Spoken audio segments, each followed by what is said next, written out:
don't choose which path to take in life. I'm finally letting go of everything that still holds me. I'm against all odds, but I won't give up, 'cause it's my time to shine. Standing in the starlight, can no one let me down. Destiny is calling high.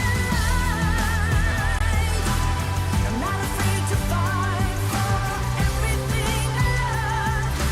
Victory's on my side.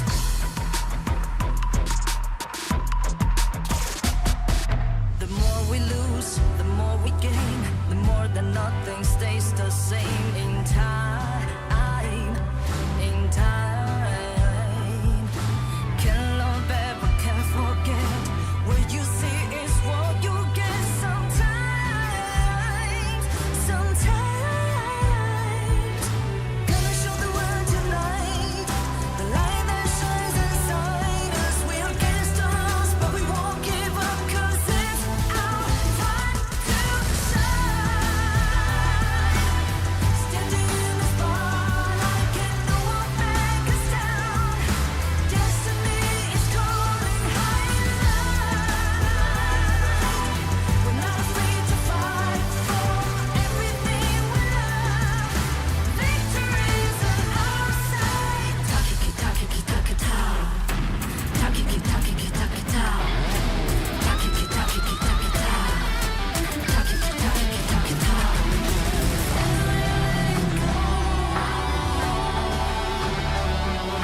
Everything still holds us. 'Cause it's our time to shine. Standing in the spotlight, can no one back us down. Destiny is calling high. We're not afraid to fight for everything we love. Victory's on our side. It's our time to shine high in light.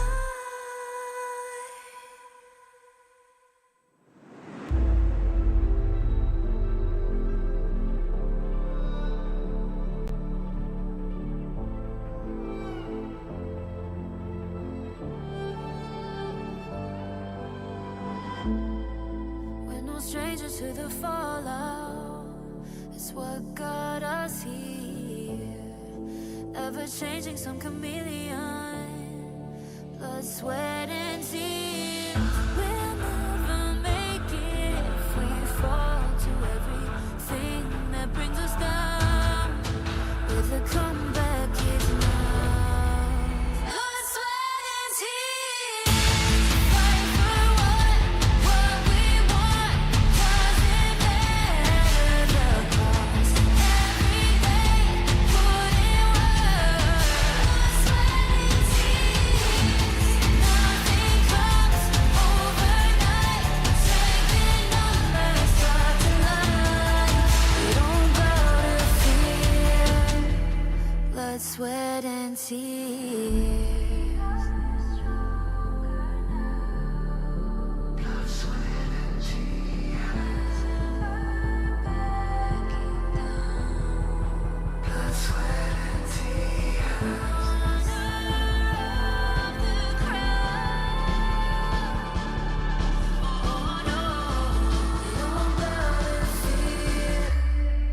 Blood, sweat, and tears. Fight for what we want. Doesn't matter the cost. Every day, put in work. Nothing comes overnight. Strength in numbers start to line. We don't bow to fear. Blood, sweat, and tears. Fight for what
feel it deep flowing through my blood. Rising up to become someone, and taking it all on my own. What a sweet victory. And taking all of my control, awaken something deep in me. Like flames, feel it burning inside. Take a hold and pursuit of the prize. I've been told ain't no way to survive, keeping all of this fire that's locked up inside. When this is the time, enter the ring. All those mental chemicals doing they thing. I got flashes of battles inside of my dreams. I was made for this moment. At least now it seems like it's time to come face to face with your fear. Been battling reasons for all of the years, and I learned how to fight them with style and grace no one's ever encountered. You say it's amazing, I'ma come out swinging when they open the gate. Go ahead, call passion, I'm calling it rage. I'm taking what's mine like I already own it. Watch but don't blink, going here to the moment. The sky rain down.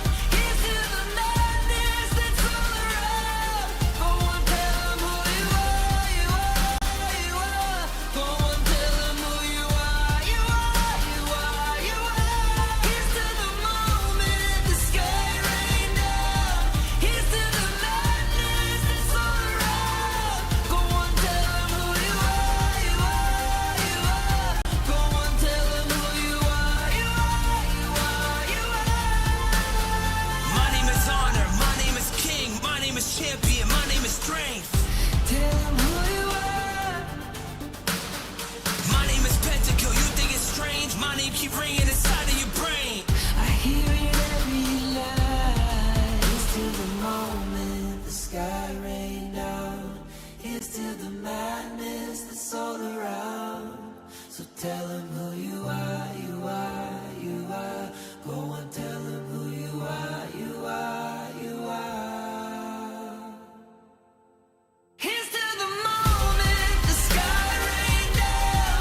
Here's to the madness that's all around. Go on, tell them who you are, you are, you are. Go on, tell them who you are, you are, you are, you are. Here's to the moment the sky rain down.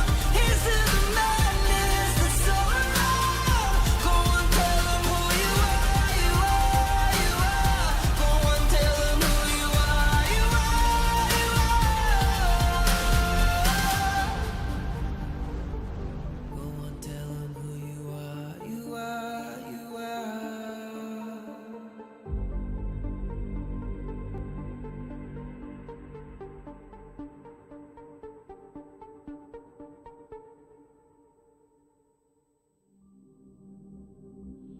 In this world,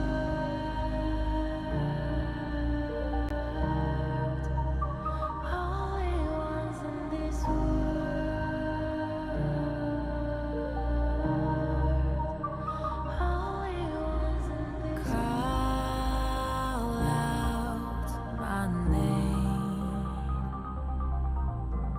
cut through the sound of the rain. No matter how I feed the flame, you know I feel the darkness and the pain. All of the ways we tried to break free from the night. You know we made it out, we found the light. I fly so high, light up the skyline. Let's do it this time, like it's a whole new vibrant world.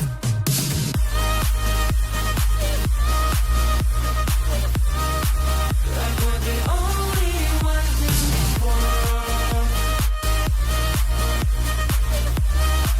Like we're the only ones in this world.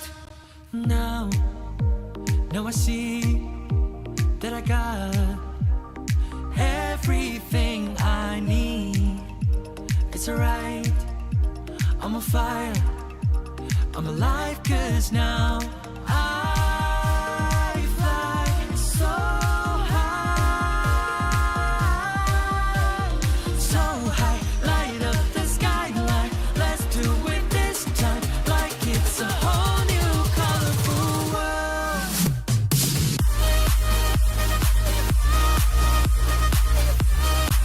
Like we're the only ones in this world. Like we're the only ones in this world. Never thought we'd get this far, burning like the stars. How we get this far, like we're the only ones in this world.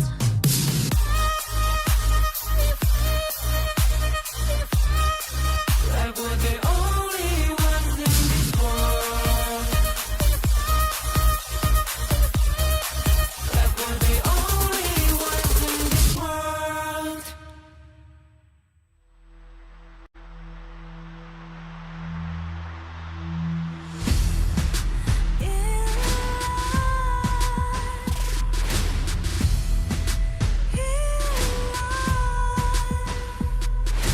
What's a life without its worth? Compromising with what hurts inside, inside. When you let fear decide your fate, you don't choose which path to take in life. In life, I'm finally letting go of everything that still holds me. I'm against all odds, but I won't give up, 'cause it's my time to shine. Standing in the spotlight, and no one let me down. Destiny is calling high. I'm not afraid to fight for everything I love. Victory's on my side.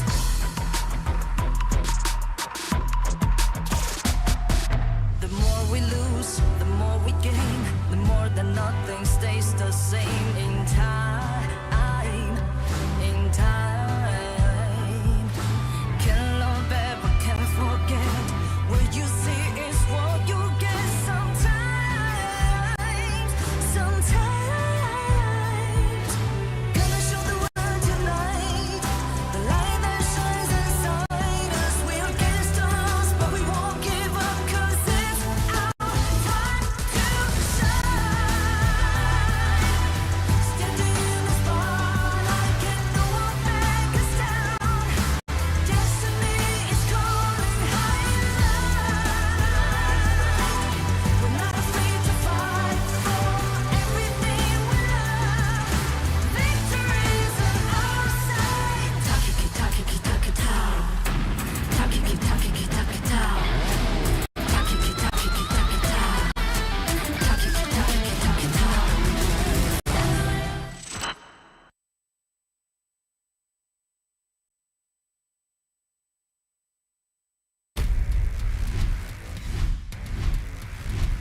'Honor of Kings Invitational 2024 Season 2. Let's go! Saya sangat berhati-hati dengan tim Secret karena mereka memiliki player-player yang sangat kuat dan juga teammate yang sangat kompak kan. 加油吧！毕竟都是老朋友。我们会给每个对手 respect， 全力以赴。在 S213个队伍里面，我敢说，除了马来西亚和菲律宾队伍以外，我都有一战之力。 Talk about the vitality. One is Shanks, and the other one is CT Boy. That I prefer to call him 垃圾。那他就等着被垃圾打败吧。我觉得他们可能在我对面连8分钟都撑不过去，就被平推了，没有丝毫还手之力。 FUT 在我眼里可能连只蚂蚁都不如。 Stresant, really hashing for the top to top. Everybody knows that loops are easier to beat. Eu acho que o sonho de todo mundo que está na Loops é ser o melhor. E se a gente tiver que mandar vocês para casa para isso, é isso que a gente vai fazer. Loops, don't talk too much. 遇强则强，实力不详。Inshallah, ربنا يوفقنا في الماتش. 我们小组其实是很强的，有一个 LGD、Impunity， 都是2个非常强劲的对手。Yang sangat-sangat ingin saya lawan adalah LGD karena mereka adalah salah satu tim terkuat di Asia. RRQ 你们应该比 Impunity 更简单。我估计比较困难吧，但是我们会尽我们全力的。RRQ 等下的比赛能撑过10分钟就好了，别逞强。Kalau mereka terlalu meremehkan, kami dari RRQ bisa mengalahkan. RRQ 加我不会让你活得出水晶的。We are RRQ, King of Kings. We are coming for you. If you know the enemy, you can plan what you can do in the game before you start the game. Buat tim-tim lain, siap aja kita kalahin.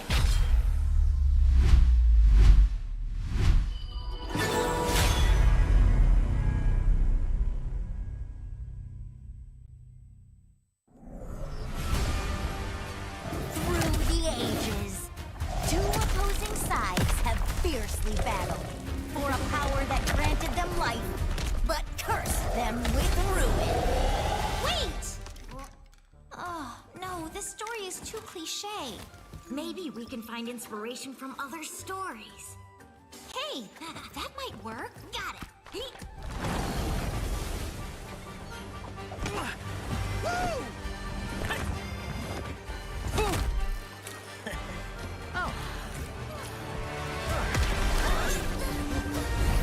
This story is adventurous, but lacks excitement. How about this one?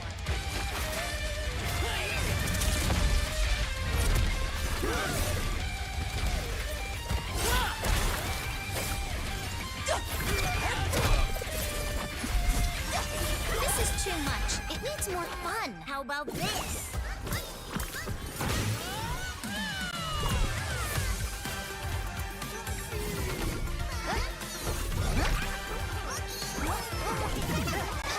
That's enough!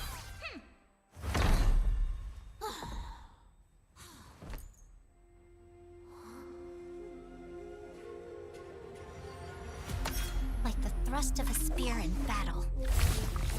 No one can tell my story but me! I'm born to stay, ay. It's my chest and my bonus play. Can't be late, won't hesitate. What do you say? Grace to find my face, scars to find my skin.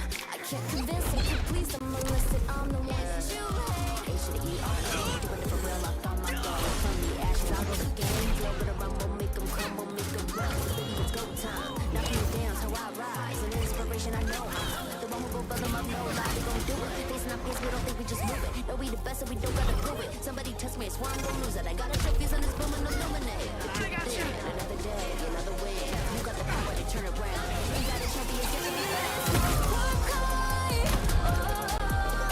Calling out for the game. There's no time. Won't you yell out my name when I sing a song of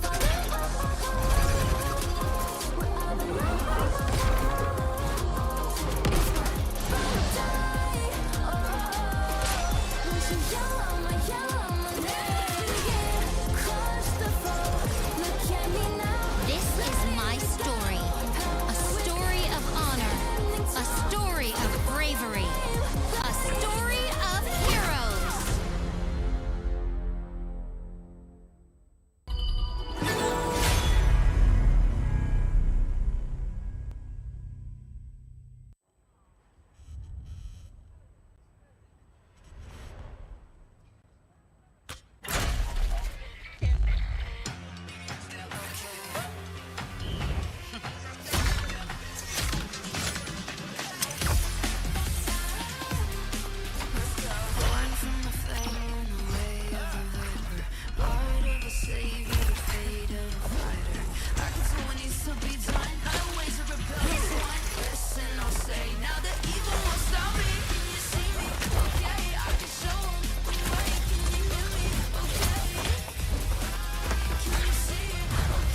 it down.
You want to be strong?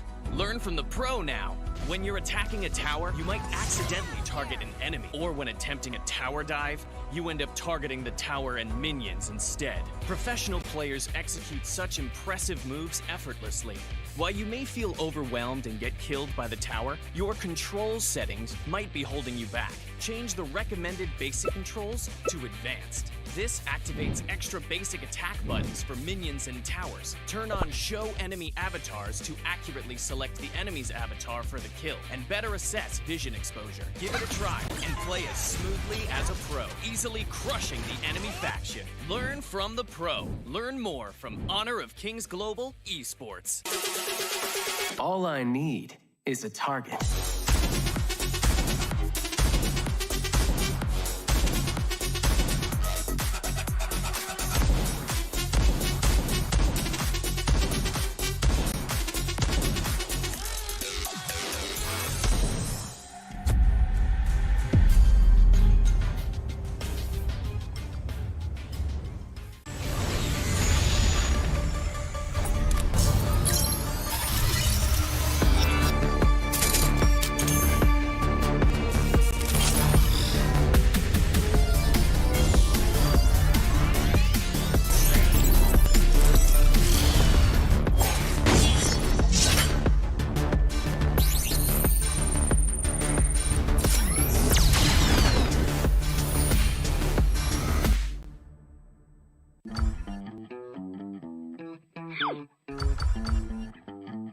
Lane stealers only bring frustration to a team. The team will be at a disadvantage and players will not enjoy the match. We are also players. We know the problem doesn't lie with the good players. Therefore, based on feedback, we created the lane pre-pick system. Players will choose the lanes they want to play before looking for a match. The system will take these preferences into account and find suitable matches so that everyone can enjoy the game. To combat lane stealers, everyone has a chance to create a better gaming environment by reporting them and making the Gorge a better place. With this system, finding a balanced team is no longer a problem, but a practice in innovation.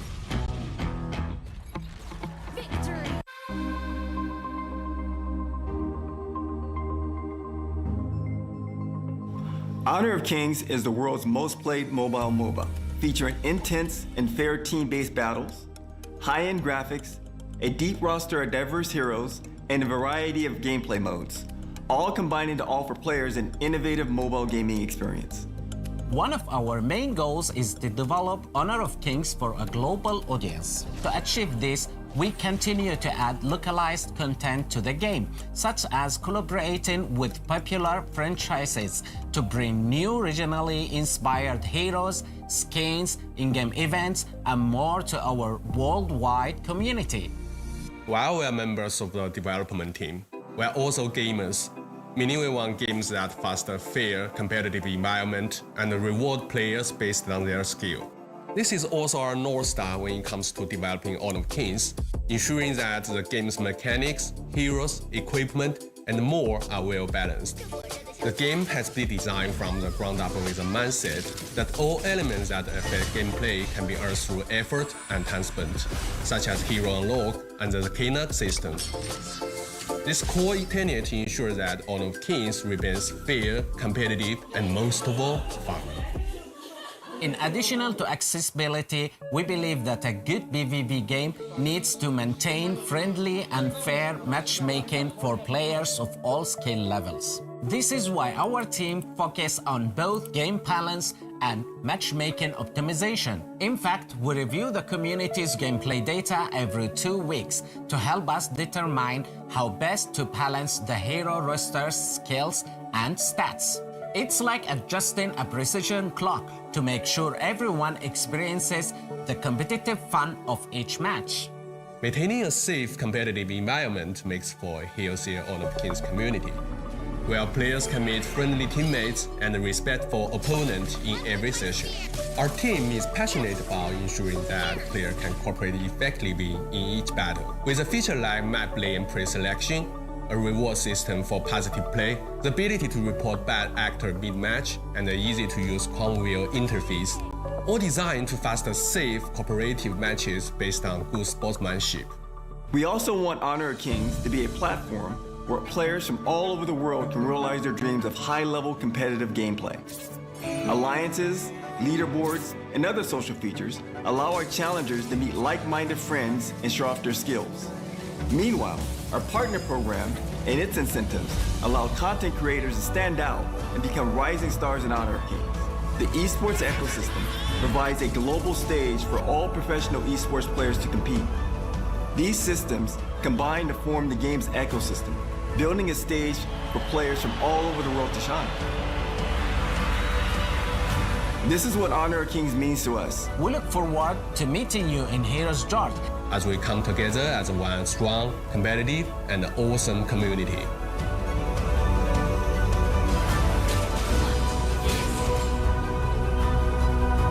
Welcome to Honor of Kings.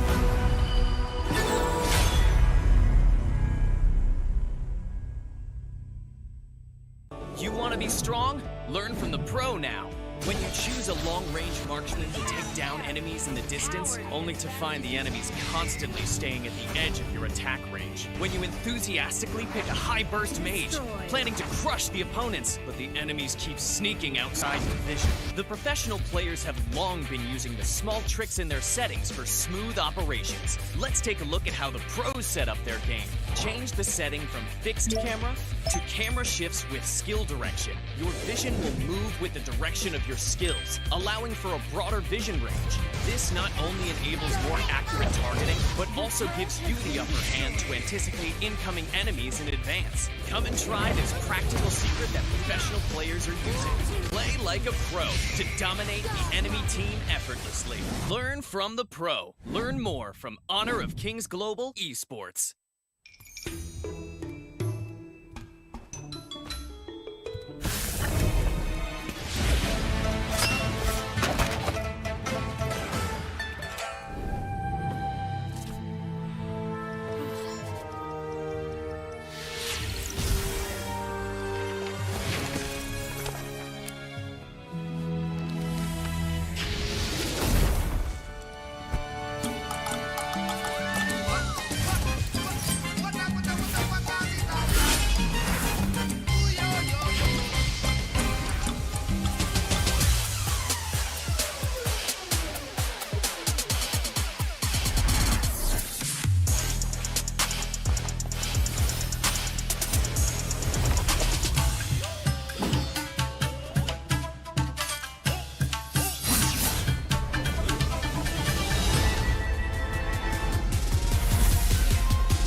2024 Season 2. Let's go! Saya sangat berhati-hati dengan tim Secret karena mereka memiliki player-player yang sangat kuat dan juga teammate yang sangat kompak kan. 加油吧，毕竟都是老朋友。我们会给每个对手 respect，全力以赴。在 S213个队伍里面，我敢说，除了马来西亚和菲律宾队伍以外，我都有一战之力。 Talk about the vitality. One is Shanks, and the other one is CT Boy. That I prefer to call him Laji. 那他就等着被垃圾打败吧。我觉得他们可能在我对面连8分钟都撑不过去，就被平推了，没有丝毫还手之力。 FUT 在我眼里可能连只蚂蚁都不如。Stem really hard for the top to Everybody knows that loops are easier to beat. Eu acho que o sonho de todo mundo que está na Loops é ser o melhor. E se a gente tiver que mandar vocês para casa para isso, é isso que a gente vai fazer. Loops, don't talk too much. 遇强则强，实力不详。 Inshallah, too much. 我们小组其实是很强的，有一个 LGD Impunity， 都是两个非常强劲的对手。 Yang sangat-sangat ingin saya lawan adalah LGD karena mereka adalah salah satu tim terkuat di Asia. RRQ 你们应该比 Impunity 更简单。我估计比较困难吧，但是我们会尽我们全力的。 RRQ 等下的比赛能撑过10分钟就好了，别逞强。Kalau mereka terlalu meremehkan, kami dari RRQ bisa mengalahkan. RRQ 加，我不会让你活着吃水晶的。 We are RRQ, King of Kings. We are coming for you. If you know the enemy, you can plan what you can do in the game before you start the game. Buat tim-tim lain, siap aja kita kalahin.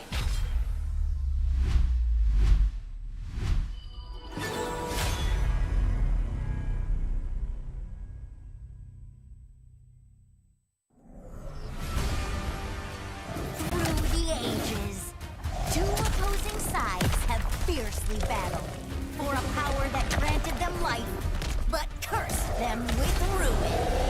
Wait! Oh, no, this story is too cliche. Maybe we can find inspiration from other stories. Hey, that might work. Got it.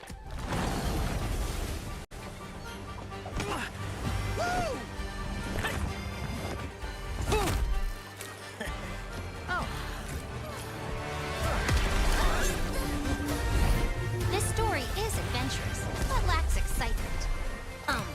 How about this one?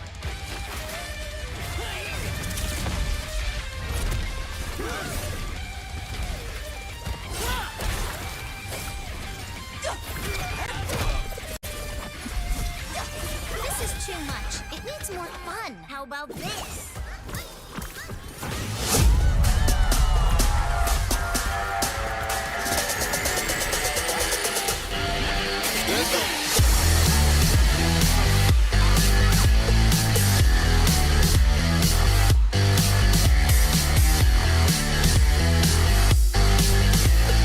Fight, and are they looking for a fight right now?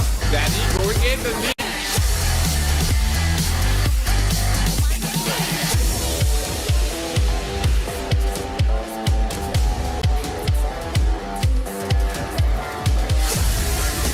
Well, confident by Bang. Bang doing the hook.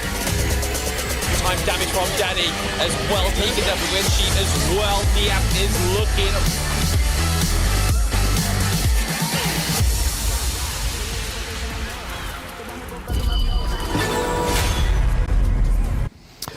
How's it going, everybody? Welcome back to the Season 2 Invitational Honor of Kings tournament. Today you have myself, Blam, and with me has Zero transformed. No, this is King Dofu joining me for day 2. How's it going, kid? Oh, it's great. Yes, it's your favorite kind of Dofu, King Dofu. I have touched down into the land of the gorge itself. So very excited to be able to, kickstart this journey down here as well. I think taking a look at it, there's a lot of fantastic matches. We have the teams we haven't seen yesterday as well playing today. So I'm really curious to see how the battle is going to be like. Yes, I think if it's anything like day one, it's definitely going to be a fast and furious gameplay because, again, we're getting some new teams on the board that haven't played yet. You've got the likes, obviously, KAGE, who we saw in the show match against RRQ. So, again, this may not be a matchup that we see going forward, but we saw that RRQ already beat them 4-2. So that's already a foreshadowing that if both of these teams get into the knockout stages, that maybe RRQ will repeat that beating that they did in the show match. But then you've also got the EU represent stand up. They are going to be coming through as well, which is Team Vitality, which I'm very much looking forward to. And obviously a team that we haven't seen since Season 1 Invitational. We've got Foot Esports joining us today. Yeah, so a lot of new players on the scene, and of course, they are going to be able to bring out a lot of new strats as well. I think we are in agreement that a lot of people are keeping their cards under the wraps for now. So I'm curious to see when they're going to show out some of the things that they have in store for us. Absolutely, but this wouldn't be possible with one of our sponsors, which is Infinix. So Infinix GT20 Pro is an experienced esports level gaming on this device. All the professional players here at Honor of Kings Season 2 Invitational are playing on these devices. If you'd like to find out more, please go and check it out on the Infinix official website. Yep, exactly. So, last night I was having ranked games. I lost 10 stars in a row. I think maybe the phone will help me. It's not the player, it's the phone, right? My phone is a bit old, so maybe I should change it to the Infinix GT20. And then we'll see whether it works for me. That's it. A good craftsman never blames his toolkin, but there we go. In your case yesterday, you clearly blamed your phone, but there we go. Our other sponsor today is obviously Esports World Cup. We are thrilled to be partnershiped with the Esports World Cup for this season of Honor of Kings Invitational. This collaboration brings our teams one step closer to the most anticipated esports events of the year. The top 8 teams from the season 2 Invitational will qualify through to the EWC in July. So keep your eyes on the action, and because the road to the Esports World Cup starts now. Yep, it's going to heat up all together. Let's take a look at the groups that we have. Group A and Group B. For Group A itself, today we'll be looking at Foot Esports going up against Team Vitality. It's going to be a banger for sure. In Group B, today we're going to see Loops take up the challenge against R8 Esports. And taking a look at the games we have yesterday, for R8 Esports, I have very, very high hopes for them because I think if you give them the right tools, execution is not going to be a problem. Yeah, I mean, I know some of the players personally. I really like this team as well. And to see them make the Giants All Gamers Global bleed made me super excited for today and see how they bring the flavor towards Loops. But here is the Group C and Group D standing as well. So Team Secret currently peeping at the top there. Will they get dethroned by KAGE today? Who knows? And then over to the side of Group D, we have LGD Gaming playing against RRQ. I believe that is our final match of the day. Once again, see that same kind of tale. Will we see the non-starters dethrone the first placers today in the Honor of Kings Season 2 Invitational?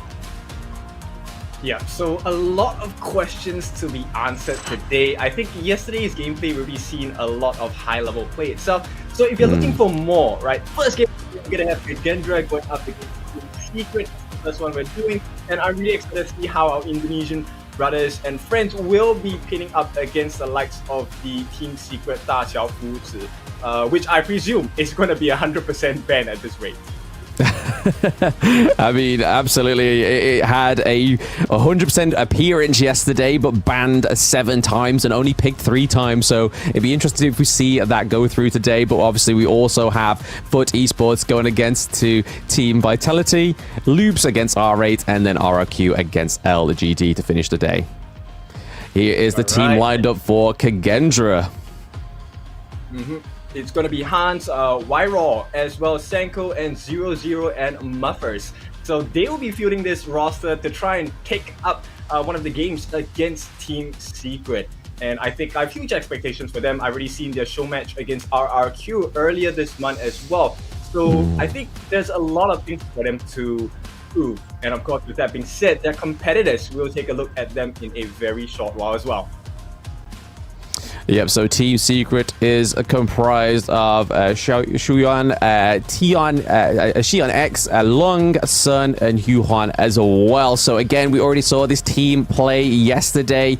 A few mistakes, but I'm pretty sure they'll correct them today. And if they can make a mistake like that and still crush a 2-0, I mean, what is a perfect scenario for Team Secret going to look like, Kin? Is it going to be even faster than yesterday? Because I mean, we did get to the late game between Osiris and Team Secret, but it was definitely shown that that was one of Osiris's weak sides. Well, the only thing I can say is, you want to strike fear into the heart of your opponent, right? So I think we have to take a look at maybe another game of Intimidate once again. It's not necessary for the Smite as well, since TNX has shown that he can do it without. But of course, these are jokes. We will have these two teams pit against each other shortly. Now, I want to put some expectations here. Maybe shall we let the audience know what our expectations of this game is going to be?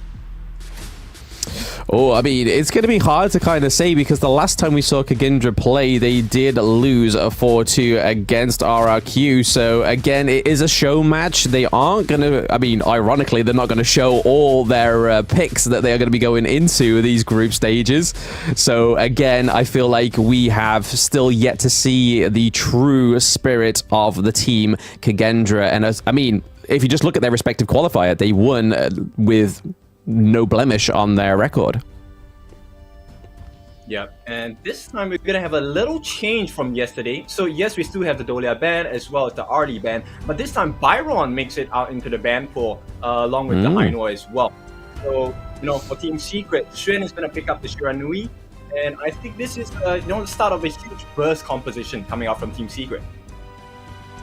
Yeah, again, we saw Mai come through only a few times yesterday. One of the great performances was on R8's esports Zenon. So again, this seems to be one of those mid lane heroes that come through and can do a lot of pressure onto the side of your opposing team. But if you look over to the side of Kagendra, they do go for the Dolia ban as well as the Arlie. Arlie once again being another hero that had 100% appearance yesterday.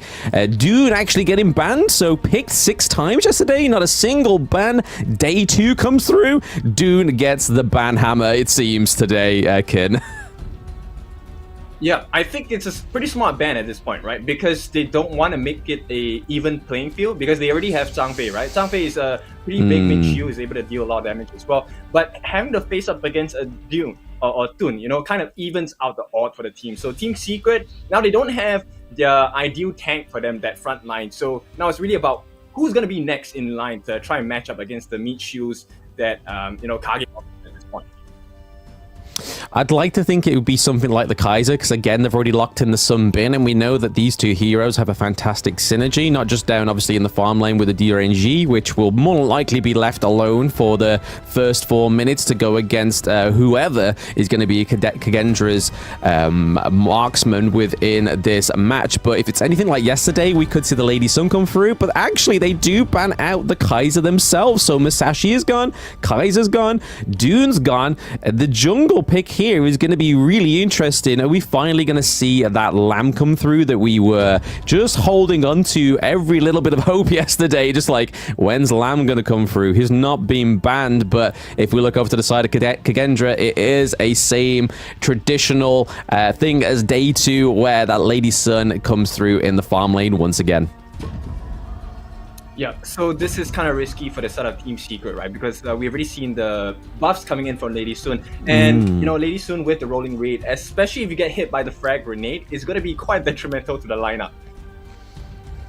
Yes, a cheeky little hero has reared his head onto the gorge today. That is Neza. We have not seen his hero even in the qualifiers, day 1, at all. I mean, he's quite a recently released hero, so to see him now in day 2 for Team Secret is really interesting. Obviously, the lock in the Charlotte in the Clash lane as well. So again, quite a heavy front line, a lot of damage, not a lot of tankiness. That's probably where the Nazar comes in, but the Charlotte and the Mai are going to be the ones that are going to be dealing a lot of damage until the Renji is being able to activate in that game. Yeah, so I think there's a lot of potential coming out from the Team Secret lineup. But of course, on the counter side, on the flip side, I think it's going to be really clean from the side of KAGE as well. They have their own specific win conditions, which the both of us will run through at this stage. I think one of the things we need to take a look at is the fact that Neza actually offers true damage, and he's quite tanky as well. So he should be able to deal with the Zhang Fei, and more importantly, he can get into the backlines. Easy access, which means Lady Sun, Mr. 00, might be at risk of getting ganked over and over again.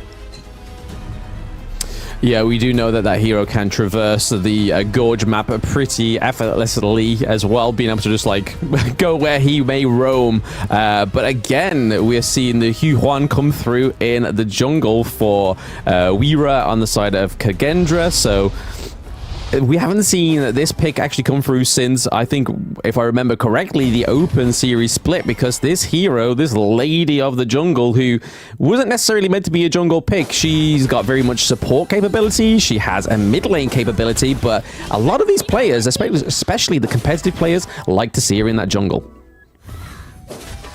Yeah, and we'll take a look at the wave clear, right? I think mid lane, I think it's a pretty strong wave clear coming out from Lung as well as Yuhan. And looks like the first move, right, is to try and assert dominance on that clash lane. They'll get the reverse fight. We're looking at them trying to increase the farm they have, which means they will be able to chip the skills towards their advantage in the early game.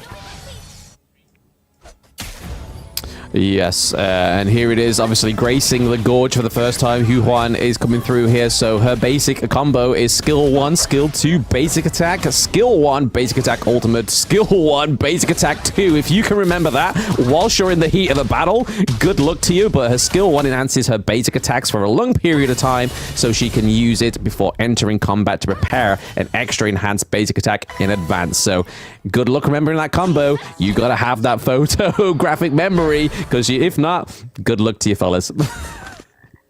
Yeah, well, in any case, if you can't remember that combination, don't worry. Her ultimate Melody of Peace does have many iframes itself, so you can kind of abuse that fact as well. But you can see Viral already helping to pressure that clash lane 2v1 situation. Yes. Yes, a lot of focus up into the clash lane here. Obviously, the Charlotte going against the Mayin is a tricky first match lineup, but here we go. The Mai Shiranui is not messing around. We are getting that aggressive gameplay here from Team Secret that we know and love from day one, but it's all seems to be popping up now. 2 minutes in, Kin. There seems to be a little bit of a something going on with this 2-minute mark. There is a lot of aggression currently going on in the Gorge here. A lot of blows being traded here from Team Secret onto Kagendra. We already saw that Lady Sun was pretty low, but thanks to the heal and the shield from the Zhang Fei, is that going to be enough? No! Mai comes through and takes down the Zhang Fei, but it actually goes over to Sun Bin.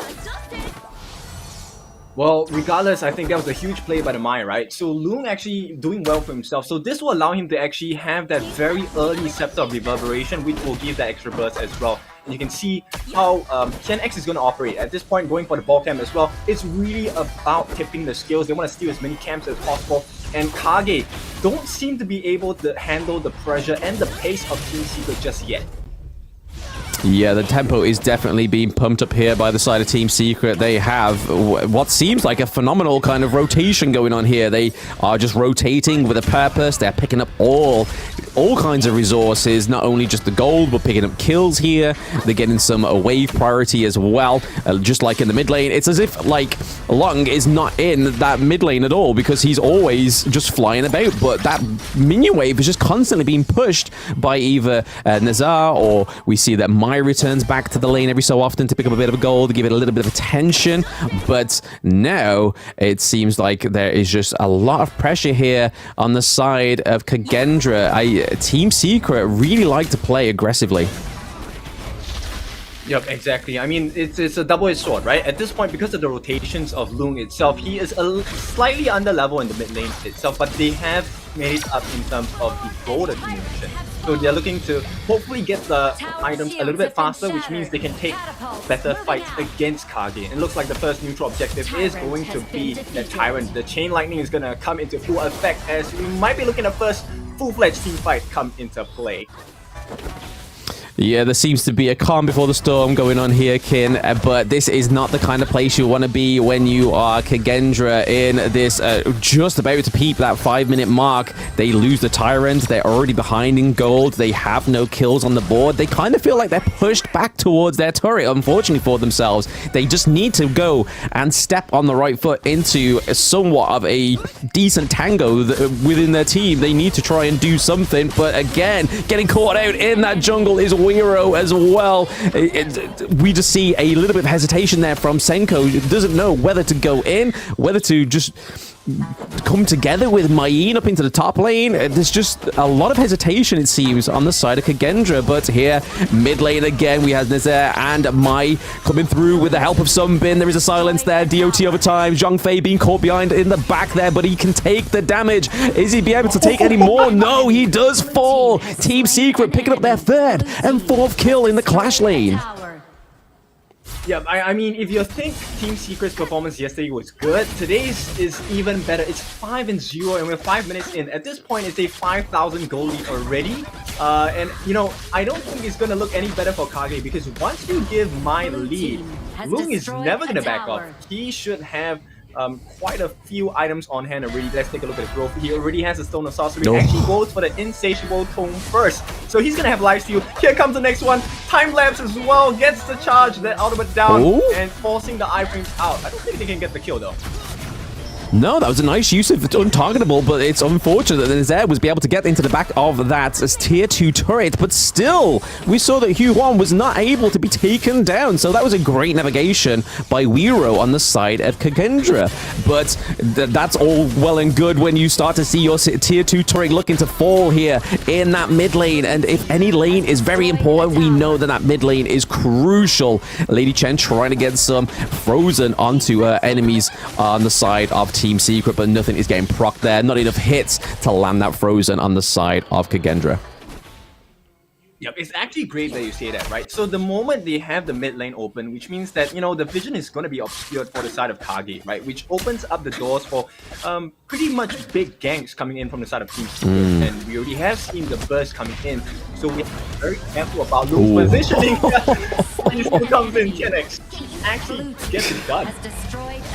Yeah, I think that the enemy team, I think KAGE have probably spent more time up in the air than they have their feet planted on the gorge right now, kid. It seems like they like to be flying around on the gorge, and to be honest, we see that Team Secret have picked the right team comp here, because with the likes of the Sunbin aiding the movement speed on the side of Team Secret, being able to get them to rotate around the gorge a lot faster is just playing into Team Secret's MO. They are so aggressive, and having this Sunbin is just enhancing that aggression to tenfold.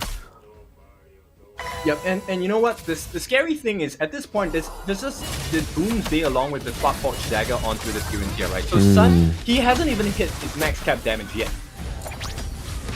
Yeah, DRNG is still waiting to be activated, to be deadly, to be a force to be reckoned with all on his own. I mean, we saw it time and time again yesterday. He was able to melt down so many of the enemy heroes whenever DRNG was picked onto the gorge. No matter the team, that marksman just seemed to have flawless amounts of damage. And obviously with his second skill being able to cleanse, if your enemy team has a high CC, this guy can get out of the slipperiest situations, and then also be able to use a stun of himself. Not many times do you see a hero having a stun, but then also having cleanse. I just want to mention something about Loom. If you take a look at his itemization, instead of completing the Scepter of Reverberation, it looks like he's going for the Savant's Wrath, which is kind of greedy, but at this point you can't blame him, right? 6-0 up there, about 8,000 gold ahead, and it's at the 8.5 minute mark, right? So KAGE, obviously they're struggling quite a lot, but Team Secret, it looks like they're playing their foot a little bit at this point.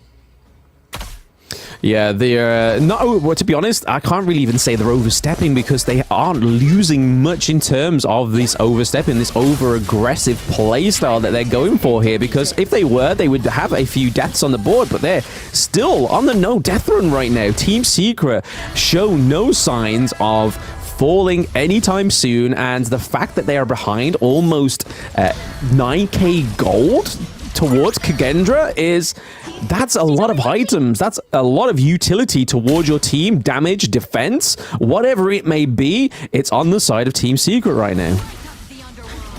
Yep, I mean, what a way to start the day, right, for Team Secret. And at this point, you know, maybe let's give a little bit of a breakdown of why it's so difficult for KAGE to recover. Because if you take a look at the rotations, Lung is always in the front lines alone, and as a Lady Chen, right, even if you throw your Destructive Deluge, it's not going to work out that much because you're going to be wasting it on just one singular person. So at this point, KAGE, they're kind of like nullified because there's no open options to initiate any fights at all.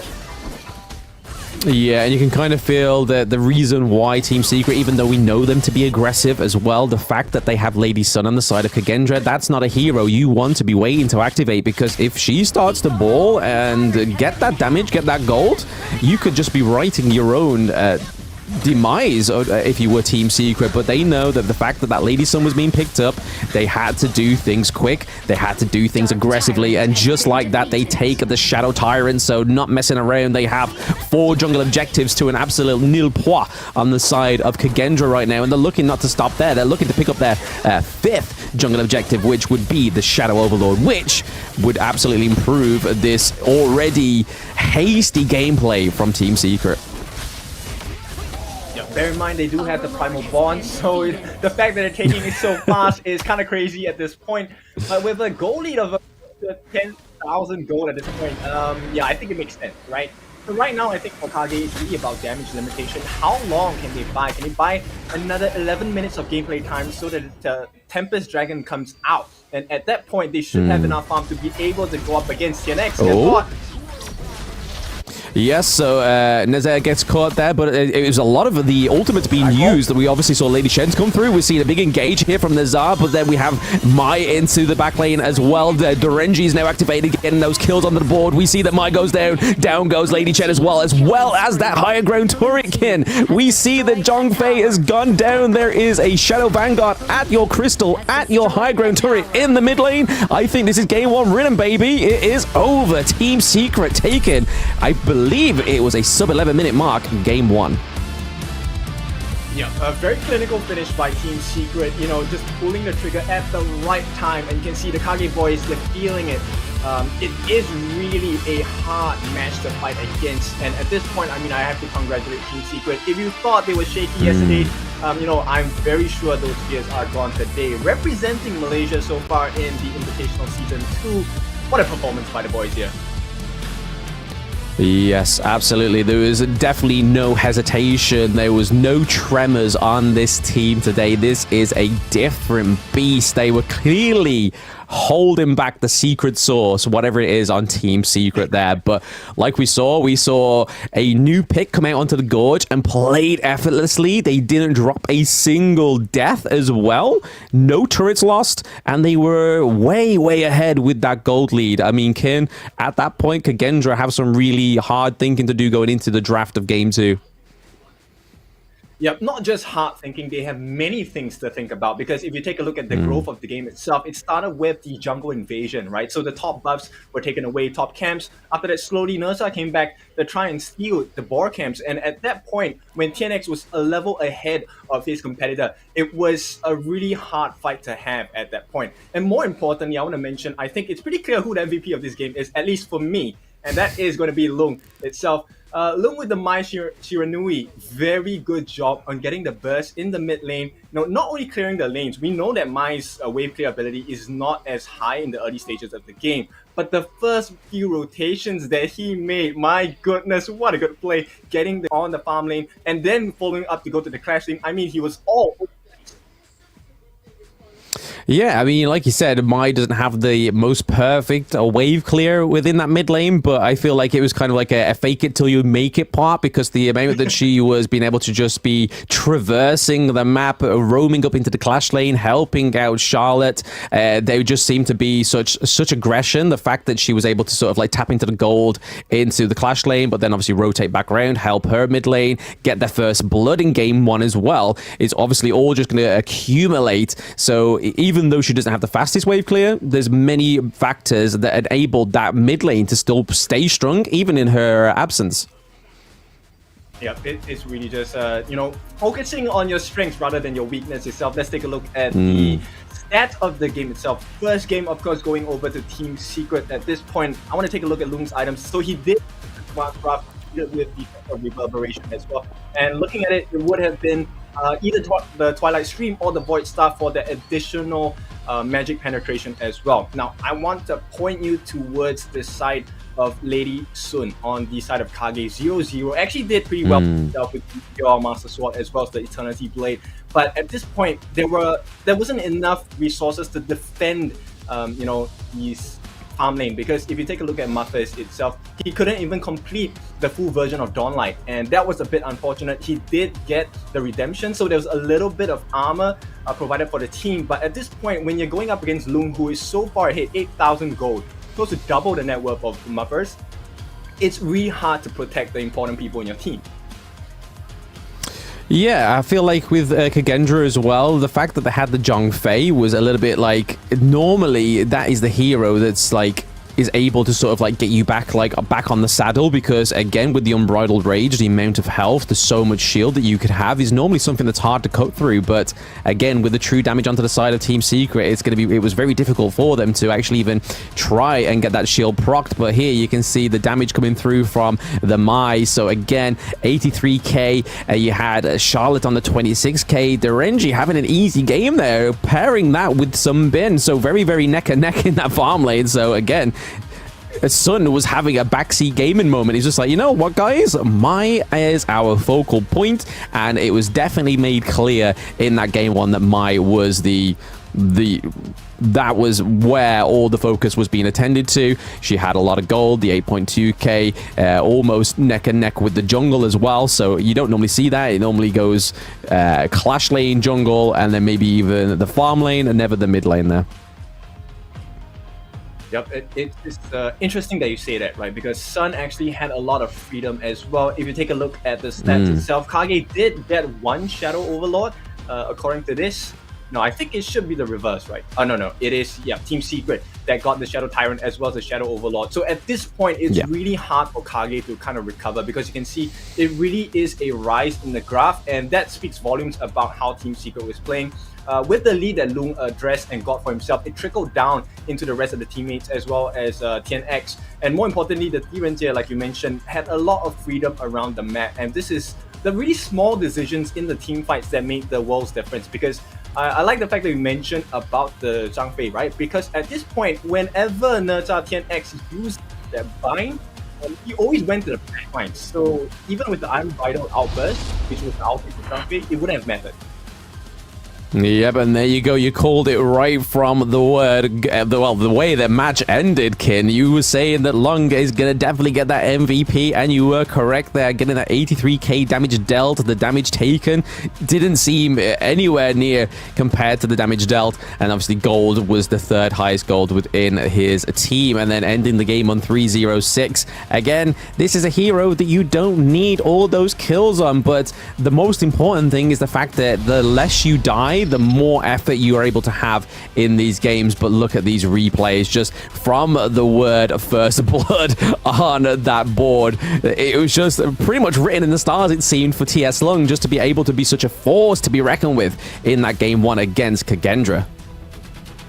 Yeah, and you can see, right, there's always pressure on towards the backline. 0-0 is always out of it because of the bind from TNX, which allowed Lung to really have the freedom and time to aim. And I want to mention the support Ihan did so well for himself. We noticed the last part of the game later on. I'm pretty sure it was short, but his time lapse was so on point. It caused so much disruption. There was no other way for Kage to come in and get the fight as well. And you can see once TNX gets a hold of 0-0, the game's over. And here he comes. That is the time lapse that made things horrendous on the side of Kage. And at this point, Lung is just having the time of his life, slowly but surely playing. Even the shot, that last skill shot itself was so beautiful. So Lung, of course, very deserving of the MVP performance. Absolutely, Lung there, just absolutely shining on that Mai. It makes me think that Mai is going to be one of those highly banned heroes of today after seeing that performance in Game 1, because the similar kind of thing happened yesterday where Ali was such a huge performance in one of the games. I think it was very early on in the day, pretty sure it was Game 1 on JR of LGD, and then again, it was banned very much throughout the rest of the day. But speaking of heroes, obviously Yao will be released on the 2nd of July. This is the new hero, the Shining Star, a new jungler for those jungle mains out there watching today. Yao will be joining Honor of Kings on the 2nd of July. So not too long for you to wait. 2 days. Hold your horses. Don't main anybody yet. You may be looking at your new main hero. I'm not a jungler main, so I will give this hero a try. I do like to try out new heroes and see what the features are and see if I can incorporate that into my gameplay as well. Now, if you're like me, right, I think the best way to go about it is to pick the strongest friends and say, hey, can you carry me in the games? And then we'll see how to figure out how to work this hero the best way possible. Yeah, but of course, with that being said, I think just learning about the game as fast as possible is going to be vital to your growth. And this speaks volumes about the professional players because they have a very short timeline to learn about their opponents. So now the question here is, can KAGE learn fast enough to come up with an emergency strategy going up against Team Secret? Because based on what's happening in Game 1, it's not just an outdraw, it's also an out-execution in terms of mechanical skills itself. Showing the difference between number 1, the mid lane, and then, of course, the map control is much stronger for Team Secret. And we have seen shades of that yesterday with Star Chang Fu play. So it's going to look like a very hard game for KAGE.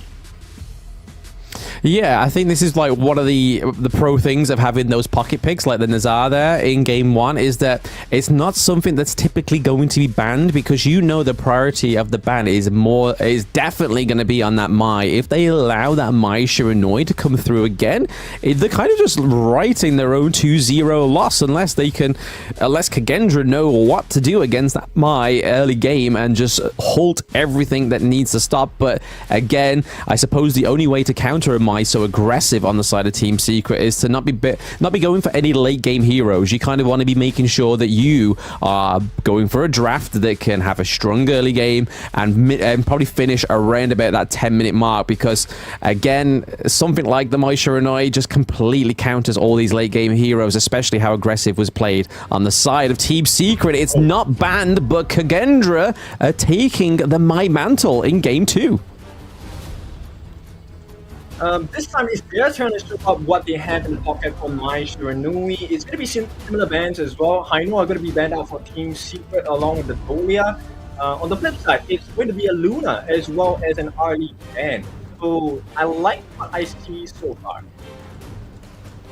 Yeah, a lot of flashy heroes being taken off the cards here for Team Secret, it seems. Team Secret do ban out the Haino, the Dolia, and the Marco Polo, but they do lock in that devastating duo from day 1, the Dachao and the Futsu coming through. And then obviously they have Lady Chen as well. So much CC, so much area of effect that can really be coming through here, because what we could see already painting a picture here, that Futsu could go in with his ultimate, lock down one of the most deadlier of the heroes on the side of Kagendra, like the Mai Shiranui, so she can't bounce around. You can really leash this hero down to ground zero. Then obviously Lady Shen can come through with that ultimate, just drop it and leave. But over to the side of Kagendra, that is not the only slippery snake you've got to worry about. They do have the Elaine, and we know how this hero is played.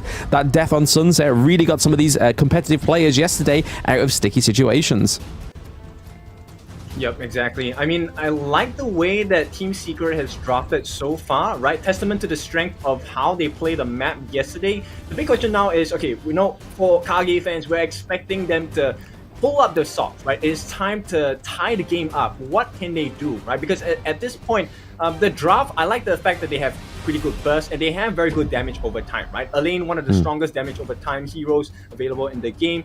And now we're going to see Tun as well, going to come back into the game. He's going to be the meat shield, this time complemented by the Zhang Fei. And that's a lot of health points you have to kind of weed through before you're able to touch 0-0 on that farm lane.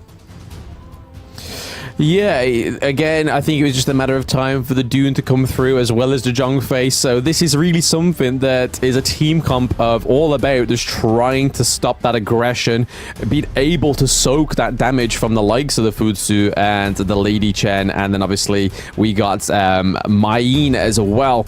But Mayin is more likely going to be used to try and counter and pick out those more flashier heroes, being able to kick them away, be able to do whatever she can do.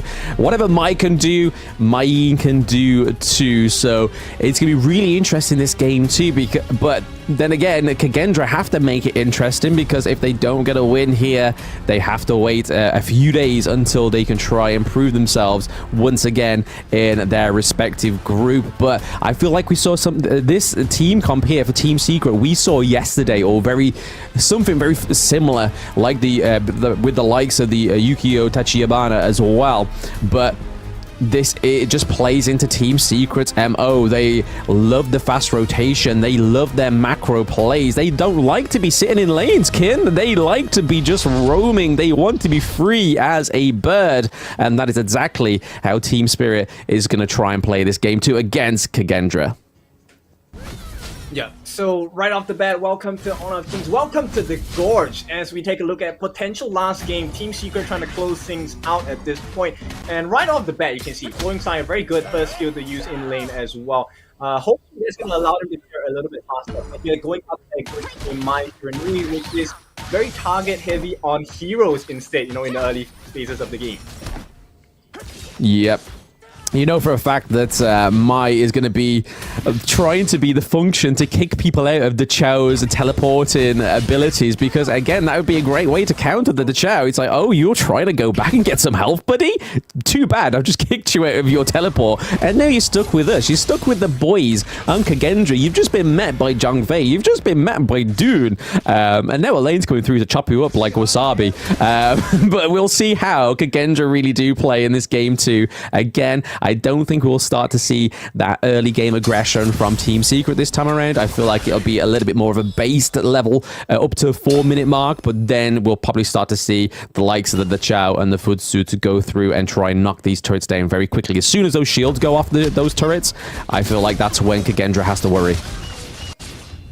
Well, they're going to start it here. Weeraw going to try and get a little bit of damage now. Not really going to work out for them at this point. So at this point, TNX, he's not that huge burst monster that we're expecting out of Yukio, right? But as the game goes on, KAGE needs to slow the tempo down for Team Secret, because if they don't, they're going to fall prey to what happened yesterday. Similarly, we've already seen a Da Chao and Futsu combination, and to make things a little bit harder or worse for KAGE at this point is if they allow the game to run past more than 15 minutes and they don't kill off TNX or even Futsu in the early stages of the game, they're going to regret that decision, because the burst potential coming out from these two heroes is absolutely insane.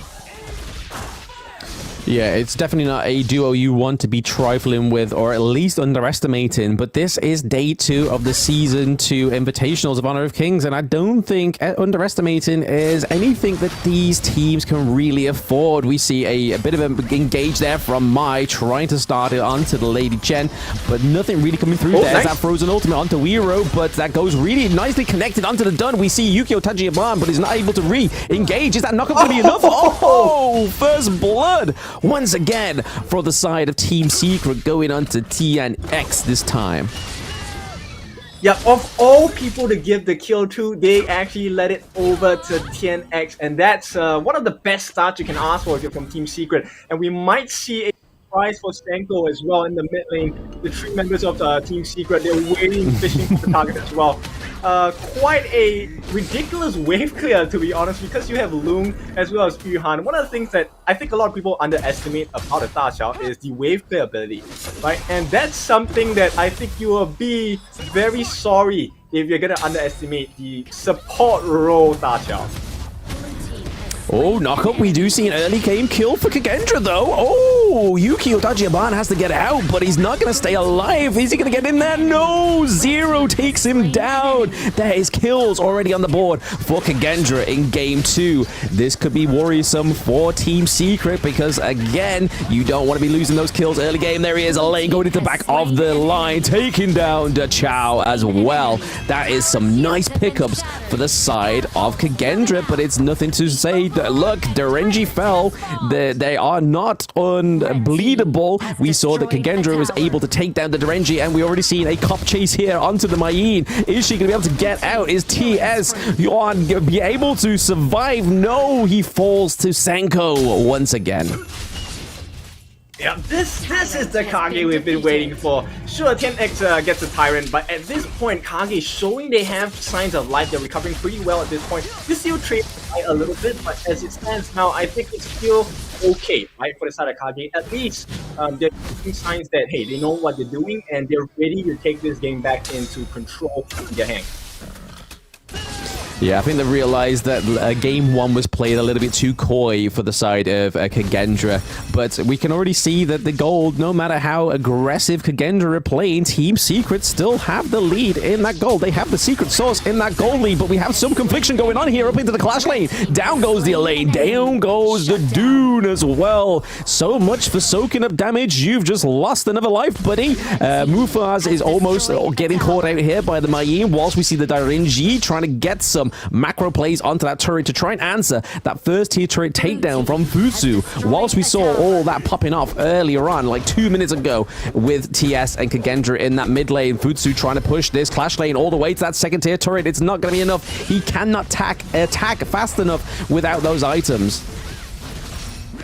Yeah, but you know, it's all in a day's work, right, Sun? Right now, he's just looking for a couple of things. Yeah, he's gonna head back home first, and that's gonna be a wasted effort because the Sea of Fate is gonna be there for the Futsu. So Sun having the time of his life, right? Checking into the office, doing his data entry, gets it done and gets back home. Now let's take a look at the growth of the items so far. X of Torment already completed for 10X, so he's gonna have quite a bit of armor pierce as well. And depending on how he wants to build it, he could go for the Frostscar Embrace as well for that extra damage from the Frost Burst. In the meantime, Futsu already has a Spark Forge Dagger, so his attack speed is already there, offers a little bit of magic damage as well. Here we go, Sage's Might onto him.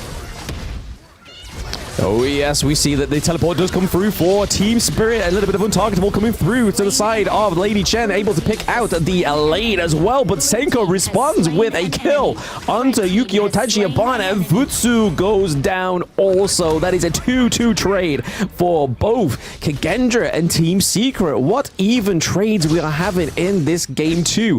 We honestly didn't think this would be possible. What we just saw from Team Secret in game 1, did we think we were going to be seeing some equal trades in game 2, Ken? Yep, you know what? Actually, I wouldn't call it even an equal trade. They actually got the jungler and the so-called farm lane, right? They got Sun and TNX, so actually it's a big win for the side of Kage. That's good recovery. But you know, right now they have eyes on Xuan. Not going to be able to catch her because of her whatever and her get series as well. Right now, it's really about buying time for the team, because if you take a look at the itemization by the side of Kage, they are pretty close to some of the core items that are necessary for them to stand up face-to-face against the likes of Secret.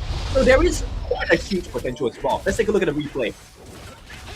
Yes, look at that lockdown onto the Elaine from the Futsu, and then obviously Lady Chen's ultimate coming through to just finish off the Elaine later on in that engage. But there we go, Mai Shiranui was right at the back of that whole team fight, just making work on that Yukio Tachiabana as well. But there we go, Elaine and Derenji here, almost getting caught onto the red side of the jungle, well, red buff side of the jungle. Yeah. I mean, 10X is a menace at this point. Going in with the Snowfall Slash and, you know, getting the Crimson Golem up there as well. And right now, Sun and Yuhan doing what they like to do yesterday. Here we go, Sea of Fate gonna be pushed out. Oh yes! They actually pushed him out! Yep, that's exactly what I did say in that draft pick there, that Mai is going to be the function of kicking people out of that teleport. You are not safe when Mai Shiranui is around. And Senko actually doing really well on this hero, but Elaine doing a lot of damage onto the Lady Shen. Untargetable comes through, nullifies the death on Sunset, but she's still not done. Yukio Tachiaban managed to get the kill onto the Elaine as well. That's 2 kills for Tian X on the side of Team Secret, and they are not done. They take down Zero as well. The only two last alive. One now is Wiro, and he is trying to retreat back to base.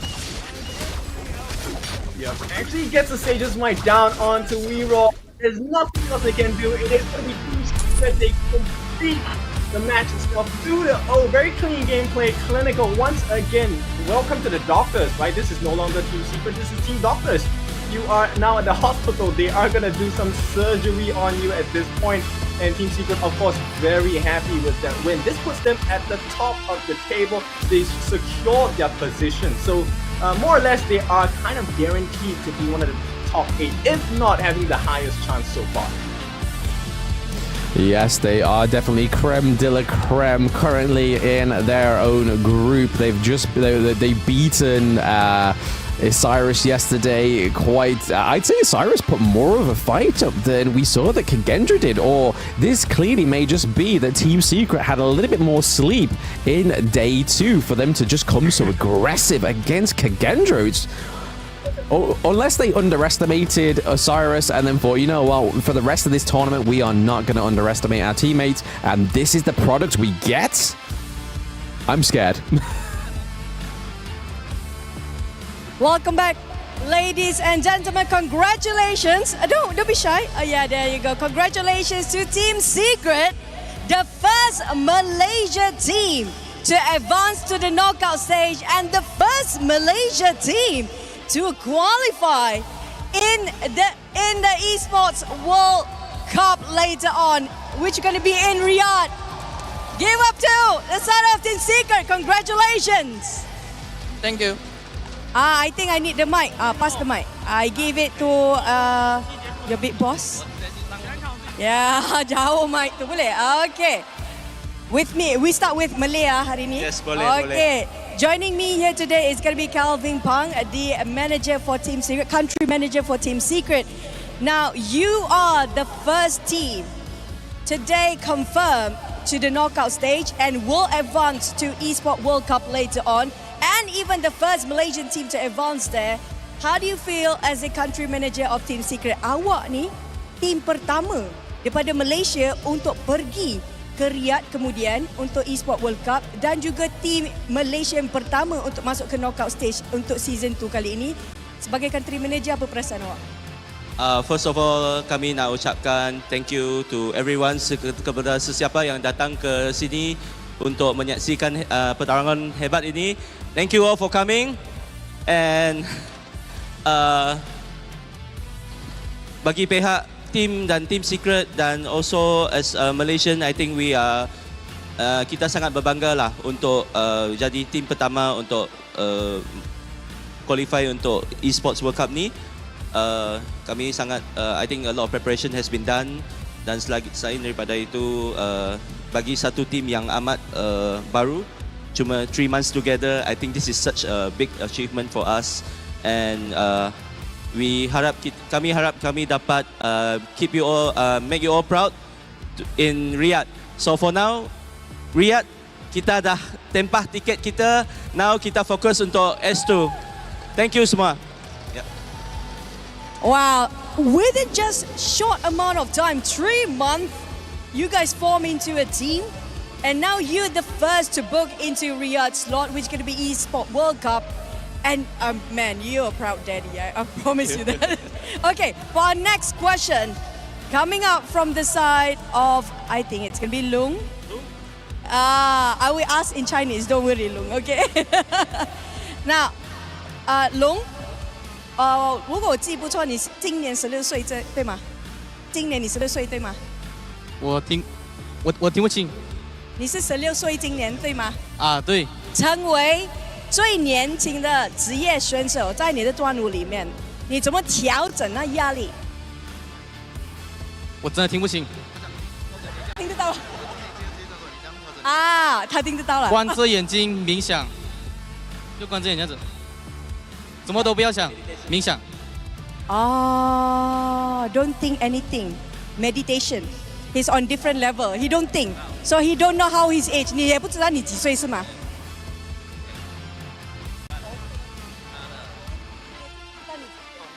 我知道我几岁啊？啊，你知道 you know. He just meditate. I asked him if he knows, then he keep on meditating. Does he know how old is he? At least he knows. That's a good sign. That's a good sign, brother. Okay, last but not least, can somebody from the audience give me the message that we have, the paper? Can we have that paper? 10x. 10x. 10x. 10x 来了，这个给你了哈。啊 ，10x 过来，你走过来，你走过来，你过来，你过来，你过来。你知道他们在讲什么？你拿这个上来，拿着。你读了吗？你读了吗？读了。你的感受是什么？刚差一点忘记带，看到这个提醒我。你要跟他们讲谢谢对吗？啊？你要一定要谢谢，我刚差一点带3线酒精。Okay, so basically, I asked him what does he know what this is? 这个是给你的，这是给你的。所以，sorry, I forgot which language already. But yeah, I asked him, do you know what this means? He knows, and he is very thankful for the audience that actually have the message. Can you guys leave it up? There you go. That's all. They all reminding him, don't forget your smite. He almost picked a different spell just now, but thank God they actually show this. Don't forget the smite. And he almost forgot it today. But really, thank you so much, Team Secret. And congratulations for being the first team to advance to the knockout stage and also the Esports World Cup. Team Secret Malaysia.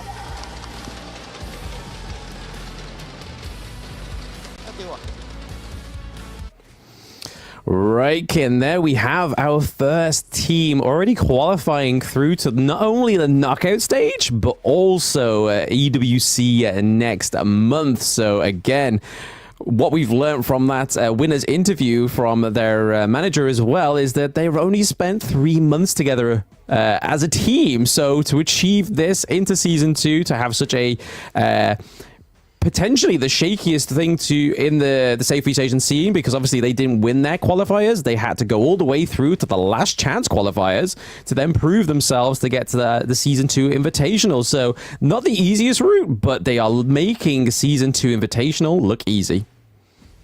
Well, I mean, that's why they're called Team Secret, right? They have the secret formula. They know what it takes. And, at this point, there is very little doubt about how well the team can perform. They have only shown a couple of things, some of the cards, some of the flavors that Team Secret has in store for us. And that makes me even more excited because I want to know what else are they going to show on the big stage as well.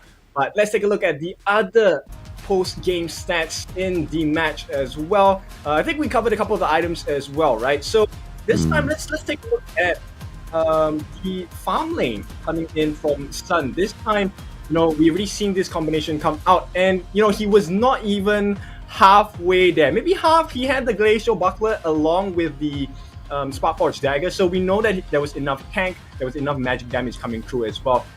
And just for that security measure, actually got the Clandestine Cape, just to make sure that the Mai doesn't disturb them too much, even when they got knocked out of the Sea of Fate as well.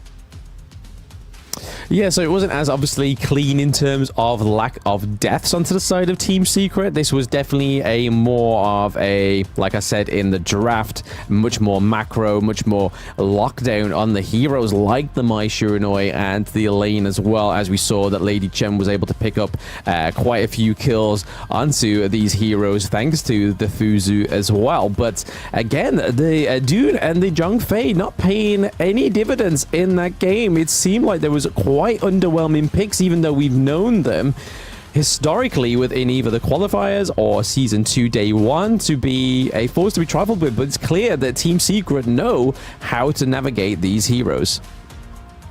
Yeah, I think it was difficult for KAGE, right? Because they had to pick and choose the people specifically on Team Secret that they wanted to get rid of. And there was one person, similar to yesterday, they could not ignore, and that was Sun, right? And when you're busy with Sun, that gives TNX as well as Xuan so much room to kind of figure out, hey, who do I want to disrupt in this fight as well? And when you let TNX drop that ultimate, that Snowfall Slash, I mean, what can you do against that, right? There is a ton of damage, there's a ton of life steal as well, and in the meantime, Xuan is just doing whatever, literally, right? The skill is called whatever. So it's really KAGE at this point. And I think if you take a look at the damage percentage and the damage taken as well across the team, you can really see the difference maker here, which is amongst that confusion, that chaos. Lung was doing so much work. The flowing side with the Ocean of Tears put and placed perfectly in multiple instances of the team fight, allowing both Sun as well as TNX the freedom to really just go crazy with the skills and make sure they're able to get a lot of the hits off required to kill off the side of KAGE. Yeah, I think that graph shows individually that it doesn't matter what hero Lung picks in that mid lane, he can make damage, baby. I mean, 73.5k compared to KAGE, who had Lung's hero from game 1, and they only ended up sitting on 41.3k, which compared to last game is definitely an improvement for them anyway. So I do have to give hats off to KAGE for taking the beating in game 1, but then sustaining the beating in game 2, making it a little bit more of a clearer fight against Team Secret. So again, TS Long is just showing that he is one of the better mid lanes in the Season 2 Invitational right there, and just like the graph of Game 1, not as clear and curvy. We do see quite a few straight lines coming through on that one, because it did seem a little bit like, oh, what's going on here? We saw a very early sort of slow burning start to the game, and then as you can see, that literal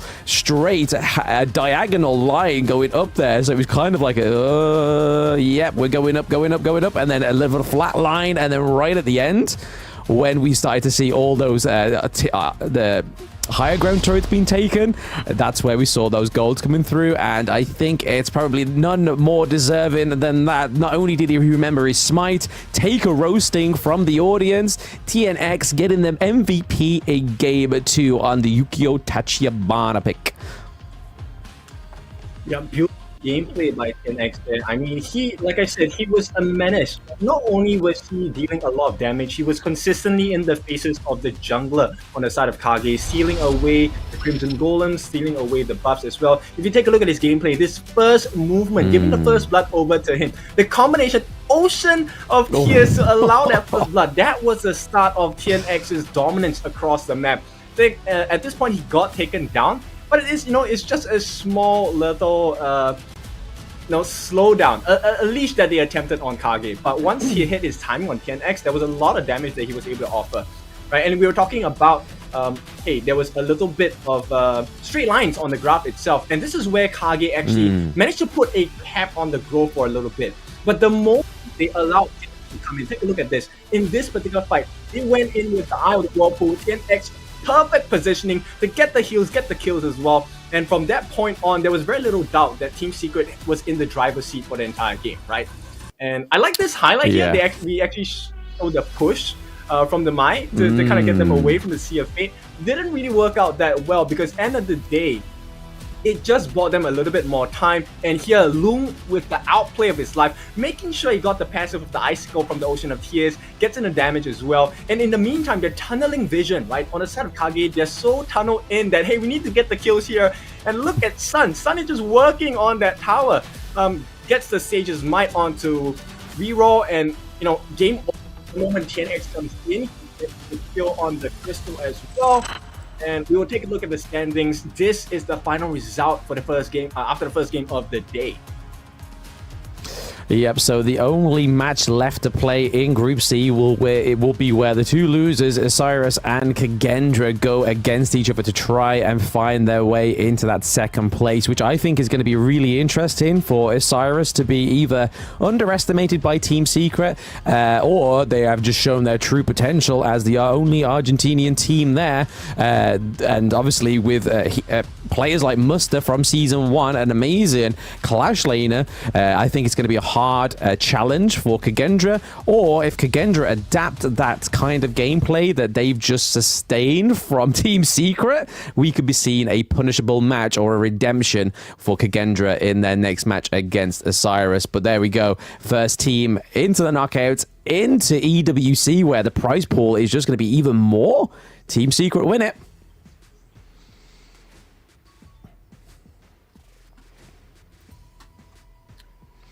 And obviously, right. we Of do course, have with our that own being Honor of said- Kings. Yep, we You want to go take ahead, Kin. You go stab ahead. at I've this, done it right? before. I've done it before. Yep, I've done so it before. of You course, go we ahead. are looking at being the top mobile esports game of the year. This is for Esports of King. We hope that you can support us. Vote for us now at the esportsawards.com. This is going to mean a whole lot to us, not just us as casters, but the entire community, right? If you love this game itself, please vote for us. Make us know that. Let us know that you love us as well. And of course, as always, we love you guys. Now, that's all for the Esports Awards. You know, there's a lot of things that you can expect later on today as well. I think, Blam, one of the things I'm more excited is the introduction of gameplay for the first team, for these two teams we have not seen yet, which is going to be Team Vitality and Foot Esports. They're going to be coming up on the next match itself, so very excited to see what's going to happen there. Absolutely. But before then, a little bit of a giveaway for those guys to obviously not to incentivize you to go and vote for Honor of Kings Esports in the Esports Award, but this is just a little bit of a friendly giveaway for you guys. So the community event for subscribing. You, during the Invitational Season 2, follow Honor of Kings Global Esports on social channels across all of them and participate in the community event. So you will get a chance to win some great rewards, a gaming phone that Kin wants, watches, and permanent skins are waiting for you to pick them up. So you have your own chance of winning that GT20 Pro that you see all these players playing on in Season 2 Invitational. So make sure you don't miss out on that community event. Yeah, so, But you know, back if you on to don't take a echoing what shot, you were saying about earlier, Kin. Yeah. Okay, so I hope you give it a try. You know, maybe you'll get some things that you will quite enjoy in life as well, be it in-game or IRL in real life, right? So let's take a look at what's going to happen next for today. Blam, which match are you most excited by so far? I mean, you know me. I've been hyping this matchup since day one. I can't wait to see what Team Vitality have in store for us. Because again, like you said, out of all these teams that have played or playing in and participating in Season 2 Invitational, Team Vitality, we only know obviously a few of the players that have been on other organizations in KIC 23. But as a team, as Team Vitality, we have no recollection. We have no proof how well Team Vitality are going to do. But I feel like going against Foot Esports is going to be the litmus test for Team Vitality in this next game. But again, we've still got the bangers between Loops and R8, and then obviously RRQ to defend against LGD, their top spot in Group D. So a lot still more to play for in day 2. Yeah, and you know, just to focus on that as well, because this is Group A for Team Vitality and Foot Esports. There are 4 teams in this particular group itself, so you know, the stakes are much higher because let's be honest, it's a little brutal for them, right? If they lose more than one game, they are at risk of not being top 2 in the group. And that's something that, you know, for Team Vitality, first time coming into this group itself, it could be something that is very scary for them, because you want to come out not only showing that you have the substance to make it out into the world stage as well, but also that you are comfortable adapting on the fly against strong opponents such as Foot Esports, or even the likes of the rest of the members within the group itself. Absolutely. Absolutely. We see that obviously Foot Esports were in Season 1 Invitational and they were definitely the best Turkish team there. So again, for Team Vitality, for them to go against them is what we're going to be seeing next in the Game 2 of Day 2. Make sure you don't go anywhere, guys. We are going to take a short break. Juga teammate yang sangat kompak kan. 加油吧，毕竟都是老朋友。我们会给每个对手 respect， 全力以赴。在 S213个队伍里面，我敢说，除了马来西亚和菲律宾队伍以外，我都有一战之力。 Talk about the vitality. One is Shanks and the other one is CT Boy. That I prefer to call him Laji. 那他就等着被垃圾打败吧。我觉得他们可能在我对面连8分钟都撑不过去，就被平推了，没有丝毫还手之力。FUT 在我眼里可能连只蚂蚁都不如。 Nasıl desem, öyle hafif böyle tatlı. Everybody knows that loops are easier to beat. Eu acho que o sonho de todo mundo que está na Loops é ser o melhor. E se a gente tiver que mandar vocês para casa para isso, é isso que a gente vai fazer. Loops, don't talk too much. 遇强则强，实力不详。 İnşallah ربنا يوفقنا في الماتش. 我们小组其实是很强的，有一个 LGD Impunity， 都是两个非常强劲的对手。 Yang sangat-sangat ingin saya lawan adalah LGD karena mereka adalah salah satu tim terkuat di Asia. RRQ 你们应该比 Impunity 更简单。我估计比较困难吧，但是我们会尽我们全力的。 RRQ 等下的比赛能撑过10分钟就好了，别逞强。Kalau mereka terlalu meremehkan, kami dari RRQ bisa mengalahkan. RRQ 加我不会让你活得出水晶的。 We are RRQ, King of Kings. We are coming for you. If you know the enemy, you can plan what you can do in the game before you start the game. Buat tim-tim lain, siap aja kita kalahin.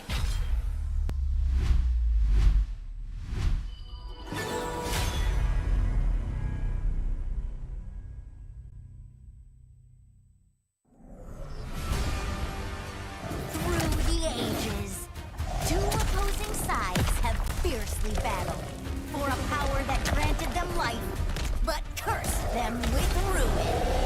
Wait! Oh, no, this story is too cliche. Maybe we can find inspiration from other stories. Hey, that might work. Got it.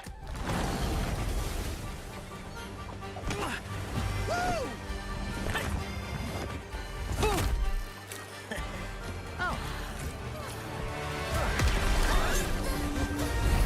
This story is adventurous, but lacks excitement. How about this one?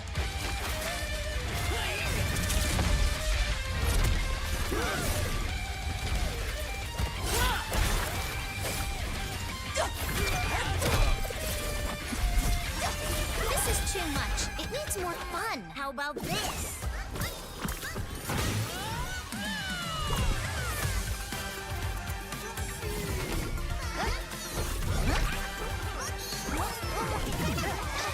That's enough!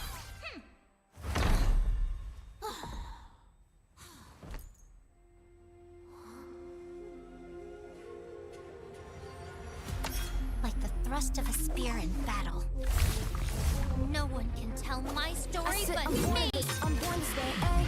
This is my chest and my bonus play. Can't be late, won't hesitate. What do you say? Grace to find my face, scars to find my skin. I can't convince them, can please, I'm illicit, I'm the one that you hate. Ain't shit to eat all day, doing it for real, I found my goal. From the ashes, I go the game. Flow with a rumble, make them crumble, make them run. Baby, it's go time. Knock me down, how I rise. An inspiration, I know how. The one who go bottom up, no lie, we gon' do it. Facing our peers, we don't think we just move it. No, we the best, and we don't gotta prove it. Somebody test me, I swear I'm gon' lose it. I gotta check these on this boom and illuminate. Another day, another way. You got the power to turn around. You got a champion, giving me that. Calling out for the game. There's no won't you yell out my name when I sing a song of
get down.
You want to be strong?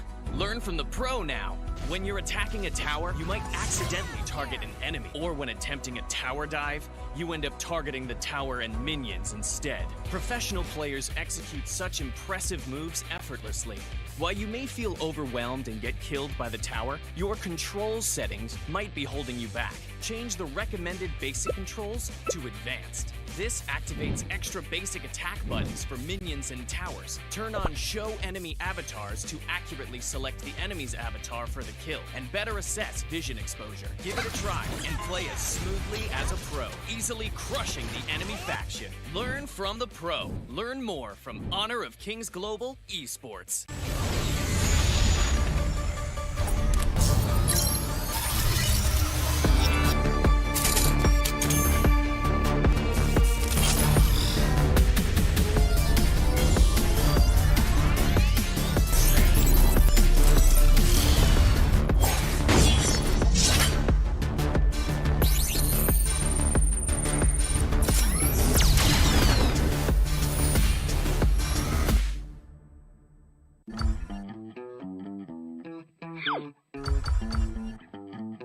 Lane stealers only bring frustration to a team.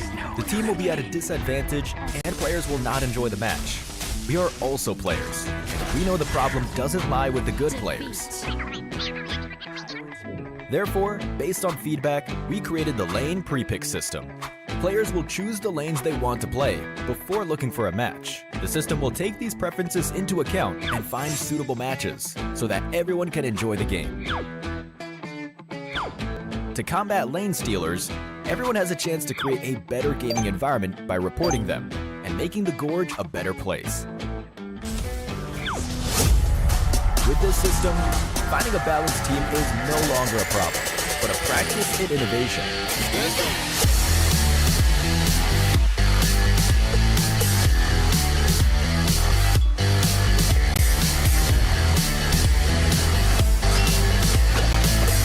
Are they looking for a fight right now? Danny going in the lead.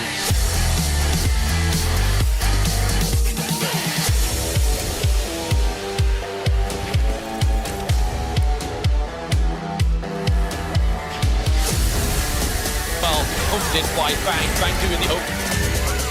Time damage from Danny as well, taking down the win sheet as well. Niap is looking.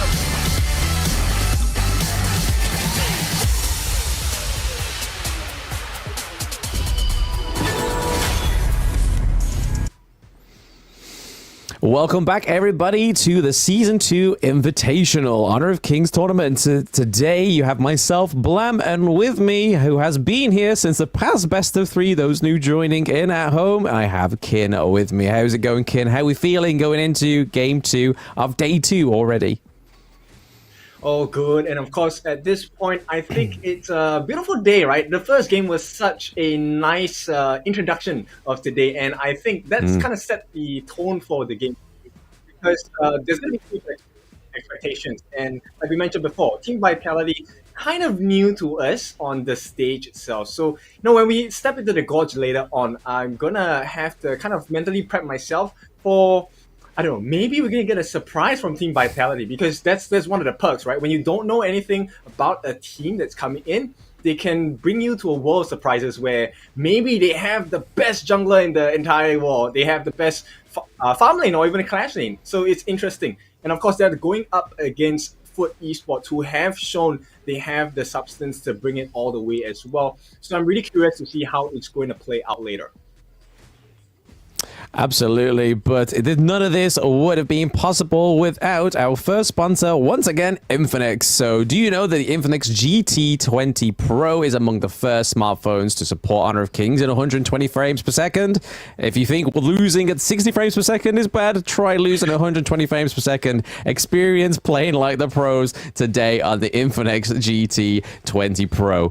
But yeah, like you were saying, Kid, with Team Vitality, we only really know of two of the players that have played within Honor of Kings at any given time, and that was in KIC 2023 when Shanks and City Boy was on Stalwart Esports' org. So again, these two players have a lot of history. So since then till now, it's going to be really interesting to see if there's a massive improvement between these players or give any sort of knowledge for these players. But again, all the knowledge that those two players can try and pass on to Team Vitality is going to try and get them into the Esports World Cup, which is our second sponsor of the Season 2 Invitational. So all of these top 8 teams have the chance to get into not only knockout stages, but also qualify for the Esports World Cup, which will be taking place in July. And obviously, that's one of the biggest events of the year yet for Honor of Kings, being part of the Esports World Cup and even the event as a whole. So again, really looking forward to seeing that. Really looking to see forward these teams play against that KPL Dream Team. That's going to be really interesting at the EWC MSI. But yeah, I think this is going to be a great litmus test for Team Vitality to go against Foot Esports, who were known as the top turkey team in Season 1 Invitational. Yeah, I think actually it's the app, right? We're talking about Honor of Kings, and EWC is going to be at Riyadh. It's actually called the Kingdom. So let's take a look at Foot Esports. In the meantime, we have Void, Artix, Snake, Lost, and Ryuga. These are the roster for the side of Foot Esports. They will be fielding these players, and hopefully will be taking this series against Team Vitality to put themselves a bit higher in the table of the team of 4 for Group A. Yes, and here is their opponents, Team Vitality. We have Nighty, Shanks in the jungle, Highland in the mid lane, City Boy in the farm lane, and then Benji in the roam. We are going to be seeing, obviously, 2 of the big returning names from, obviously, the KIC, which is both Shanks and City Boy on this team. So, again, super excited. Obviously, EU representative, so I'm even more excited to see how our boys do on this stage. But a little bit for information for you there, Ken. On Foot Esports, they actually changed their jungler, Atix, who was their substitute, and he was previously on Besiktas Esports in Season 1 Invitational. So Lost, who is now playing on their farm lane, was Foot Esports' old jungler. So really interesting to see those two one for Atix to take over the jungle rather than Lost, because he was a considerably really good jungler, to be honest, and then for Lost to go down into the farm lane. Yeah, you know what? As a shoutcaster, I've seen a couple of role changes across professional players as well. And most of the time, when you see a roster change and a role change, it really makes the world's difference for a lot of the teams. And so this is going to be a testament to how strong the team is going to be on the side of Foot Esports, right? And now, I think if we put ourselves in the shoes of Lost and Artix, it's going to be quite business for them, right? Because now they're on the world stage, they're playing live in front of the audiences. For those of you that don't know, we are live at Sunway Velocity Mall in KL. So I think there's going to be a bit of a pressure coming in for the side of Foot Esports. Whether they can kind of overcome this pressure, I think that will be the challenge for Foot Esports. Absolutely. I mean, looking at that draft, it's a little bit of a different picture there that we normally see. Obviously, no Dolia to be seen on those first 2 bans. So whether the mermaid herself is actually going to grace herself onto the gorge is going to be really interesting in this game 1 between Foot Esports and Team Vitality. They do ban out the Pei and the Shangluan as well. So again, mid lane and jungle ban. There she is. Dolia comes through for the side of Foot Esports. And then over to the side of Team Vitality. We see that Mai Shiranui again hit by that banhammer, and the Chow is a roam support hero that Team Vitality do not want to play against. Yep, I mean, this is a pretty clean draft so far coming out from the side of Foot Esports, right? The moment you see Adolia, you're expecting quite a lot of things because she has the Celestial Melody. That's going to be her ultimate, which refreshes the cooldown of the longest skill cooldown for the team. So, I'm kind of expecting like maybe a Lady Zhen coming out from the side of Foot Esports, because with the Dolia ultimate, it is a really painful reset. But you can see here, it looks like they're going to go Hainoa here, and Hainoa is one of the people that hate to play against in ranked games, and moreover, this is a professional game, right? With the Fate Rewind, it is almost unkillable for this mid laner, or maybe even jungler, right? So Hainoa is one of the people that I'm going to be keeping my eyes on for the side of Foot Esports. Oh, we get that Dharma pick again, a pick that was coming through yesterday in day one, but wasn't actually the greatest coming through. So in terms of performance, it was 17% chosen, and the appearance rate and win rate for the Dharma pick so far into day one is 0%. So this Clash Lane hero has not been getting the love that he deserves, but we do get the Haino, who seems to be one of those resounding picks through a Season 2 Invitational, not only on the Southeast Asian teams, we get it on the Brazilian teams as well, normally played in the jungle or mid lane, or if you're taking the Chinese approach, it is up in that Clash Lane.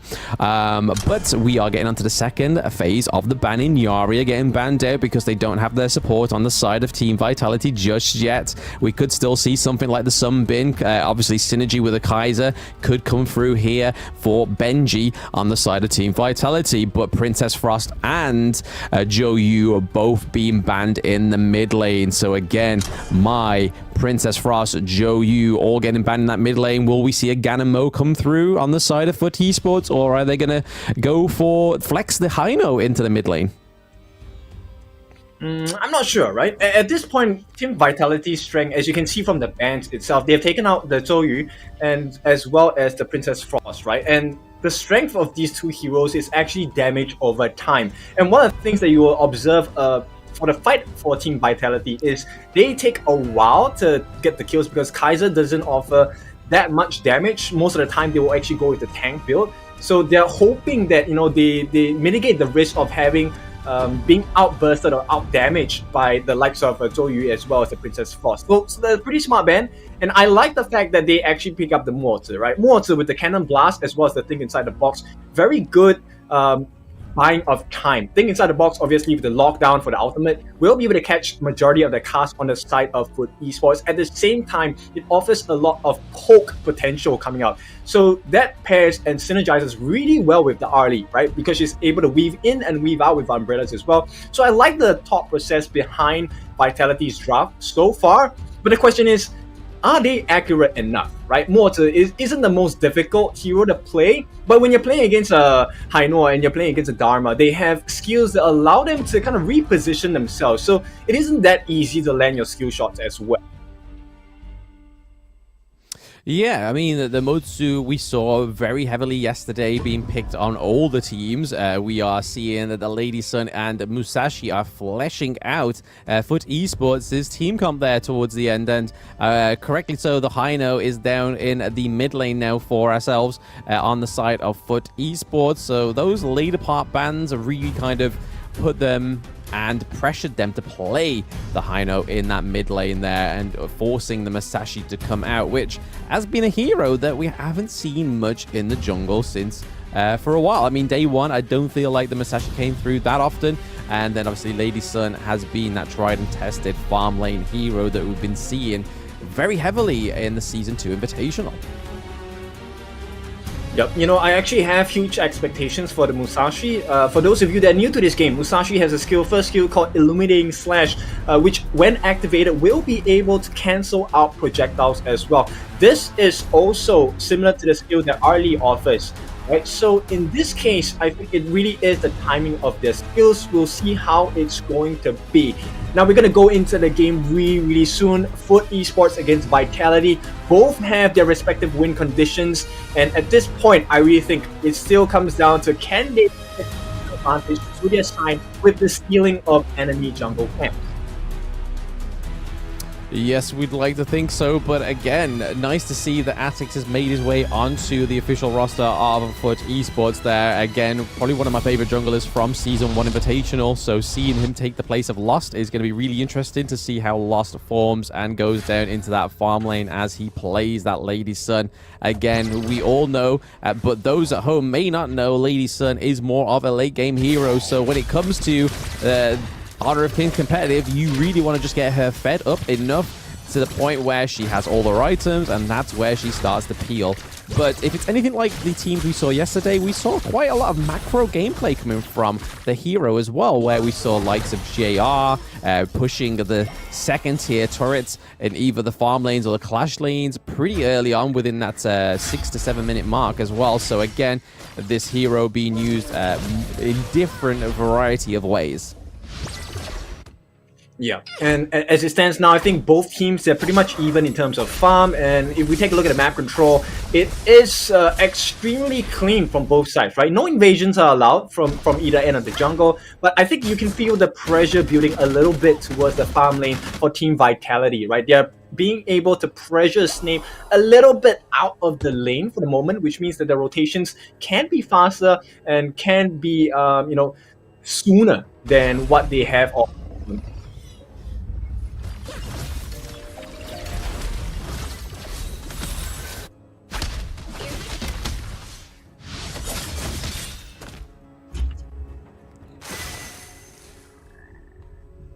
Right. Yeah. Okay. So at this here we point, go. We get that rotation down to the bot lane from Rugar and Lost right now, helping out Hino. So again, we saw a little bit of a switch up in those lanes. So from the mid lane down to the farm lane, we saw the Hino going against the Arlie, because again, when it comes to that long-range Arlie hero, Lady Sun falls pretty short against that. So we saw something very similar like this yesterday with one of the teams switching the Hino with their farm lane hero in those two lanes. So seeing them switch from mid down to farm is probably something that's more of a strategy, being able to keep Lady Sun from farming up as well and making sure that she gets as much gold as she can in that early game. Yeah, I mean, she does a little bit better against the Lady Sun as well. Because of the rolling rate, she's able to reposition herself, which kind of, lessens the damage that's offered by the flowing side from Highland itself. Yes, indeed. Oh, okay. We're seeing those Amutsu potentials coming through on that skill one, that obnoxious stun that we all know and love within the competitive scene. Again, it's going to be something that's really great when it comes to going against the likes of the Musashi trying to get in onto your backline, and also stopping the Dharma coming through as well. Obviously, Hino has the CC immunity from his ultimate that's going to stop that coming through and trying to get potential. But, oh, Mayin was very stuck into the thick of it there, but not getting any kills onto the side of Foot Esports. Yeah, but showing you glimpses, right? The Mayin 90 actually able to make quite a bit of impact against that mid lane push itself. So I think that puts into perspective how scared Lost is going to be. He's going to be really concerned about his positioning, because at any point of time, when 90 comes in with the whatever, it's going to be a huge risk. And when it's combined and put into combination with Highland's ultimate, with the destructive deluge, or even the flowing side into Ocean of Tears, you get locked down. And when you have additional support in Benji with the Cannon Blast, it's a very, very precarious situation for Foot Esports. Vitality, understandably, they have at this point, they have the superior poke, so they're able to kind of zone and kite out Foot Esports at this moment.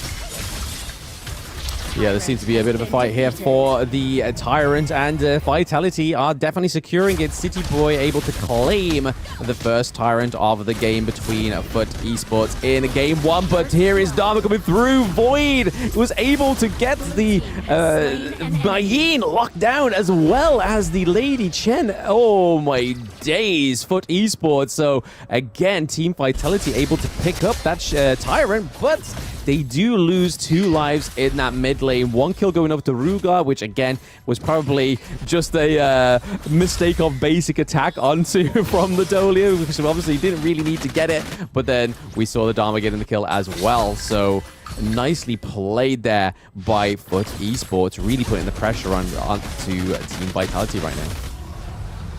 Yeah, what a pace though. If you take a look at that, they have taken the overlord with ease at this point. I mean, yes, they don't have the debuff at this point. So Vitality, they're looking for something to recover, right? At this point, it's a 2-0 in terms of kill score, but they're leading slightly in the goal.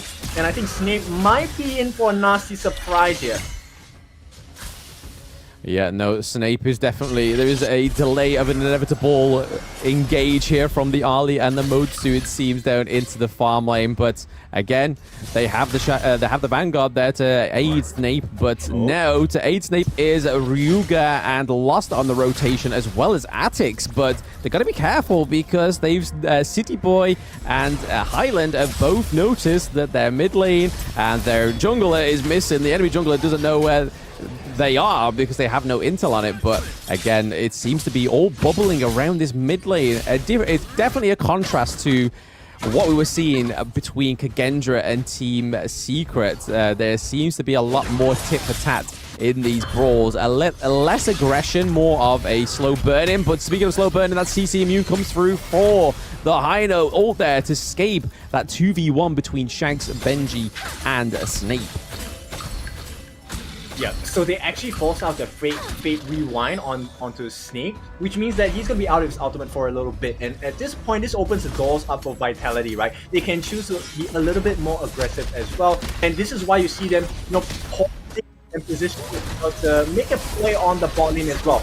Go to the death. Oh, okay. There's the Musashi going in, knocking up the Motsu. He's only maybe to escape with such little health, but then Ali manages to pick up the Dolia as well. So that was a 1-1-1-0 trade so far, but they do pick up the turret as well. They are still not done. Team Vitality have definitely been given the vitals into the game again, thanks for taking that farm lane turret. However, Dharma was able to capitalize on the absence of the Mayin in the Clash lane, able to take the first tier turret in that Clash lane, and they are still not done. There is still a storm brewing, but it all seems to clear as of now.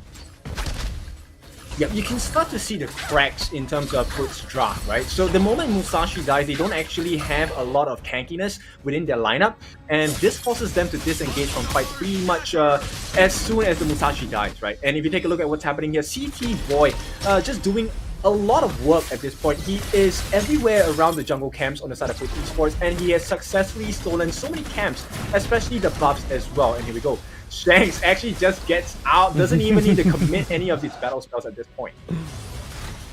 Literally just using himself as a human ward, it seems there. He's just like, yeah, I'll pop my Parasol in a nearby brush, but then I will go and see what is going on in that Clash lane, see if there is a way in for both Benji and Shanks. But definitely a tactical retreat there on the side of Team Vitality. They don't want to lose any more kills or any more gold to Foot Chaos, because it is very, very tight, and they only have a very small lead on the side of Team Vitality in terms of that gold.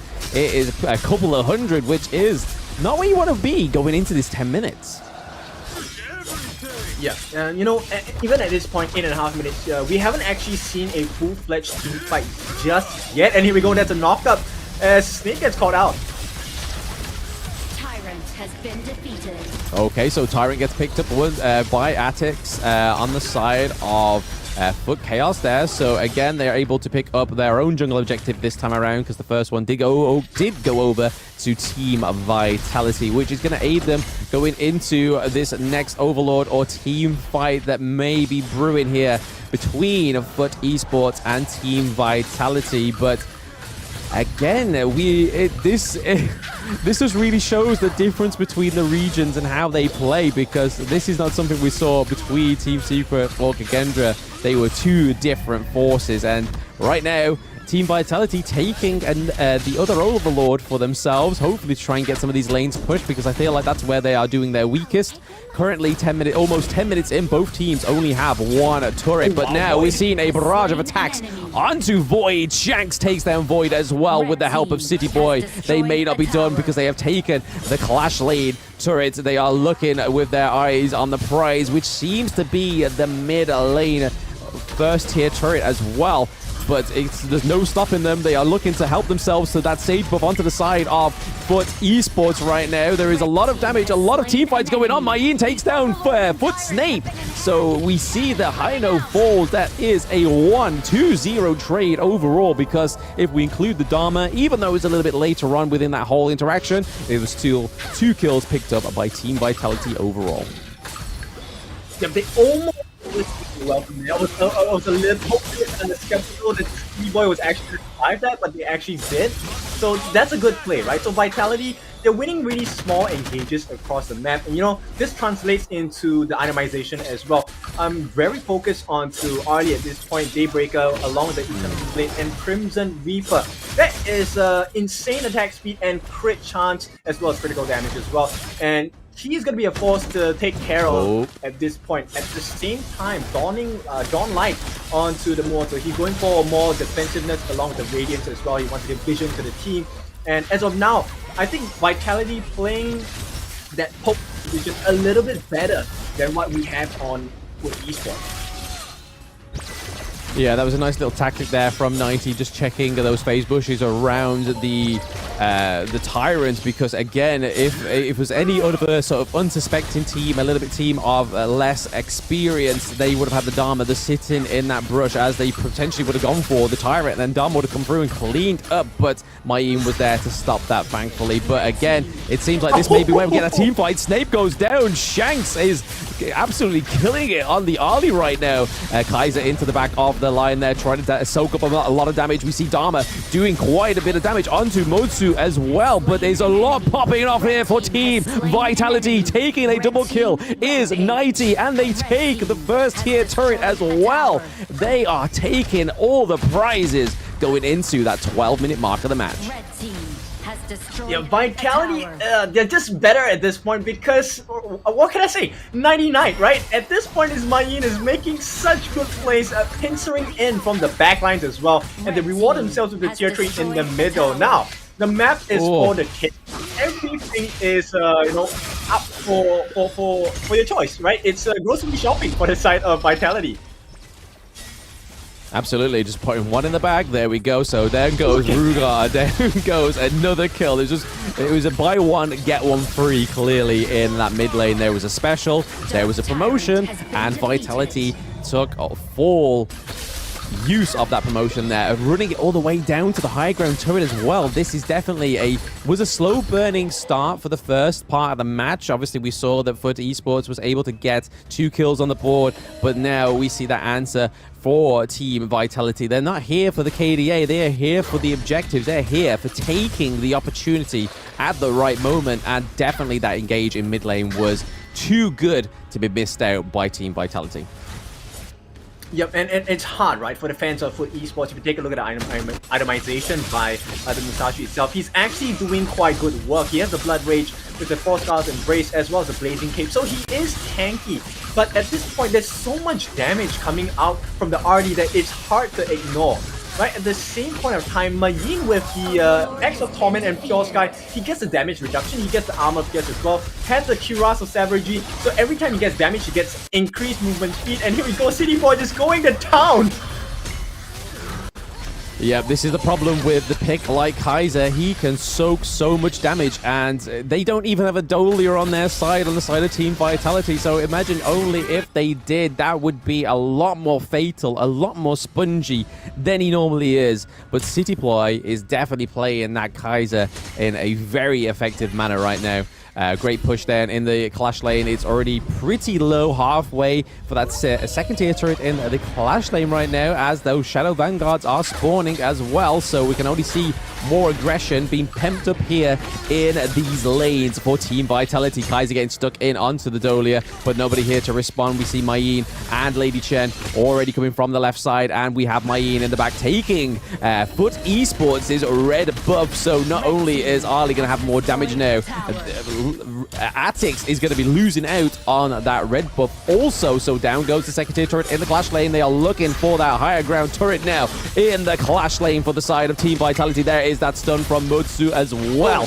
Mayeen got a little bit too stuck in, but down goes that higher ground turret. No, they keep onto it ever so slightly. Team Vitality just not quite getting that grand prize to enable those stronger minions within that Clash lane. But again, that second come through now with the engage of that Shadow Vanguard down into the farm lane. Mayeen is getting stuck in down there as well. Kaiser all getting laid onto Atix. Down goes Masashi, so no more focus onto the backline for Team Foot Esports, as they are pretty much being whittled down to 2 members right now. Dharma trying to do much of effective with those billions of fists, trying to keep them off that crystal of game 1, but Team Vitality taking a clean late game victory from Foot Esports. Yeah, brutal. I mean, that is the word that I have to describe Team Vitality with. What a brutal performance. They really held them on by the throat and just crushed them at this point. So, for Team Vitality, if we were, unsure about what their standards are, welcome, because Team Vitality, one of the teams we have to keep our eyes on. What a tremendous performance for the first game as well, and definitely going to put themselves on the world stage, on the map for us to take notice of. Absolutely. We saw that Foot Esports kind of had their foot, to lack their better words, slammed in the door after that early game start, as we saw in game 1. But Team Vitality definitely answered back very quickly there. I think it's all definitely down to the draft. We were seeing a little bit of a draft difference there. Kaiser has obviously always been one of those tried and tested heroes, especially when you need that tanky hero on your team. He is there to sponge all that damage, especially once he starts getting all those defensive items coming for him. And then not to only mention that, his ultimate just allows him to take even more damage. So if you use that hero super effectively like Team Vitality did, you can really set up the best of plays. Like we saw, mid lane was looking completely fresh on the side of Foot Esports, and then all of a sudden, just one engage from Team Vitality. That mid lane was see ya, bye, gone, sayonara.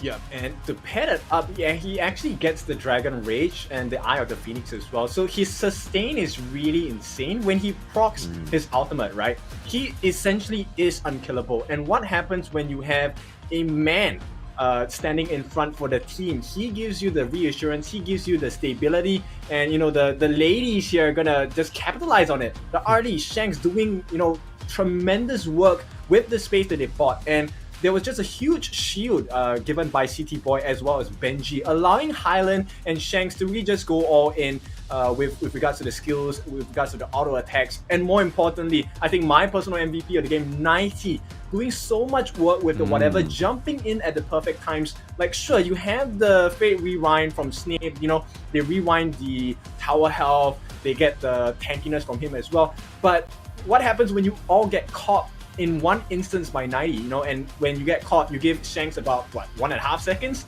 He is more than delighted to oblige to this request that, hey, can you hit me more? And Shanks obliged to that request, right? Yeah, but he definitely supplied the demand there for those basic attacks on the Ali. But like you were saying, 90 had a fantastic performance on the Mayeen. We have those two different kind of Mayeen players where they will very much stick in the lane for quite some times. And then you have the version that 90 played where very much roaming, being used as a human ward just to give vision to his team, like we saw him spot out the Dharma towards that Tyrant fight, which was probably for the better, because if you walked into that Tyrant fight unsuspected, that would have gone completely south for the side of Team Vitality. But if you're looking at the damage here, so 95k and 90k by the mid and the farm lane on the side of Team Vitality, and the only person to get close to that on Foot Esports was Snake. Snape with that 73.9k damage, and then obviously a Lady Sun with the 65.5k. Because when it comes down to it, into the nitty-gritty, the whole thing that functioned on the team of Foot Esports was the fact that Void and Atix was meant to be used as the front line, and then Snape and Lost was able to, should have been just dealing the damage. But again, there just was no late game. Lady Sun just didn't have the time to activate. Yeah, so if you take a look at it, right before we change to this screen, you take a look at Foot Esports, their team fight rate, right, was about 100%. And if you take a look at what's happening towards the later stages of the game, around the 10-minute mark, that is where Team Vitality kind of snowballed their potential, right? And simply because they didn't allow Foot Esports to farm at all. It was just, hey, we're ready to fight, let's just keep fighting. So the entirety of Foot Esports had to fight for their lives literally the whole game. There was no time to farm, there was no time to recover any of the differences, differentiation. And you know, the MVP, as we all know, it's gonna be Shanks here, just doing a lot of work for the team, the hardest worker, but his job was made so much easier with the help of his teammates as well. Very brilliant performance, like you mentioned, 95,000 damage. I'll be proud of that any day as a farm lane, but I don't really play farm lane. But nonetheless, Shanks, really giving him a good shanking there, you know, taking the daggers into their hearts at this point. So let's take a look at the highlights of Shanks' gameplay and overall for Team Vitality as well. Yeah, as you said, it gave him a good shanking. For those of the UK or dwelling of the UK would know exactly what that means. But here we are, just what we thought was going to be a little bit of a stomp here for Foot Esports in the early game, where they got those two kills on the board. Seemed to have a little bit of a stronger rotation in the early game. We definitely saw a huge response from Team Vitality all the way through to it, because here, that's when the City Boy was able to be activated on that Kaiser, just giving such clear obstruction to the enemy team, trying to get onto the back line of that Ali of the Lady Chen as well. But it was just so unfortunate they were just not able to get there. The Dharma just was always body blocked by the Kaiser going into the entire of that whole game. And just like we saw in that mid lane fight there, just absolutely decimating it. It was a bit of a slow burning start for Team Vitality, but here is that game-winning replay there, taking the crystal with the help of the Vanguard, wiping out everybody but Dolia. I think that is a fantastic staple game one to have in the entire tournament, because again, we haven't seen Team Vitality play. This is the first time we've seen them play, and it is a fantastic way to finish that first game. Yeah, normally when we see a Dolia, we're very worried about the draft itself, but Team Vitality, they had a very good plan, right? And now, if you're looking for a good plan to have, let me share with you how you can make your life a little bit better. We have the Season 2 Creation Party. You can actually go to HOK Creation. We're looking for content creators in the Gorge as well. You do your best to make your life a little bit more colorful, both in-game and in real life as well. There are rewards for you for taking part in this particular exercise as well. I hope to see you guys give us some beautiful contents that we can share across the world as well. So if you're interested, you are a creative, you want to get your art and artistry out into the world itself, do take a look at the creation program we have for creators all over the world. Yes, absolutely. I mean, I'm part of that as well. So it is a fantastic little tool. That Hawk Studio is great. It gives you all the assets for you creating content. Again, you have clear access to win rates for the servers as well. So plenty of information to make the best, most informed, but fun content for Honor of Kings. And that's the best way we learn, is with all this great content coming through for such a great game. But again, speaking of great games, game one between Team Vitality and Foot Esports was nothing short than a great game.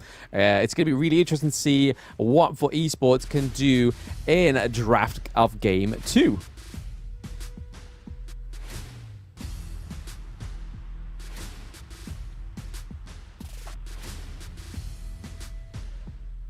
Yes, so going into the draft of game two here. So again, we're just waiting to see what Foot Esports are able to do here to try and reclaim a best of three, because so far we have not had a best of three in day 2. I mean, if I remember correctly, game 2 yesterday was our first best of 3 between All Gamers Global and RA Esports. So is it going to be the same fashion today, where match 2 is going to be a full best of 3 between Foot Esports and Team Vitality? I think here is where that's all going to start to come into fruition here. But Team Vitality banning out Hino and the Chow straight away, and then Foot Esports are taking out the Dolia themselves, maybe missing out on that second ban, or is that just a bit of an error we're seeing right here on the broadcast? Hopefully they don't miss out on a second ban, because we know how important bans can be in these games. Yep, they will not. It will actually get the pay into the ban as well. So at this point, I think we might be open to a couple of interesting picks. Ooh. First and foremost is going to be the Mai Shiranui coming in for the side of Team Vitality. We see other teams like Team Secret making the most out of this hero itself. Now, Mai, as we all know, offers very huge burst. So I think Team Foot Esports has to be really careful about the initial stages of the game, and they're going to try and counter this with the Angela as well. Angela, of course, offers huge bursts, huge stuns as well, and they are going to pick up their own mining at this point for the side of Foot Esports. So we're looking at good mobility, good stuns, and good bursts as well coming out from Foot Esports. But now you have Kaiser coming into the playground for the side of Team Vitality. Similar to game 1, he's going to be one of the beasts that you have to deal with, because he's going to have a lot of health points, he's going to have a lot of health recovery. And once again, Shanks back onto the Arlie. Is this a mistake by Foot Esports allowing Arlie into the hands of Shanks again? I mean, I would like to say it is, but there we go. We actually have a new hero gracing us in the farm lane. This was a particular big pickup within the Open Series. It was Hu Yi coming through onto the side of Foot Esports. Again, this is a hero that has aggressive attack speed. His whole passive is about getting extra basic attacks onto his basic attacks, so we pimped you out with more basic attacks with Ho Yi. But not only that, he has that stun from downtown, and the further his arrow travels, the longer the duration of your stun is. So again, if you can land this onto the Mai, if you can land it onto the Ali, or even you can do a non-starter CC onto the Kaiser. So if Kaiser is looking for that huge engage for his team to start, and then Hu Yi just pops that arrow from a far distance, it just stops Kaiser in his tracks, which could then really show for Foot Esports to then over and basically take the helm onto this game 2 advantages with the Hu Yi, and obviously the Angela being a direct counter to the Mai in the mid lane. Yeah, and I like the fact that they ban out the Byron as well as the Elaine, because these two heroes are the ones that will have the easiest access into the backlines to catch out this whole E, right? So I think it's pretty clever that they have taken out these two heroes, you know, just lessen the risk that Lost will be caught when he plays his whole E. On the flip side is going to be the Tun ban as well as the Zhuangzi ban as well, right? So they want to get rid of the NTCC properties, because they want to be able to catch this whole E, and even this Angela at times, if they're able to get the snap surprise knockup, especially coming in from the Mai Shiranui, right? And we've already seen Highland very proficient in the mid lane. We have seen the performance of his Lady Chen in game 1. Now let's see how he's going to perform with the Mai Shiranui in game 2.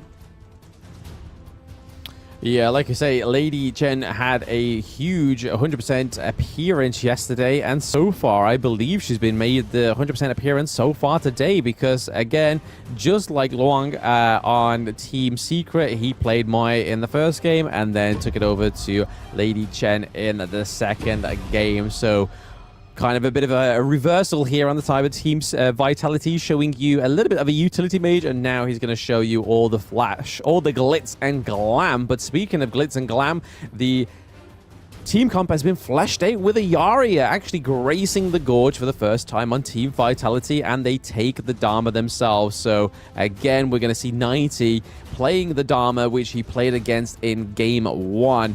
But over to the side of Foot Esports, they do have the Zhang Fei, which is also going to be their own foot into the door when it comes to claiming these great engages with such a beast of a hero. Yep, I'm kind of worried, right? Because when you see a Yaria, it literally means you have 1.5 lives on a person that he chooses to use his ultimate on, right? So it's called a Verdant Protector, and at this point, any person that Benji jumps on is going to make the world's difference, right? Because if you take a look at Dharma, take a look at Kaiser, you take a look at Arlie, or even Mai, for that matter. That's a lot of hit points, a lot of shield you have to work past, and in the meantime, any one of these members can actually deal a ton of damage when you're fighting straight into their face. Yeah, the Yaria is going to be an interesting one to see how Team Vitality play this little hero lady, the one that latches onto the other heroes on your team, obviously offering shield, offering little 1 second knockups, but in Honor of Kings, 1 second is just basically the equivalent of a 2.5 second stun, a 5 second stun in any other games. But again, one we didn't actually notify and make a huge deal about, which is probably one of my favorite jungle picks when we do see in competitive, especially on the likes of Atix, is that Jing. So again, pre-broadcast we was on about why I was a little bit frustrated on the Doom pick yesterday is because obviously it's not the flashiest, it gets the job done, it soaks the damage kind of like the Kaiser does, but Blam loves his flashy heroes in that jungle, and I'm glad we get to see Jing come through for FUT Esports, and especially on Atix, because in Season 1 he played Lamb very well and played these nimble heroes in the jungle to extreme playstyles. I like this aggression from FUT Esports right now. Right off the bat, 90 already pushed out of the lane. And all Void has to do at this point is just to freeze the wave, and he will have the level advantage going up against 90. They're going to try and make a little bit of a difference by seeing the ball camps on the top side of the map. I think they have done it, so there is a slight level and EXP advantage going to the Mai Shiranui. Yeah, seeing Rugar all the way up into the Clash lane rather than in the farm lane helping out the Angela is very interesting. But again, Angela has the distance. She can clear those minion waves without any Zhongfei there. So giving it over to the Mayin is probably the best bet, especially going against Dharma in that early game. We saw that 90 almost got caught out in that 2v1 though, so he has to be careful. He cannot underestimate FUT Esports after even getting a clean win towards that mid to late game in game 1. I think a level of underestimation cannot be put here against the top 1 Turkish team in Honor of Kings. Yeah, you know what? I'm waiting for one thing only, and I'm waiting for Atix to just come in with the mirror domain, right? That's the one that I'm so curious, because when you see a godlike Jing player, you know, the iframe usage is especially insane. It's very flashy as well. So I'm hoping we have a superstar performance coming from Atix. Yes, I hope so too. I hope so too. So I've been picking up these flashy hero picks in the jungle, but again, we are seeing a little bit more of an engage here on the Clash lane. Kaiser is probably in the right place at the right time to give backup to 90 up in this Clash lane, but still nothing comes of it. This is very reminiscent of game 1 where we had such a slow burning start. We had to wait till the Tyrant came up before we got any kills in the game 1. So again, I think we're going to see a little bit of copy pasta this time around between these two teams, because again, if Vitality are able to take a 2-0, it's very troublesome for FUT Esports, so they have to play careful, they have to play very considerate, and there goes Hui's ultimate just completely passing us by, unfortunately not landing onto anybody, because if that did land onto either Shanks or Benji, that could have been crucial for a great engage for FUT Esports to take up the first blood. Yep, exactly. And at this point, I think I just want to mention something about Highland. Highland has been consistently pressuring the ball camp coming in to FUT Esports' jungle on the top side, and he has taken it, I think, 2 or 3 times already in the space of this 3-minute game time. And it's working out because he's delaying the experience as well. Yes, absolutely. He's definitely trying to cut it off from the Jing, because again, this is a hero that definitely needs those items to deal more damage, and when it comes to a hero like Kaiser, damage is all you can really count on to try and just delete that health bar that he has that's just so so chunky when he goes in with his ultimate form as well. So definitely the reason why we're seeing that chokehold on that gold resource is because we don't want to give it over to Jing, and we don't want to be giving it over to Ho Yi, so we can get all those items to make the basic attacks hit even harder. That's right. So for Lost itself, I think the win condition for Fui Esports is, can we get the gold funnel into this farm lane? Right? And at this point, once he's strong enough, they just need to provide the shield, and that's where Ryoga comes in, right? As long as he gets the Unbridled Outburst at the correct time, he buys them time to really get the stuns in and get the damage in as well. And I think that was a little bit of a preemptive blazing brilliance coming in from the Angela, so, you know, they might have to delay this Tyrant take in the meantime. Yeah, we could kind of see what Zhongfei and Foot Esports was up to in that little engage. They were really hoping that the strangled Team Vitality would go into that wall, because again, that's a big real estate for Zhongfei to use that Unbridled Rage. He would have got plenty of crucial crowd control there. But here we go. Speaking of crowd control, First Blood is beautifully finessed with the combo of Ho Yi and Angela. So Snake picking up First Blood in game 2 for Foot Esports. So again, back-to-back First Blood really shows that this team still has the capability to take a win off Team Vitality. It's just all about that crucial mid and late game. They do take the first Tyrant again. Blazing Brilliance doing a lot of damage onto the side of Team Vitality as well, so they've got to be careful. They've got to get that health back somehow. Yeah, I think it's so cool, right? That the fact that, you know, the name of Ho Yi's ultimate is called Burning Sun Arrow, and they literally burn the life points out of Shanks in that particular engagement itself. So Shanks now has to be really careful, because now there are 3 members going down. In the meantime, they're trying to have a Mexican standoff between Void and 90, right? But the main objective here is buying time. Can they get the kills on the farm lane on the bot? Oh, there we go. Oh, look at all that damage down in the farm lane, but nobody's still yet to be picked off. Shanks has to be careful. The Paracel is in safe distance under the turret, but we're just seeing if he could bait anybody to come back to him. That is the high-risk, high-reward playstyle of that Arlie. However, Team Vitality are going to get that first tier turret in the Clash lane, it seems. They just need those minions to rock around. Go on, hit it with your hammer, homeboy. Get that Clash lane turret for Team Vitality. There we go. So first turret, they didn't get First Blood, but got first turret. So again, a first for Team Vitality is probably something good to be held onto here in terms of losing all those first things, like the lost first Tyrant, the lost first Blood. They don't want to be losing first turret and the Overlord as well. So we may see a play for the Overlord be played here, because we see a lot of presence here in the mid lane. Mai sitting in the bush, just waiting for the unsuspected victim, waiting for Angela to use the Blazing Brilliance probably, but it seems like they're going to reset and hopefully take that farm lane turret. But no, Dharma is definitely saying, teleportation mechanics, homeboy. I will be down there to help you not take that farm lane turret first.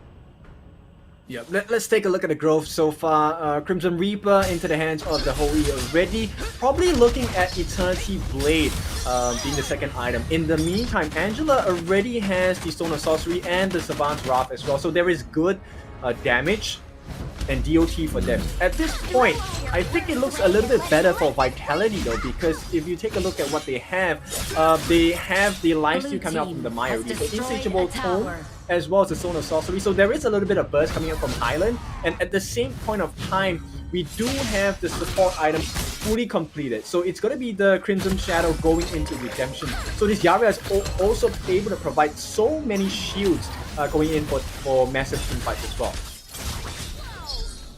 Yeah, I mean, they're definitely having the right items being itemized against Foot Esports, but now we are seeing a little bit of a struggle. It could have been a lot worse for Team Vitality. They were able to get caught out by that Unbridled Rage, but speaking of getting caught out, 90 gets taken down by Atix on the side of Foot Esports. So another kill being taken over to the side of Foot, but now we see a callback. Highland is taken down. Atix, they have no jungle. Kaiser is into the thick of it, taking a lot of damage. It falls as well, thanks to Lost dealing so much damage onto the Kaiser there. But is that going to be a worthy trade, taking that mid lane turret for 2 lives? I would argue that that is a good trade for the side of Team Vitality.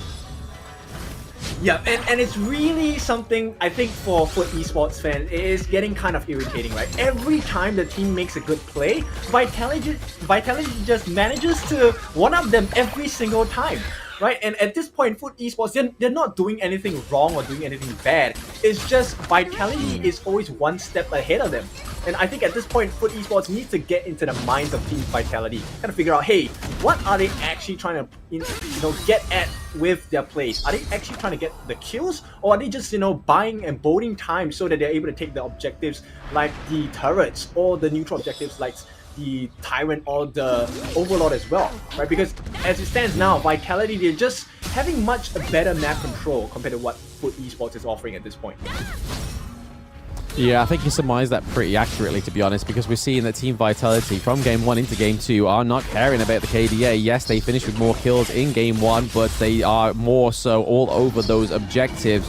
Not quite so much in Game 2 in terms of the jungle objectives, but turret-wise, they've hammered the side lanes, whereas Foot Esports have not had an opportunity to try and take any turrets yet. So again, having those turrets taken down just means that you have less of a safe space to go back to if you are Foot Esports. And it gives you, if you are on the side of Team Vitality, a great pressure to be had there. So when it comes to these jungle objectives, you've got to consider when you're on the side of Foot Esports, whether you're being pushed, whether you're having a macro play going against you right now. But there we go. Hu Yi's ultimate just got nullified by Ali there. The completely just shutting down Hu Yi's a blazing sun arrow there. So unfortunately for them, they're not going to set up any sort of playmaking, but Mai is just trying to bait them into the team fight a little bit further. We see the Kaiser is stuck into it, taking loads of damage. Yaria is on top of Shanks as well. Takes him down. Down goes Void. Void and Ryuga looking pretty low. And Atix as well. Double kill going over to Shanks. So what looked like one farm lane starting off a fantastic engage was definitely turned around. Spun around by a Parasol. Completely negated by the Ali. So well played to Vitality Shanks for picking up that double kill there. Yep, exactly. And this is why you take control of the map, right? This is why you take more turrets. It's better to focus on the map control because it allows you so much space. And if you take a look at it, Shanks is already at level 13, right? So he's 3 levels ahead of Ryuga, which is why he's able to deal so much damage at the same time. And to make matters worse, Shanks has Frenzy. So with the additional damage, the additional lifesteal, additional defense as well, it's very hard to come up against Shanks. And with the maple dance, he's able to kind of like mitigate every single range projectile coming in. Yeah, I feel like even though Ali was selected a little bit earlier in the draft, the Hu Yi kind of countered the Kaiser in terms of the damage. We're seeing that City Boy is taking a lot more damage thanks to the Hu Yi, but regardless, Ali is the direct counter, especially like you say with the maple dance being able to just cancel projectiles. So again, it's trying to save face on the side of Foot Esports. And speaking of saving face, they do lose their second tier turret in that mid lane. This seems to be a Team Vitality MO. They're all about focusing that mid lane, and we know how crucial it is, Ken. Yeah, it is. So once again, look at what they're doing. They're buying time, right? So now the entire jungle on the side of Foot Esports is open for the taking. They have time to traverse the map. Look at what kind of objectives they can achieve, be it taking the buffs or just managing the waves so that it's always synced up, right? So 3 lanes are pushing at the exact same time. So there's no way you can ignore protecting your turrets as well, which is also very difficult to deal with because when there's a major objective like the Overlord, and for now it's already past the 10-minute mark, Shadow Overlord as well, it's a huge objective to give up. And Foot Esports, they have to choose, right? What do I want to give? It's not even about, can I fight this? It's, what do I want to give? Do I want to give a tier 3 turret, or do I want to give away the Shadow Overlord? And at this point, it's a very clear option that they don't have any options. They have to give it away. Yeah, I feel like Vitality have just kind of like strangled Hold'em into the only place that they were kind of sort of stabilizing him, which was that goal difference, which is now completely just evaporated from the side of Foot Esports. Okay, Mai managing to finesse that, but is she going to be able to finesse the inevitable? She takes down Highland, but that is going to be called back by 90, taking out Void, and we are going to be seeing a huge clash here. I don't even think if Angela's positioning is going to do her any justice. It hasn't. She's just been able to escape, but not do anything else. That is a 3-1 trade for Team Vitality, looking at getting these minions to these higher ground turrets. Unfortunately, there is no minion wave there in the mid or the clash lane, but we do have that Vanguard rocking around now to just greet all these higher ground turrets in this game too. So this could potentially be the curtain call here for Foot Esports, as we see that City Boy is just no stranger to being stuck into the thick of it right now, as he's still there, still committed to it. We see Angela go down. We see that there's just so much going on here. Double kill for City Boy as the Crystal has been harassed by Team Vitality, taking a 2-0 victory from Foot Esports in day 2. Oh my goodness, our French counterparts here, Team Vitality showing up. It's a clean 2-0 for them, and I think there was very little doubt from the start of the game, right? The moment Shanks hit his item timings, it was pretty hard to fight against him. At the same time, with the Verdun Protector coming in from the Zarya, I don't think there was any options for the side of Foot Esports. They had a very valiant effort. I think they did the best they could. They were trying to get as many kills as possible, but you know what happens is when you're too focused on achieving one particular outcome, you kind of lose the sense of the other things you need to achieve as well. And you know, they were just out macro this entire match. So very strong performance by Team Vitality. Once again, as I've said in game 1, if you don't know who they are, well, welcome to Team Vitality. They are a name you cannot miss. Absolutely, and I'm very happy for the EU representatives to take a clear 2-0 victory there from Foot Esports. Thank you so much, Casters. Now we're back with the winning team here. It's coming up from Team Vitality. Give it up to Team Vitality. Just won a landslide just now, guys. Woo! Now I need the mic towards Island. Can we pass the mic? 你要中文啊？你不讲中文啊你？Okay, Highland, I know you can speak Chinese. I know you can speak English. What other language can you actually speak? What the languages you actually do speak? I speak Chinese. And English. English. Don't say you don't know English now. Okay, now since you guys, I think, is the most varied team from different backgrounds. You yourself can speak English and Chinese. There's also France players. There's also some Germany players. So there's so many background variety from your end. How do you guys keep it together? How are the comms going for the team? 随便。就是我们这边4个人说中文。然后有一个只能说英文，所以我们2个人能说英文，我们要2个人试着跟他沟通。可是如果他能说中文的话，我相信我们能平推任何一个队伍。哪一位可以讲英文？你跟你讲有2位可以讲英文。我和旁边这位能说英文。So basically what happened was, if they need the communication going, usually you use English, right? So they were probably going to use English, and there's only 2 of them to use English. And speaking of which, if anything, miscommunication, you have to sort it out. Now back to it, the team captain yourself. So it comes to strategy. How do you sort the strategy without misunderstanding?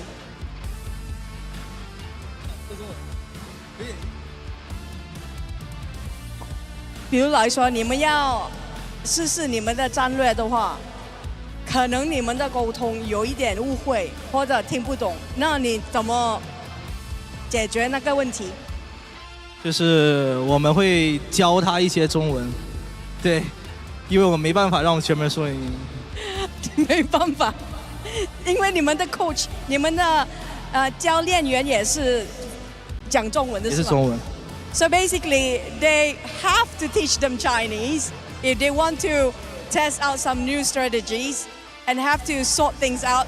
Even though the other party or the other teammate cannot understand English, they will have to teach Chinese. How long does it take for you to implement some strategy just to make sure everybody is on the same page? 对，需要多久？其实很久，我们刚组的时候就有这种问题，然后到现在还有中文，没办法。最久是那么多久？大概要多久 ？How long？ 我觉得我们这次打完就可以了。As long as they're done, they did it. It's okay. 虽然不是完美，你还是可以，对吗？就是现在你们对观众们有什么要说吗？请大家支持我们。That's it. Support them, guys, because Team Vitality is the most varied teams out there. I have so many respect for you guys. Good luck, all the best, and thank you so much, Team Vitality. That's going to be Highland for the captain, but we're going to toss it back to the casters to have next series and the post-stat of the match.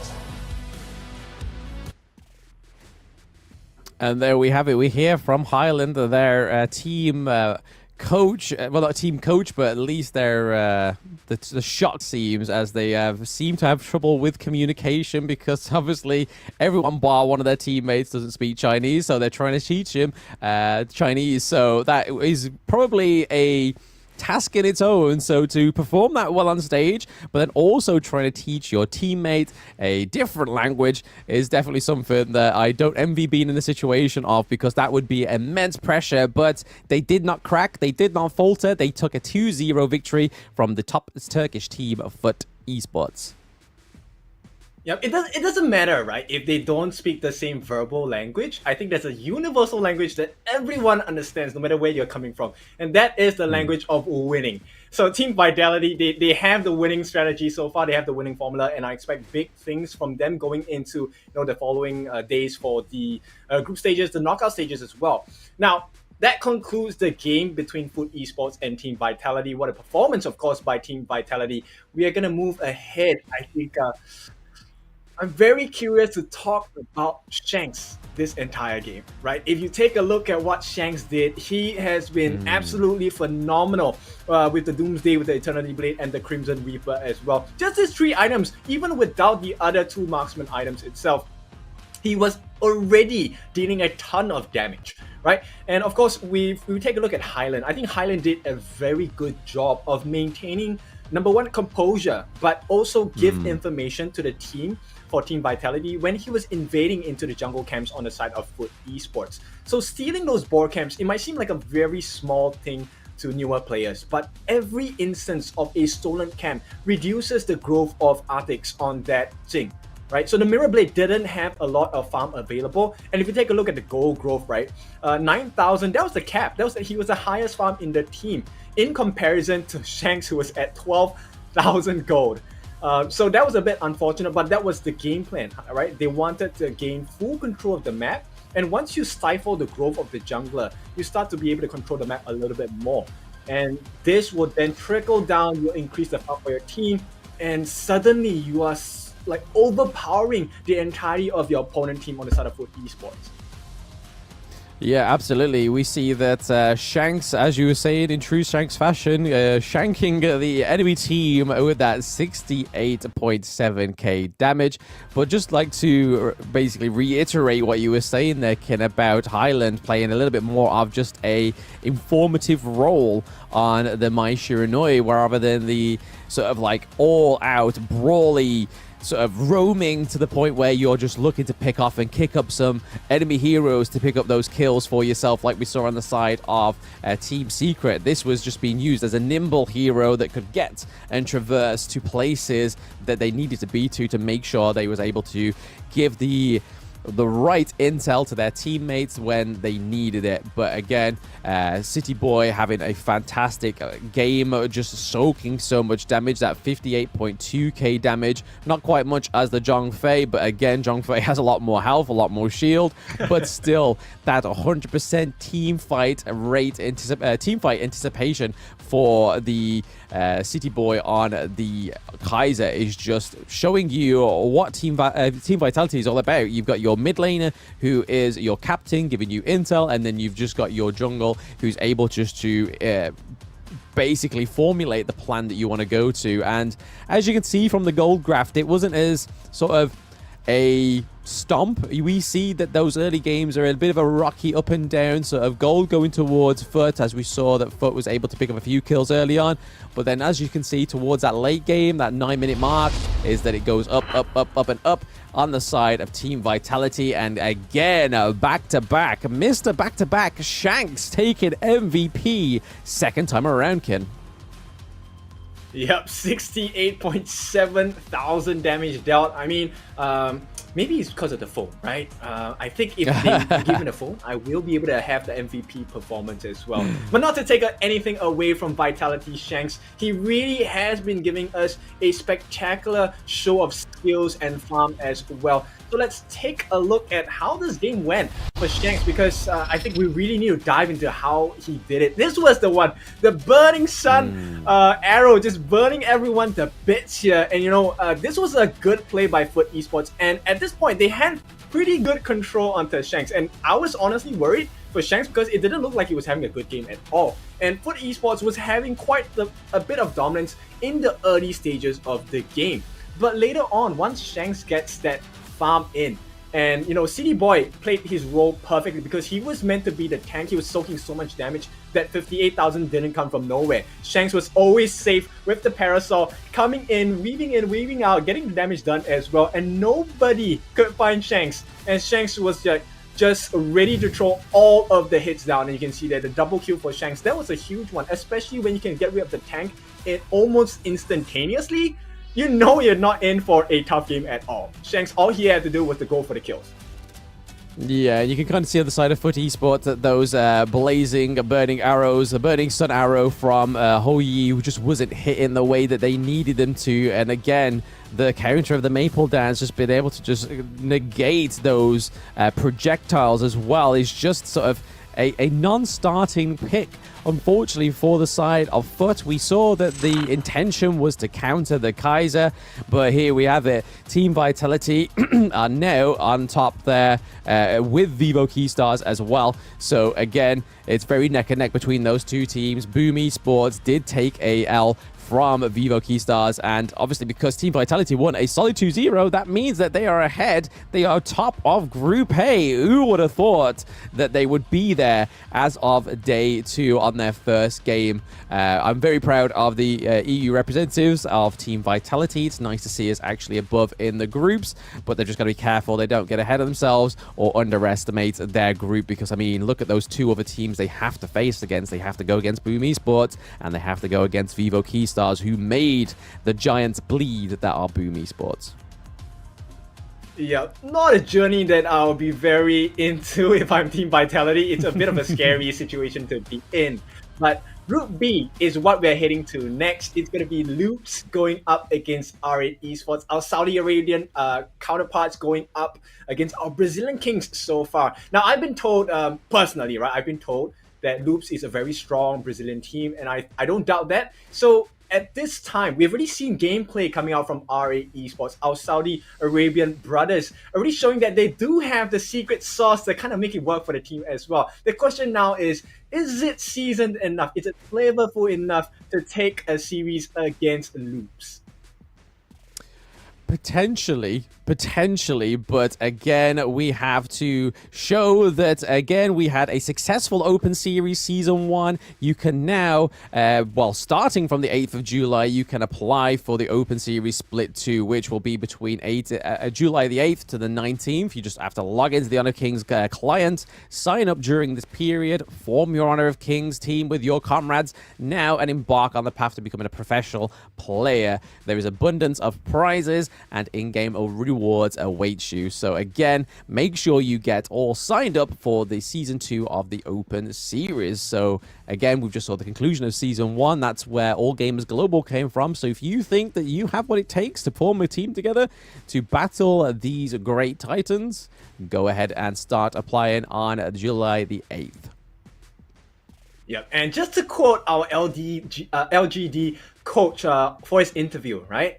Everyone is a player. We all have 10 fingers. It doesn't matter. They are human as well. Give it a shot. You never know. This could be the start of your stardom, right? You could be the next Shanks. You could have your face and hero showcase on the world stage as well. Maybe this time you will be the one doing the shanking as well. Absolutely. Plenty of shanking on the Gorge, but thanks to Shanks in particular. But again, like you were saying, the next matchup is Loop Esports against R8 Esports. We've already had a bit of a flavor from R8, but we've not seen the Brazilian flavor coming from Loops. As we know, they did lose to Vivo Keystars in the Chalk BR 24, but obviously because Vivo Keystars were the champions of Season 1 Invitational, meant that they already had a place here cemented. So give it over to second place would be Loop Esports taking it, but they did lose to Vivo Keystars in that Chalk BR 24. But it's going to be really interesting to see how R8 navigate Loop Esports. They are a very effective team. R8 was able to beat All Gamers Global. So are they going to be able to take the Brazilian counterpart today in their final match of their group? You won't be having long to find out. We're going for a short break. See you soon. 我们会给每个对手 respect， 全力以赴。在 S213个队伍里面，我敢说，除了马来西亚和菲律宾队伍以外，我都有一战之力。 Talk about the vitality. One is Shanks, and the other one is CT Boy. That I prefer to call him 垃圾。那他就等着被垃圾打败吧。我觉得他们可能在我对面连8分钟都撑不过去，就被平推了，没有丝毫还手之力。 FUT 在我眼里可能连只蚂蚁都不如。Nasıl desem öyle hafif hafif böyle tatlı tatlı. Everybody knows that loops are easier to beat.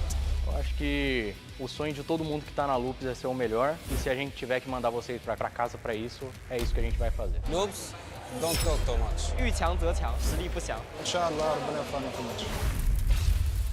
我们小组其实是很强的，有一个 LGD Impunity， 都是两个非常强劲的对手。 Yang sangat-sangat ingin saya lawan adalah LGD karena mereka adalah salah satu tim terkuat di Asia. RRQ 你们应该比 Impunity 更简单。我估计比较困难吧，但是我们会尽我们全力的。 RRQ 等下的比赛能撑过10分钟就好了，别逞强。Kalau mereka terlalu meremehkan, kami dari RRQ bisa mengalahkan. RRQ 加我不会让你活着出水晶的。 We are RRQ, King of Kings. We are coming for you. If you know the enemy, you can plan what you can do in the game before you start the game. Buat tim-tim lain, siap aja kita kalahin.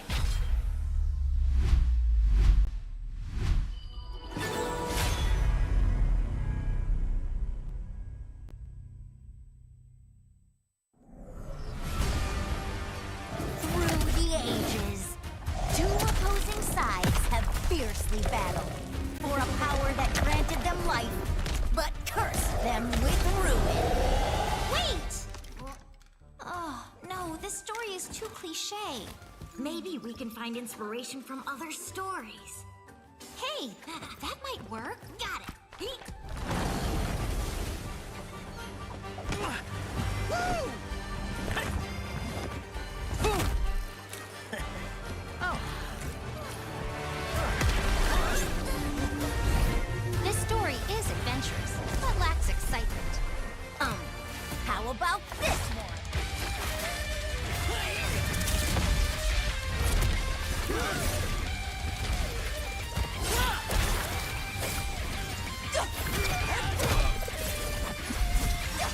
This is too much. It needs more fun. How about this?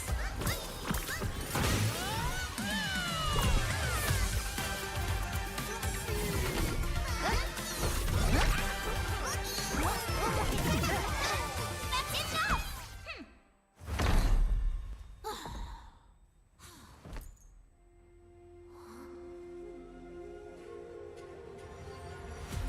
Like the thrust of a spear in battle.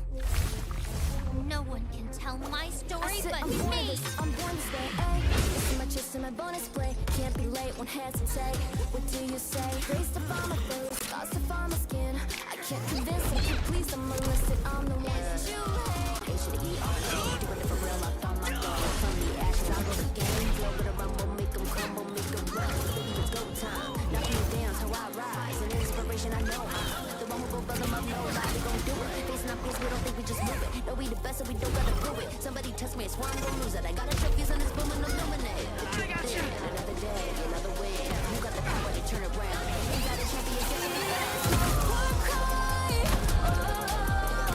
calling out for the game. This song, so high. Won't you yell out my name when I sing a song about it?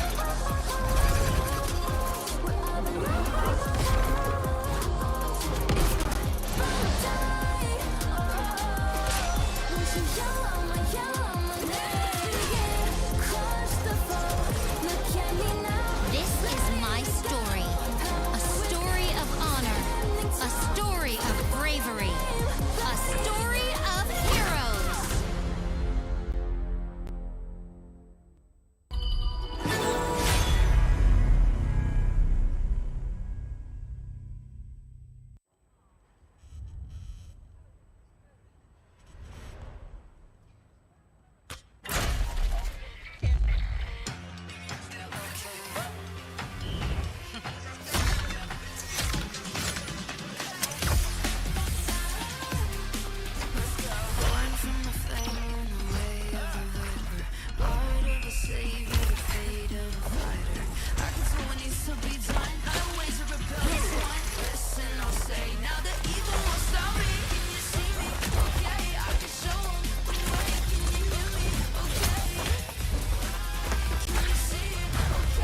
choose a long-range marksman to take down enemies in the distance, only to find the enemies constantly staying at the edge of your attack range. When you enthusiastically pick a high-burst mage, planning to crush the opponents, but the enemies keep sneaking outside your vision. The professional players have long been using the small tricks in their settings for smooth operations. Let's take a look at how the pros set up their game. Change the setting from fixed camera to camera shifts with skill direction. Your vision will move with the direction of your skills, allowing for a broader vision range. This not only enables more accurate targeting, but also gives you the upper hand to anticipate incoming enemies in advance. Come and try this practical secret that professional players are using. Play like a pro to dominate the enemy team effortlessly. Learn from the pro. Learn more from Honor of Kings Global Esports.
Right now, Danny going in the lead.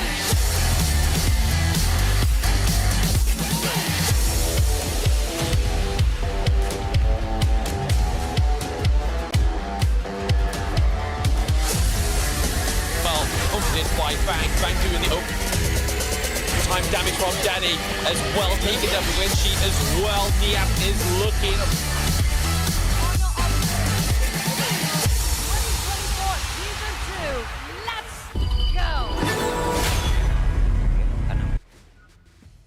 Welcome back, everybody, to the Season 2 Invitational Honor of Kings tournament. You have me, Blam, and joining me today is Kin, those new joining at home. Obviously, if you've just missed the last two matches, make sure you go back and rewatch them because they have absolutely been bangers. But how are you feeling going into this Game 3 today, Kin?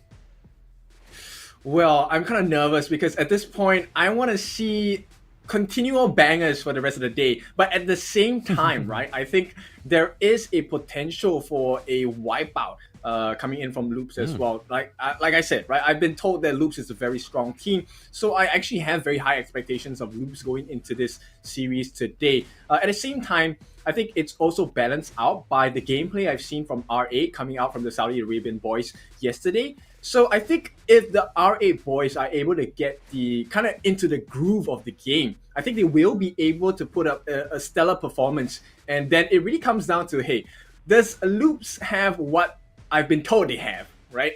Is there enough flavor for them to overtake the Saudi Arabian Kings coming out from R8?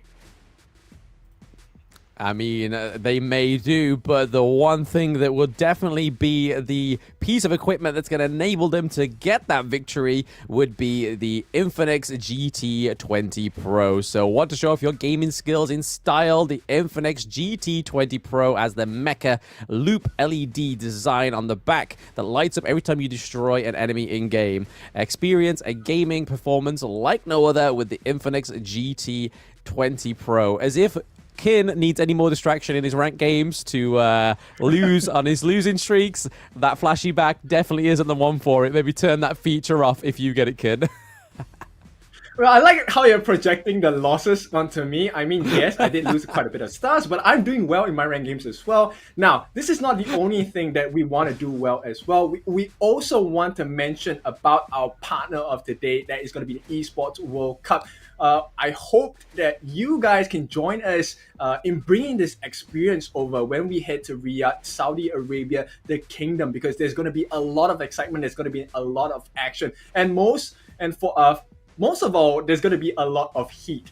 Yes, it is a pretty hot day on the land of the Saudi Arabian Kingdom, but of course that is going to be complemented by the heat of the battlefield here. So when we go into the gorge later on, I think you will see snippets of what you can expect at the Esports World Cup.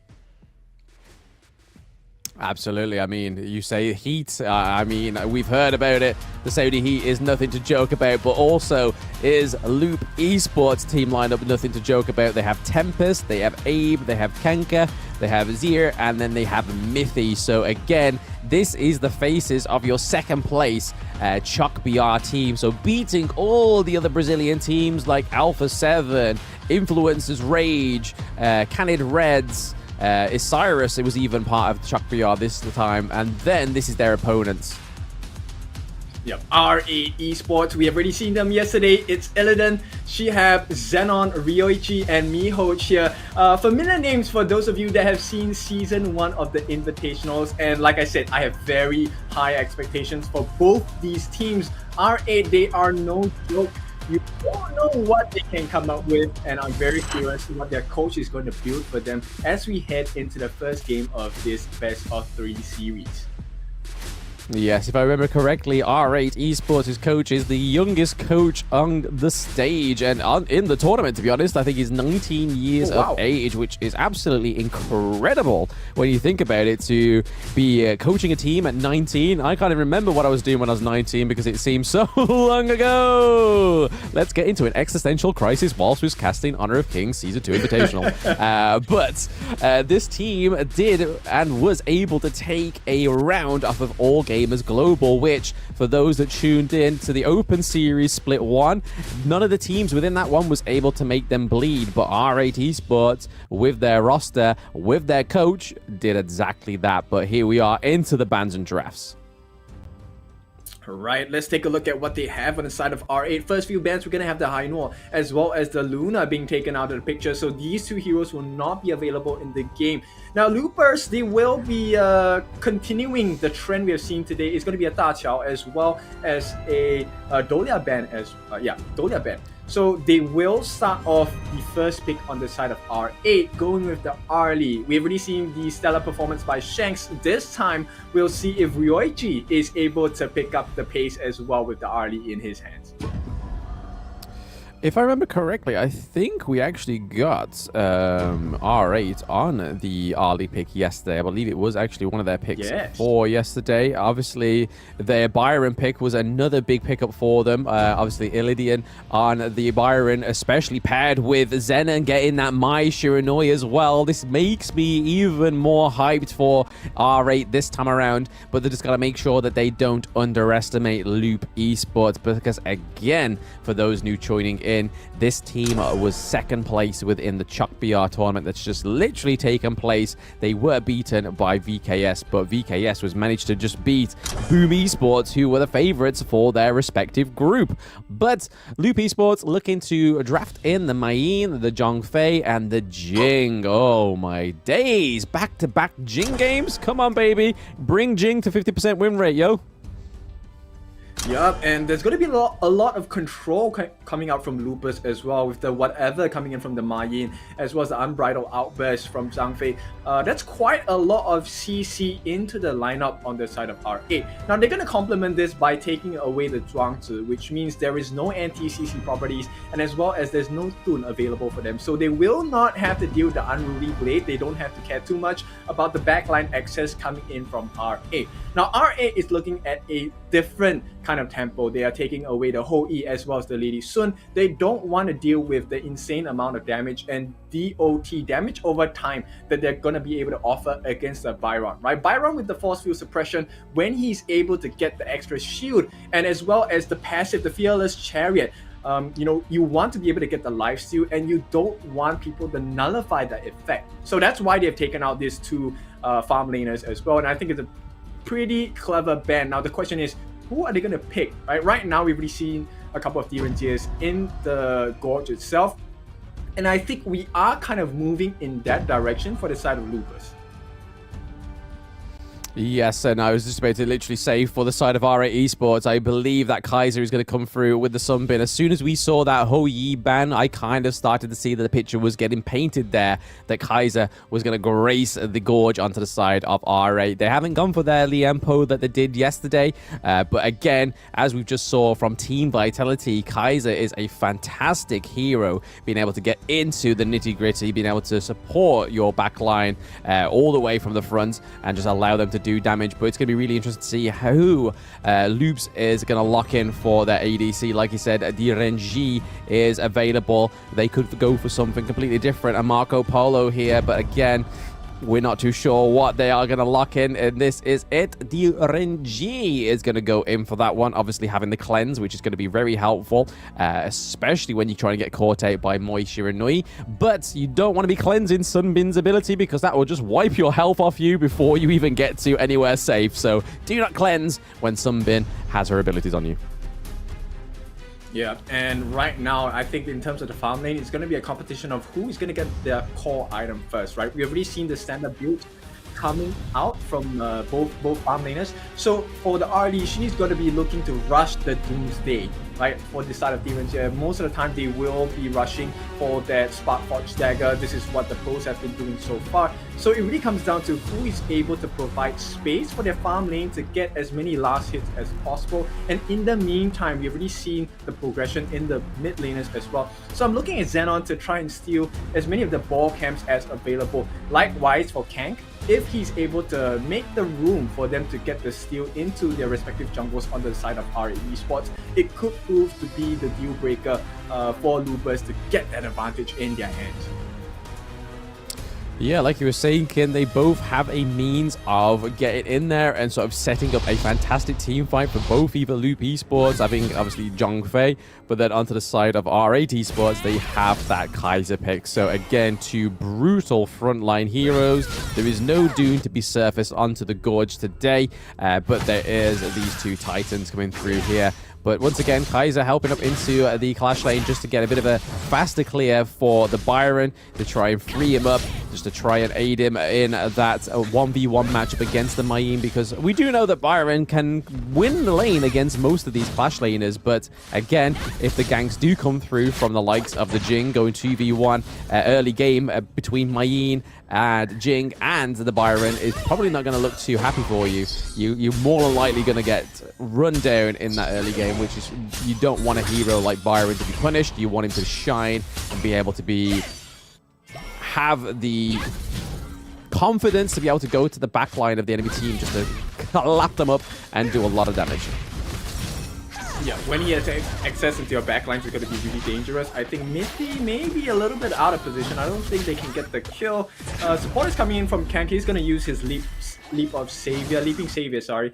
And that is going to save his life for the moment. But this means they're buying a little bit more time for Ryoichi to kind of outlane our farm lane for Zia in the bottom side of the map. Yep, a little bit of an on-brand skill there to save himself. He used that skill, Zhongfei, getting over the wall. But like you said, Mithy was definitely stepped in that whole interaction. He could have been the victim of the first blood. But speaking of first blood, we do have Mayim and Jing down into the mid lane here, hoping to what could potentially be a leech onto the Mai Shiranui, because again, Zenon on this Mai we saw yesterday was a fantastic performance, was able to get a round or a game off of All Gamers Global as well, thanks to this pick. But it was also paired with the likes of the Liempo, which again is another fantastic hero for those team fight engages.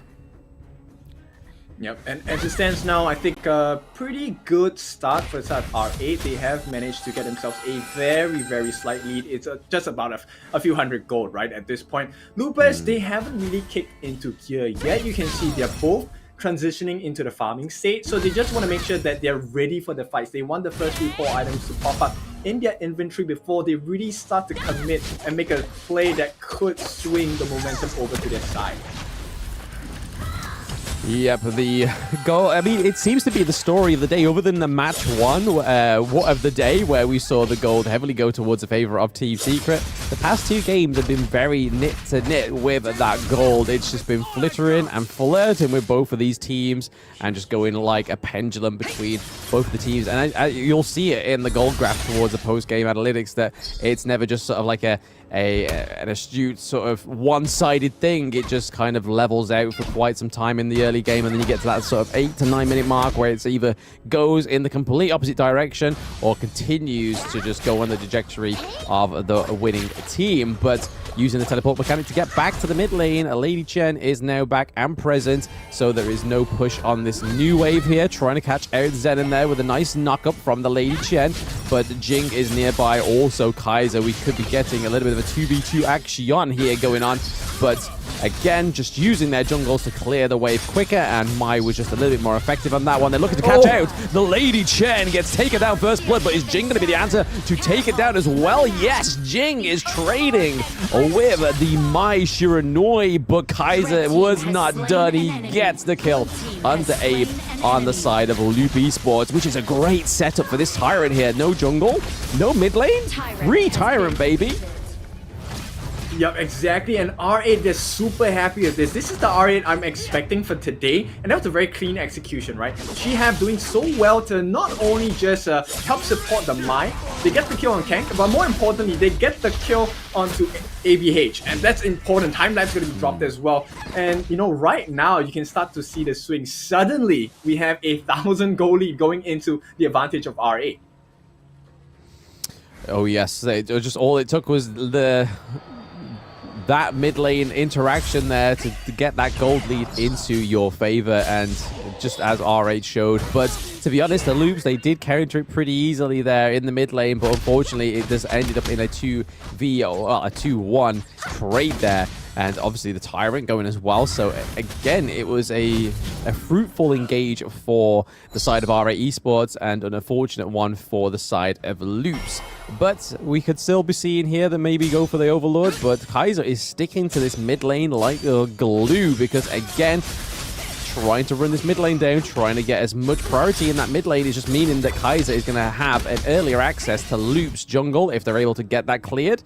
But now, because the minion waves are cleared in the mid lane, we could be seeing a massive rotation here as well, with the Byron rotating down to the bot lane with the teleport mechanic. We could be seeing a setup here for a team fight down on the bot side. Yeah, but as of now, I think R8 not gonna bite onto the bait at this point, because Loops, I think they're kind of ready. But if R8 figure out that, hey, Lady Chen is no longer here, that could be the marker for them to decide to just take a bite out of the flesh of Loops at this point. Yes, but it seems like Kaiser is wanting to help himself for that Sage buff. However, Jing is still tied up in that mid lane. Now they are going to leave it to it, because again, they are all close by on that bottom side of the map. That is not what you want to be caught out in, especially if you've already started on the Sage buff and then they end up stealing it from you anyway. So again, that could have been a non-starter for R8 Esports. So I think that was a tactical retreat that they had to take there. Miffy in this bush, waiting patiently, hoping that Ryoshi just overextends a little too much here. But no, there seems to be a 3v2 happening in the farm lane. Nice paracel there from the Arlie, keeping her safe, able to just dish a little bit of damage, trying to sort of wind up the side of Loops Esports right now. Yeah, that was a good deterrence, to be honest, because it really felt like Loops was going to take that T1 on the bottom. It looked inevitable at that point. So a very good combination of the time times going in with the Maple Dance as well. I think R8 has already shown themselves to be of standard and substance. But now Illidan, he's stuck in no man's land, going to be taken out with the Mirror Domain as well. It's a 2-on-1, so you can't really blame him at this point. Yeah, we did allude to the fact about that Clash lane going that 2v1 early game onto the Byron, and unfortunately they are able to take the first tier turret into the Clash lane, because again, Shihab looking a little bit absent from that side of the map. They're a little bit too focused, and Loops has definitely abused that fact, knowing that, okay, Kaiser likes to stick around that bot side of the map. Let's abuse the Byron into the Clash lane, take him down, take the first tier turret, and we could be seeing a potential brawl here in the mid lane between them all. Okay, Ryuichi is going in. The risk from that Arlie play, which is what we just love to see when Arlie gets locked in the draft. Well, what a play from there. I mean, I honestly wouldn't go for that because I can't calculate the risk that I'm taking, but what a play. Ryoichi showing everyone why Arlie is so frequent in the ban phases. Yep, and that was the favorite there. Zenon actually getting picked up again. It seems like the same old Sunga dance. I got a bit of a taste of deja vu there, but Loops with the aggression from Clash Lane. Now, the knock-on effect to that mid lane after that engage, but really trying to punish the fact that Arlie was able to take out the Lady Chen. However, they did lose that mid lane, so we was kind of hoping for the side of R8 to be the ones that were going to be capitalizing on that early mid-game abuse that we saw there onto the Mai. But unfortunately, it has swapped around and gone into favor for Loop Esports, clearing up that first tier turret in the mid lane. We've got to make sure that R8 just don't underestimate Loops for the rest of this match. Yep. You know, at this point, R8 actually they're in quite a bad position because they lost the T1s on the mid and the top. So that's a lot of the map that's going to go dark for the side of R8, right? And that's a risk. So you can see Loops, they're already starting to poise themselves on the upper side of the map, waiting for any stragglers to show up. And there is burst potential coming out from the Loops lineup. So I'm really concerned about them face checking pushes at this point.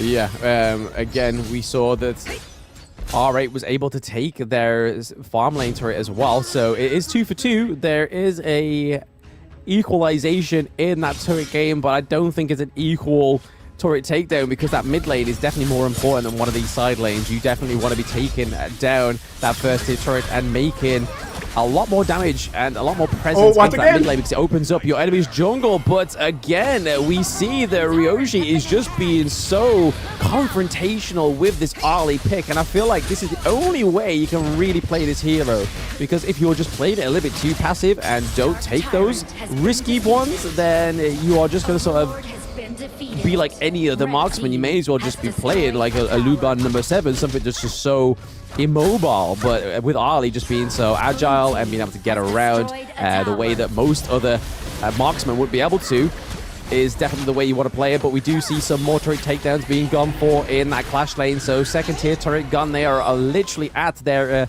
higher ground turret in the Clash lane, still not being able to take that mid lane turret from the side of Loops. Yep, and all of a sudden, you can start to see R8 suddenly has a little bit more dominance around the map, right? Now tier 3s are in actual threat on the side of Loops, so they have to be very careful about the fights that they pick. And then at this point, you can see she have a lot of confidence. He's going to be able to stand in the front because he's just buying room for Ryoichi to really just go in. And you know, with the skill set, the kit that Ryoichi has, he's happy to dive. It doesn't matter because at this point he has that escape mechanism, and she have, you can see, asserting the dominance of R8 across the map. They want the 2-2s across the board. Who cares about your mid lane? Let's just take the side lanes. Yeah, I mean, R8 are currently kind of trying to take that same kind of approach that Team Vitality did, but rather than that mid lane domination, they are looking for those side lanes. But okay, Mai may have got caught out there ever so slightly. Jing as well tried to go in onto the Byron, but just no luck at all. But these Vanguards really putting some pressure onto the side of Loop Esports. I feel like if they didn't get this overload, they would not be in this privileged situation that they are currently in, R8, because they have obviously the second tier turret gone into the farm lane, the Clash lane. They are pretty much at the higher ground turrets in both of those side lanes. So all they need to really do is just open up that mid lane. We want to see the eyes on the prize and taking that down. But again, it's just trying to get those minions in, and this could be the wave that we were looking for. But Lady Shen drops that ultimate, but I don't think that's just going to be the only bit of engage there. Kaiser taking a lot of damage, but nobody dies there. Arlie's able to take down the first tier turret, but down goes Mai Yi. Tempest is down, but then traded for the Byron pick. Nobody's able to catch the Jing. Jing gets a double kill onto the Sun Bin as well. Oh boy, this is why you don't let a Brazilian team pick the Jing. That's right. AVH, what a play there. And I think, you know, at this point, R8, they have been picking their fights. But Loops has shown that, hey, it doesn't matter when you're going to pick your fights. We are going to out-skill you, out-mechanically skill you. And at this point, Xenon may be in trouble. Ryoichi as well. Oh, Xenon gets caught out. ABH, what is that? It's instant deletion here. And I think we will be having a pause here. So it is going to be requested by R. Yeah, so, Okay, so I mean, just have a so little far, bit this of game a- for you, Blam, how is it going? Yeah, I mean, the rocky start for R8. Obviously, we saw a promising mid lane, that little brawl between Jing, Mai, and Lady Chen, and obviously Kaiser there towards the end of that one.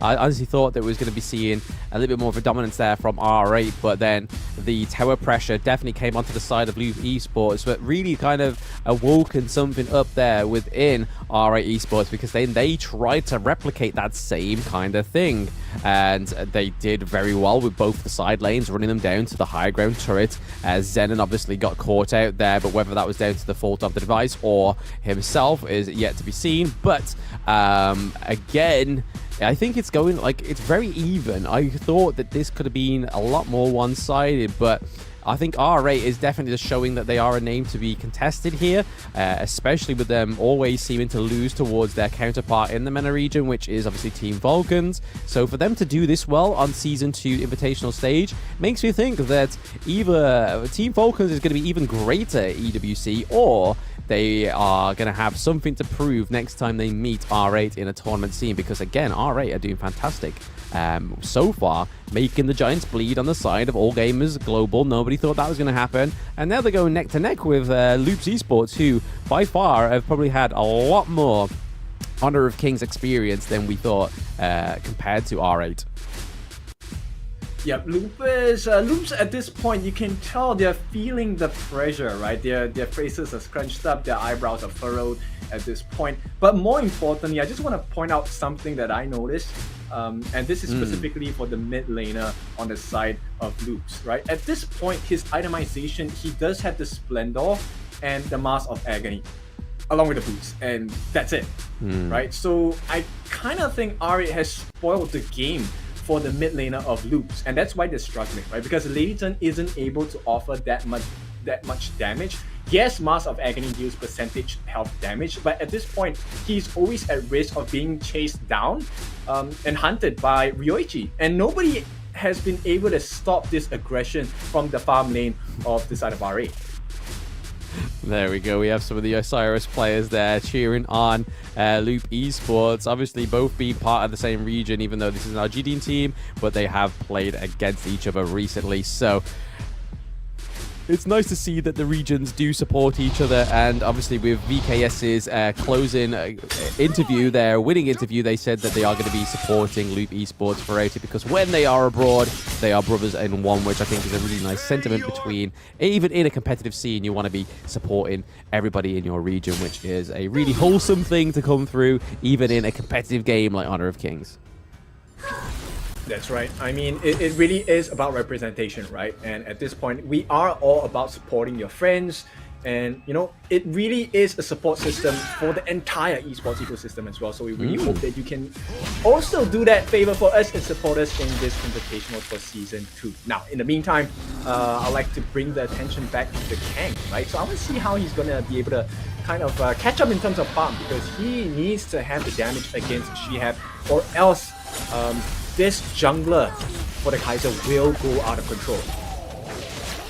Yeah, I think that's probably the old function of the Lady Chen, obviously, with that ultimate, just being able to sort of be like a stop-start for the Kaiser. He has to go in, but he also has to soak a lot of damage. They do manage to get... Actually, no, the Overlord's still pretty low, but the blue team is taking some L's here. They do manage to take the side of the Overlord on Loop Esports, but that is a 3-1 trade for R8 Esports. I mean, that fight was literally fought in so many different places. You had... like so many of the team down onto the mid side of the river, and then you had some towards the back of the Overlord. It was kind of just like, where do we keep our little BDIs aimed onto? But this could be a curtain call here because Lady Shen is still 11 seconds up. We have Kaiser going in very sticky onto the back of the Zhang Fei, and down goes Mai Yin, so no damage for you. It's just a matter of waiting for those minions to rock up to the crystal, but their little legs aren't fast enough, Kin. Unfortunately for the side of R8, they're not going to be able to finish it there. It seemed a little bit too hopeful, but Mai Yin served her purpose. She wiped out the wave and stopped the crystal takedown. Yeah, that was a game-winning play there for Tempest, actually, because he actually saved the life of the team. It would have been over if they didn't clear the minions there. And bear in mind, this is a super minion wave that's going to be marching down into the lane as well. Let's take a look at the growth of the items so far. Looks like we will be expecting a Glacial Buckler coming out from this Lady Chen. So Kank wants to go for that 20% cooldown reduction. On the flip side, somehow they actually got their hands on Ryoichi here. I think it was the thing, and let's take a look at the itemization there. It is Siege Breaker, one of the most damaging items in the game, along with the Master Sword as well as the Action Torment. So there is huge burst potential coming out from ADH. Now the question is, can they get into position? Now this is not really a high kill game. It's 8-7 on the scoreboard here at 16 minutes into the game. And as it stands now, it is advantage going to R8. They have broken and found an entry point into the top lane. Tier 3s are down there. Now the question is, can Loops find the kink in the armor here, the chink in the armor here against R8? Yeah, I think that's probably like their next point of call, because if they can't find that, I mean, R8 already kind of found their way and what works for them into these team fights, because not only do they have such brawlers like the Byron, we see that Zenon on this Mai is just leaps and bounds ahead in the gold lead against the Lady Shen right now. I think last time we saw that gold difference, Lady Shen was on 6.5k, whereas we saw that Mai and Zenon were both on around about that 10, almost teetering on the edge of 11k, which is a huge difference in a lane alone. So trying to recover that difference in this late game now is going to be near impossible for Lady Shen. She's just got to realize that she is just a utility mage. She's not going to be getting any amazing kills or amazing plays. It's all about just stunting that Kaiser engage from R8. But again, cleaning out that minion wave means that that middle lane is safe for now. Yeah, and one more thing to add on is that, Kank, I think he has been consistently chased by Ryoichi, and Ryoichi now has the Sun Chaser, so the extra attack range is going to be quite detrimental to the side of Kank, and that's something I'm really worried about for the side of Loops. But if they can figure a way out to protect Kank, get him and allow him to stay alive as long as possible, the Destructive Deluge can be the game changer in the team fights as well. Yeah, we saw that Ava was trying to get some sort of macro play there, trying to push those minions to the high ground turret. However, we see that Illidian does go and to stop that minion wave, but in regards to that, in the response for R8, they was able to get that mid-tier turret in the mid lane. So not quite the high ground turret, but it could have been fruitful for them. They did it very well because they pushed the minions in the clash lane all the way to potentially the inhibitor. Mai Yin had to drop away, so did the rest of the team. That meant that they had to give up that mid lane second tier turret, which is going to work wonders for R8 the next time that they get a huge team fight off of the side of Loop Esports, which looks like to be brewing any second now. We've got Mai Yin at the top side of this team fight. We have Zhang Fei in that brush as well. We may be seeing somewhat of a pincer movement because nobody knows that Mai Yin is there. She is just waiting for the backline to get a little bit more damage. She is looking for, there is some movement on the minimap there, but I don't think it's gonna happen. Maybe R8 have just realized that she is missing. That is an issue. You don't want to be seeing a missing Mai Yin. Yeah, it could be a tunnel vision play as well. They want to go for the split push, and it looks like, yes, they will go for the neutral objective. Oh, Splendor coming through. The Splendor coming through there from the Mai really just saves Zenon as well. But we do see that Abe was able to get the Shadow Tyrant. They push the minion wave as well into the Clash lane. Is this where they're going to go and try and get the Overlord? With knowing that Jing is nowhere near that Overlord, this seems like it's going to be a clear one because Miffy could not get into it. Obviously, we see that Zhang Fei did take the smite as well, but unfortunately was just not able to get into that team fight. It was either Miffy go in trying to get a crucial kill theft, or he was going to die, but he just decided to just like, no, we're not going to approach it. We'll leave this for the Tempest Dragon, which is up in 20 seconds. This is the first Tempest Dragon of the day, Kin. The third match in, first Tempest Dragon. People in the chat at home, let that sink in. That's how quick the previous games have been. No Tempest, but this time around, we are seeing the first Tempest Dragon come onto the Gorge. Yep, the 5-second disruption on the turrets is going to be huge, and at this point, there's one more thing we need to consider. Ryoichi actually has a Sage's Sanctuary, which means he's going to have a double life at this point, and that might be the turning point, which kind of gets Loops to overcommit during fights, because Ryoichi is going to play very dangerously at this point. Yeah, because he not only obviously has his recall with his Paracel, he's able to just go in, feel like he's going to do a lot of damage onto one of these squishy heroes, like we just maybe saw there with the Jing in the farm lane, but then they think they may have caught him out, but then Sage's Sanctuary comes through, he's able to get back to his Parasol, and then that's it, he's out, he's scot-free, he's able to just go back and do what he needs to do, or re-engage, because we've seen some high-risk, high-reward replays from people and players picking up the Arlie throughout the entire of the Season 2 Invitational. But again, I feel like this is all brewing up around that Tempest Dragon. They're just got to make sure that they don't remain all the focus and that there is any kind of push here on one of the lanes, because if anything goes upset in this Tempest Dragon fight, we have the Zhang Fei looking for a rotation in. We know that he has the smite, but he able to get back and use the shield and leap onto one of his compadres on the side of Loop Esports. But Zenon and we see that Zenon and Mayin are taking trades in that mid lane. We see that Miffy is able to close the crucial kill theft onto the Tempest Dragon. That is a 1-1 trade. The Sage's Sanctuary comes through both on Byron, both on Jing. Down goes Kaiser, but he has the Sage's Sanctuary as well. He's back up. The Jing is down. But then we see that Derenji is just able to rinse Kaiser within that team fight. This is not where RA wants to be, and Derenji is definitely online. Yep, they had it in the bag. Somehow, Miffy got the steal, and it's definitely a crucial steal. Here we go. It is going to be Tempest making the plays for the team as well. Can he burn the life points down? They will get Illidan as well, and this is Kank coming in. Can he get the Destructive? The Luz gets it as well. Ocean of Tears to get on the flowing side. This is the map all across for the side of Loops. They have been waiting for this whole chance for the entire game, and this is what we're talking about. The Tempest buff. Look at the disruption, look at the damage from the dragons as well, and this is going to be a tier 3 on the bot lane, with the mid lane being threatened as well as we speak. Yeah, no, I think this may be a curtain call for R8 in game 1, and it's just where these teams normally struggle is in that late game, but they are all back. This is their last Hail Mary play. They don't want to lose too many high ground turrets, because if they do, then that will definitely be the call of times for them in game 1. But we saw that Ryoshi was able to do a lot of damage onto the Jing, onto the DRNG as well. But again, Mayin is just being used as that human ward and waiting for that closer play engage from the Mayin. It seems to be just all a little bit too much brewing up right now, kid. I'm not too sure what is going to happen. They have the Zhang Fei there. Shihab is there as well. They're just got to make sure that this next engage is the best engage they can do.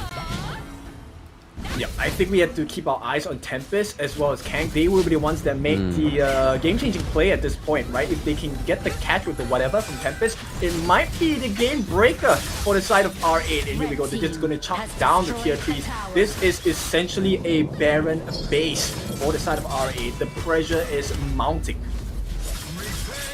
Yes, absolutely. We do see the Tempest is into the base at the Crystal as well. So I think it's only a matter of time if Loops is able to execute a perfect interaction and engage here onto R8. We could be seeing the end of game 1. But again, the second Tempest Dragon is up in 35 seconds. I don't think they're going to need it. If they do need it, it's just pretty much a guaranteed nail in the coffin for R8. But if Loops is able to steal it this time around, this could be their return of victory and return to the position of victory that they needed, but there's just too many super minions coming through. There's just too much pressure on the side of R8 right now. They have waves that have been pushed. They have the loss of the gold lead. It's ever so slight, but again, it is a gold lead for Loops nonetheless.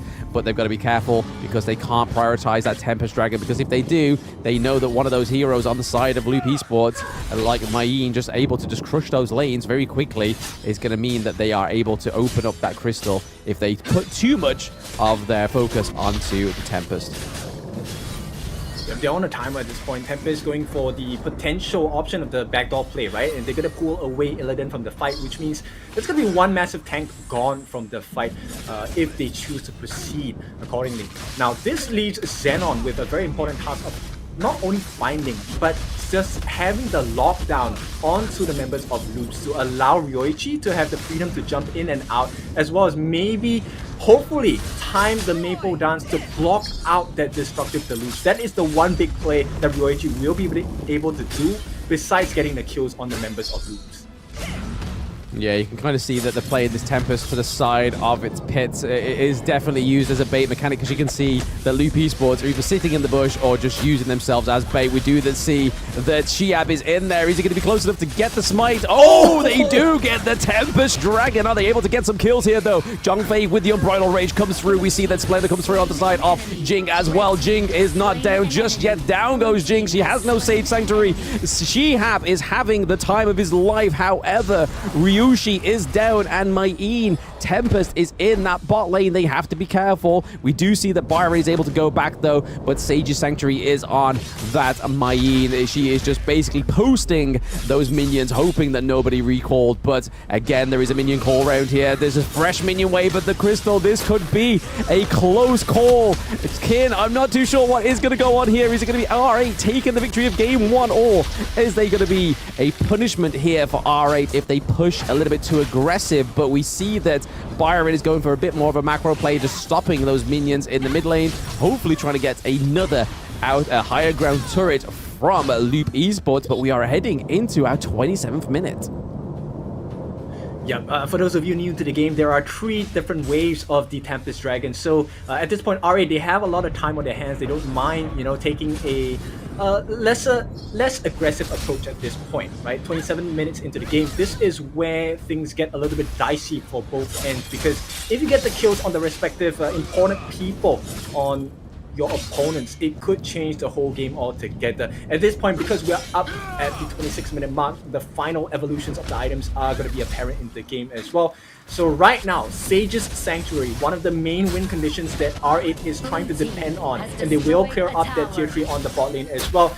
Looks like mid will be safe for the time being, but that's not going to be the case any longer, because R8, they are looking for the entry point.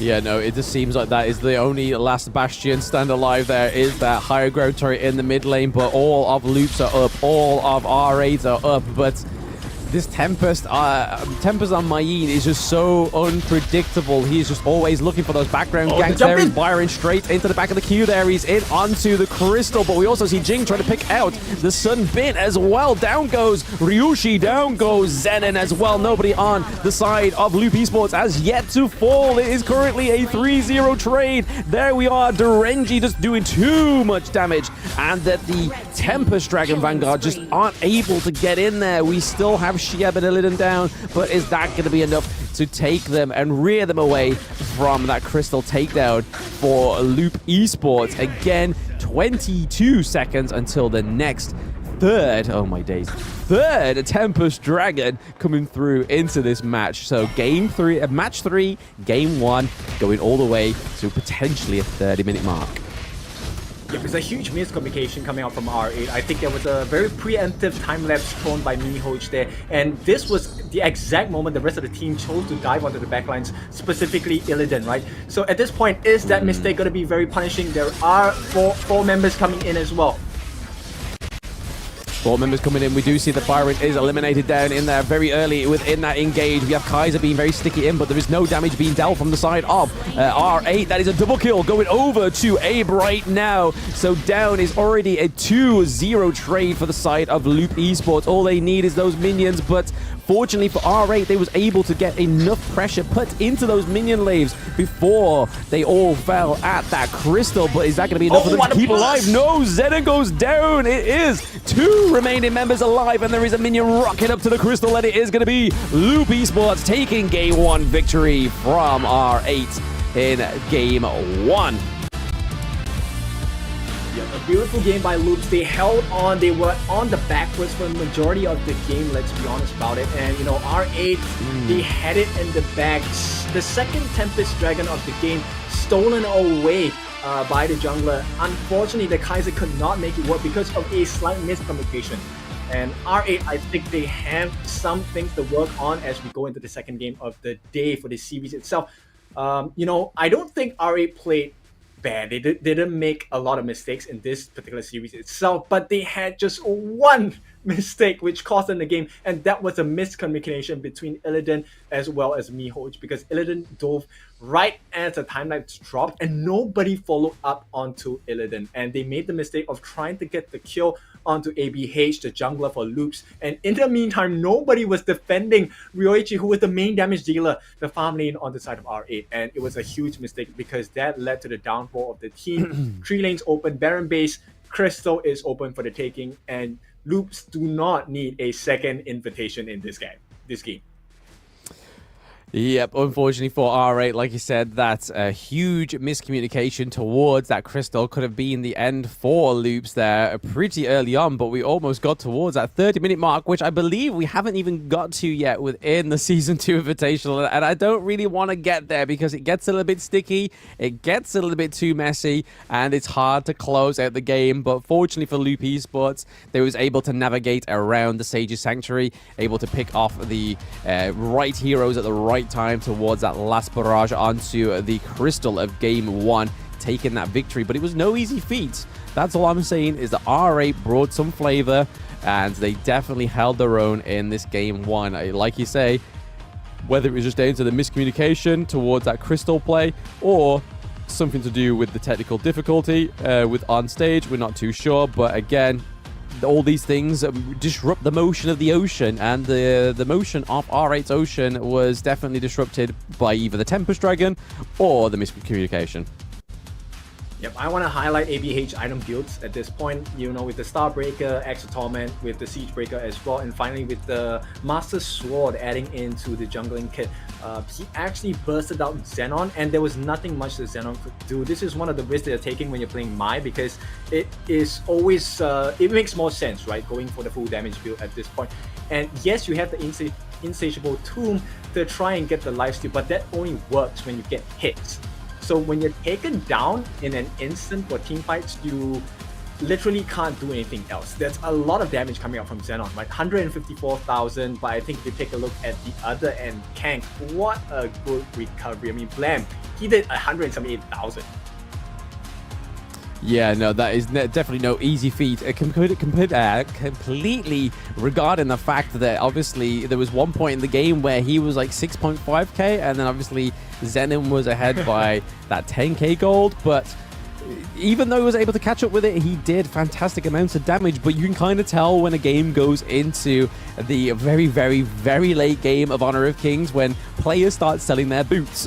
Like, these players are bootless. Yeah. They are literally just like, we need new items, we need another item, whether it be damage, whether it be defense, whether it be splendor. We need something just so we can sustain these fights. And I believe it was 3 out of Loops Esports that managed to sell the boots. I know Durenji did, I know Lady Chen did, and I believe that it was maybe either Jing or either Mayin as well. But that's how you know when you get to a late game, is that boots are sold, items are picked up. Nobody needs that movement speed. It doesn't matter how fast you get there, it's all about how long you can survive.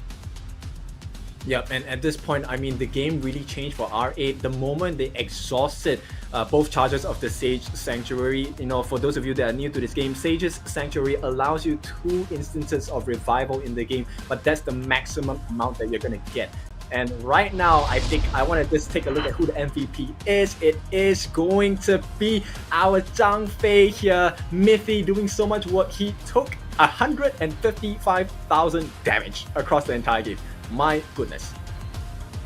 Yep, I believe Mithy is also the captain for this team as well. So shot caller on the Zhang Fei. I can't think of a perfect, more fitting MVP to that one, especially riding out that long game for Loop Esports. Actually, no, it's Abe the jungler that is the captain, but again, Mithy being able to completely navigate that one, have a fantastic engage potential as well.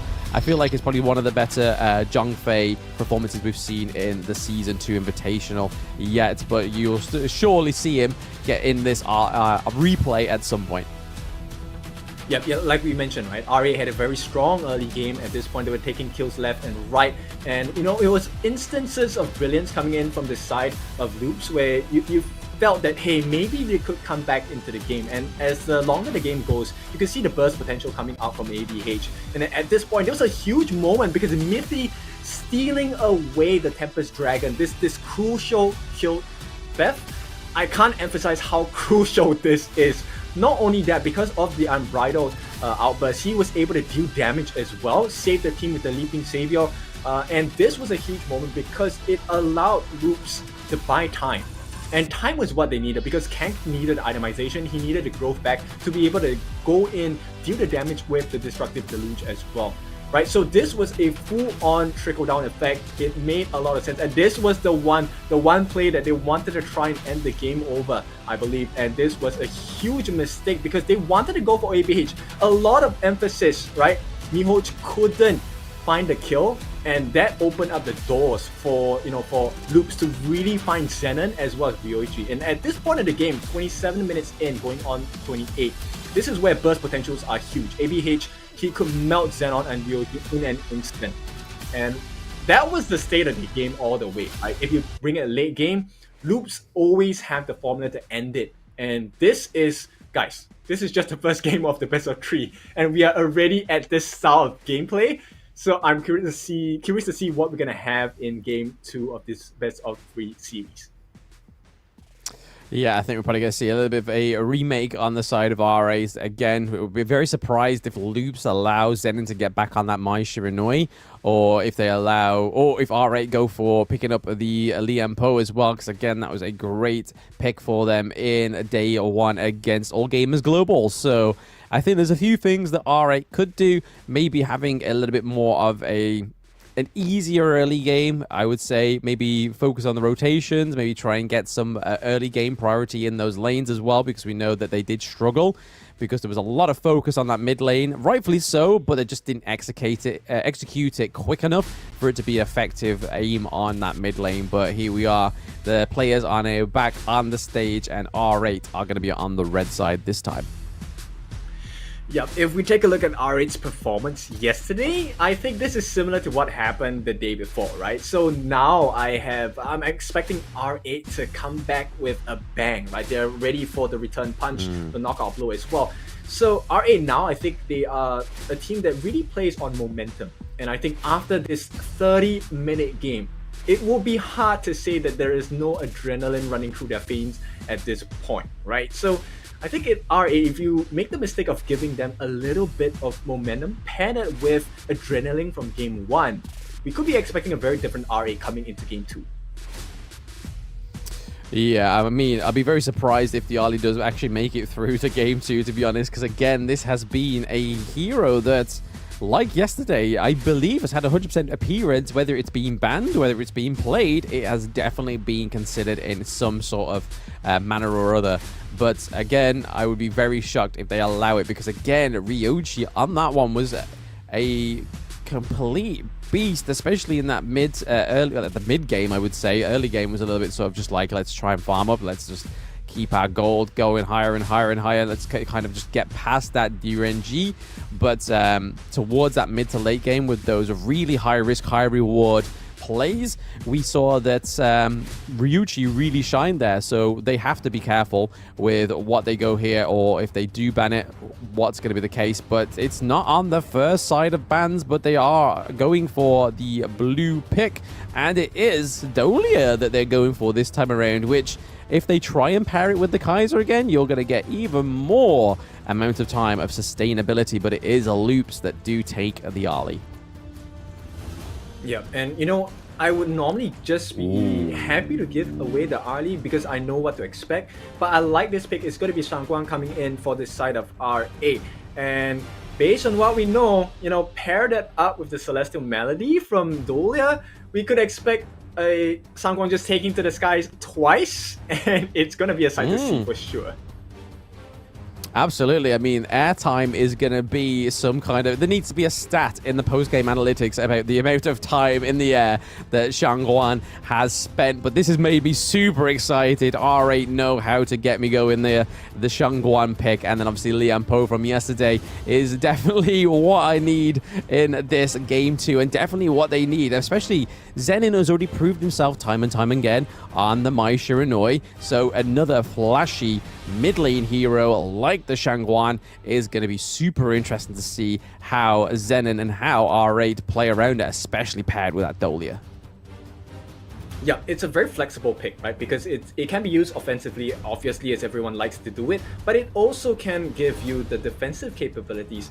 Ideally, you will not want to use ultimates in a defensive situation, but you know, for now, I think I prefer R8's drop a little bit more because there is a lot of iframes to play around. At the same time, you have Dharma, right, which is going to be a very useful kit to try and stop the mortar ultimate. So the thing inside the box, sure, you can catch a lot of people, but there's so much disruptions coming in from the side of R8. You have Dolia, who has the wave breakers and the first skill as well to kind of disrupt the ultimates. At the same time, you have the heals coming out from wave breakers, right, which will then allow you to extend the fight a little bit more. And I'm not sure if loops, especially for Mortar, whether he can take extended team fights or not. Yes, he does get extra shields from the Peacebringer, he does get extra shields from the Cannon Blast, but how much shielding can you get, and how long can you survive against the likes of a Shangguan and Dharma, who are very good at damage over time? Yeah, I mean, we see that the Motsu is going in the mid lane. This is not something we generally prefer, is it, Kim? We don't really like the Motsu in the mid lane. We definitely prefer him more as a support hero, but it is going to be Zhongfei, and why not? Because, again, Miffy played pretty great on the Zhongfei, and knowing that there is not much of an engage element yet on the side of R8, we could be seeing a Lian Po come through. Hopefully that would be just like a My Day made, and they go for the Dune. So we are going to see Dune today.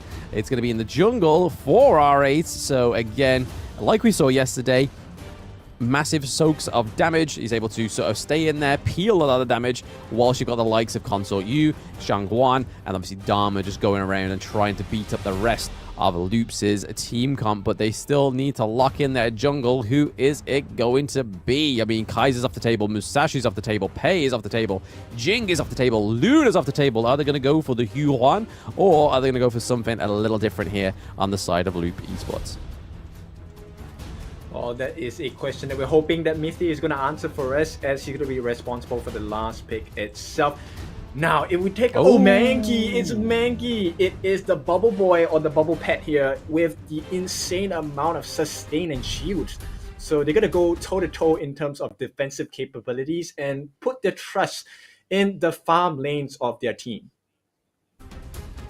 Yeah, the monkey pick coming through there is going to be really interesting for the side of Loop Esports, because again, this used to be a big pick for VKS in Season 1, because again, a lot of the teams did not know how to play against it or even know what it did. So again, the monkey pick on the side of Loop Esports is going to be super interesting. He, like Ali, is able to go around in kind of like a semicircle direction. So again, trying to get the places that would normally be a country mile on the gorge is just going to be a shortcut over the wall thanks to his abilities, and obviously Ali with her parasol as well. But then again, they've also got, I mean, a very mobile team to get over walls, everything like that. They've got obviously Elaine being able to go deaf on Sunset. They have Ali as well. They have Monkey. And then they obviously got Zhang Fei that can leap over walls. He can dash onto his allies to give shield.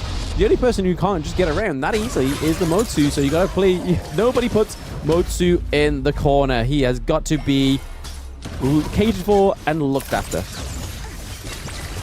Yeah, but as the game progresses into the middle stages and maybe the late game, Kang is going to be quite tanky as well, right? Because Motsu does benefit off of magical attack. He will get a shield every time he uses his skills. So the more magical attack he has, the more armor he has as well. So we could expect this. This is a very huge protection composition coming out, right? They are putting all of their chips into Xia here on this early, and they want to take this game and build the advantage as fast as possible. So they're going to try that with the Firehawk here on the bot lane.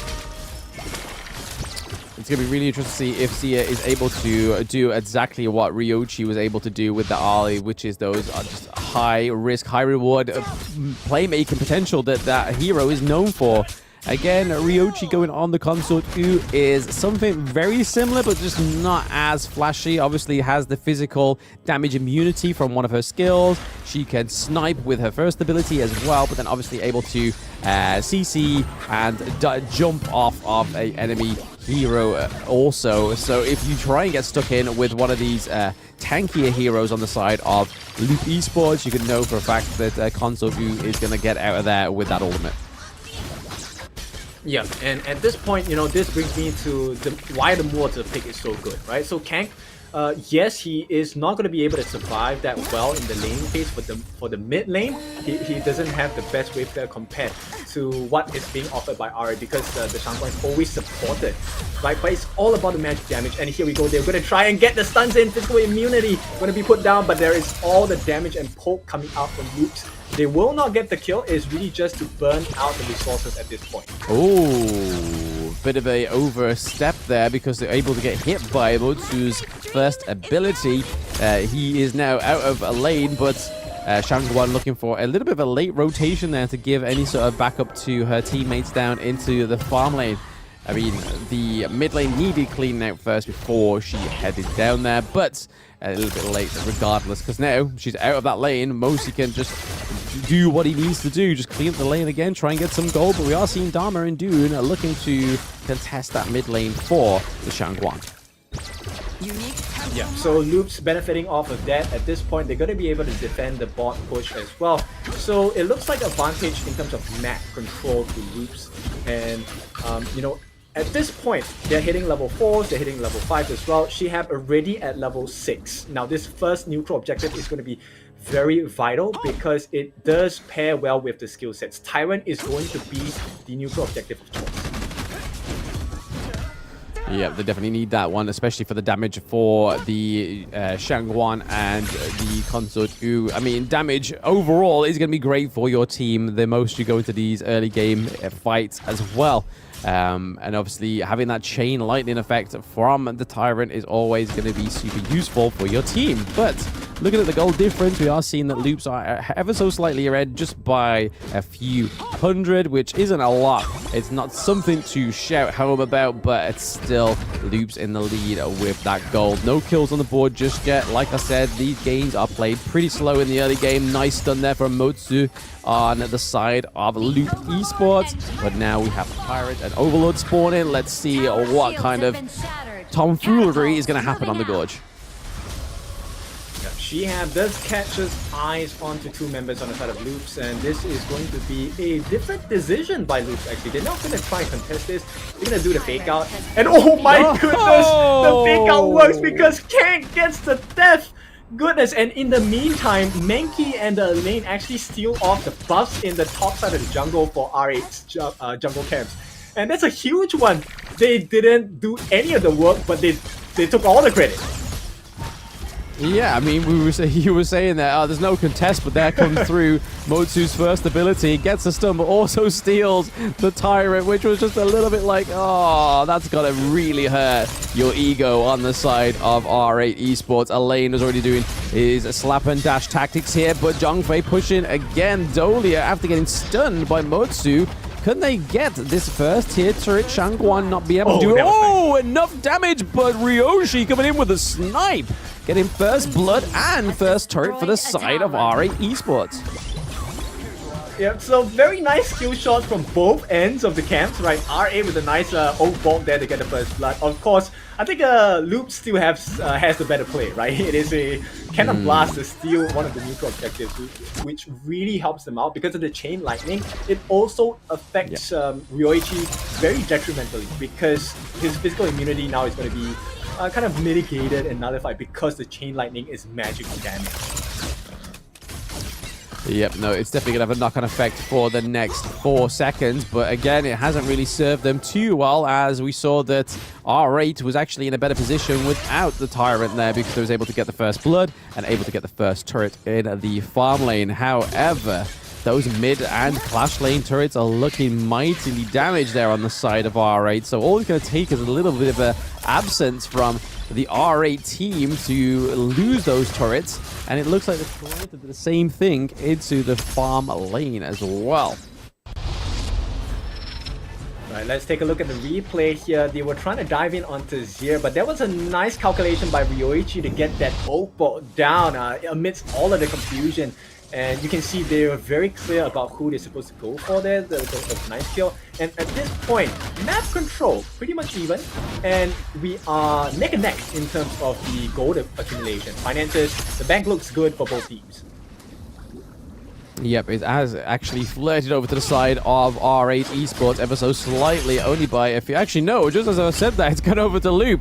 I could be doing this thing for the entire game duration, to be honest. Like, oh, it's over there, it's over there, it's over there. But they do lose their farm lane turret, so again, Loop stacking up some more gold. However, it is going to be a trade for that clash lane turret again. So 2 side turrets taken down on the side of R8. This is the same kind of tactic they did in game 1, but I think they're just going to leave that second tier turret there as well, as Illidian takes down Zier, but that is probably going to be his death notice there as Mutsu takes that crucial crowd control and takes the kill onto the Mijoj and the Dharma as well. But still, they are not done. A red team are still in the thick of it. That is a 3, almost 4-1 trade. Menki on the rotate there, trying to get the flank onto Ryoichi, and does get a double kill. So Abe with the double kill for Loop Esports. And they have just taken 4 kills from R8 when losing only 1 body.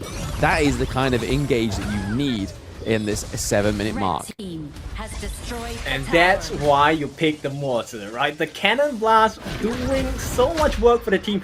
Not only do they get the stun, they get the magic damage as well. So it nullifies the protecting winds offered by Ryoichi, and he is rendered useless at that point. I think it was a slight overconfidence from the side of R8, thinking they can turn the fight around at that point, because Illidan was actually successful in getting the kill onto Zier as well.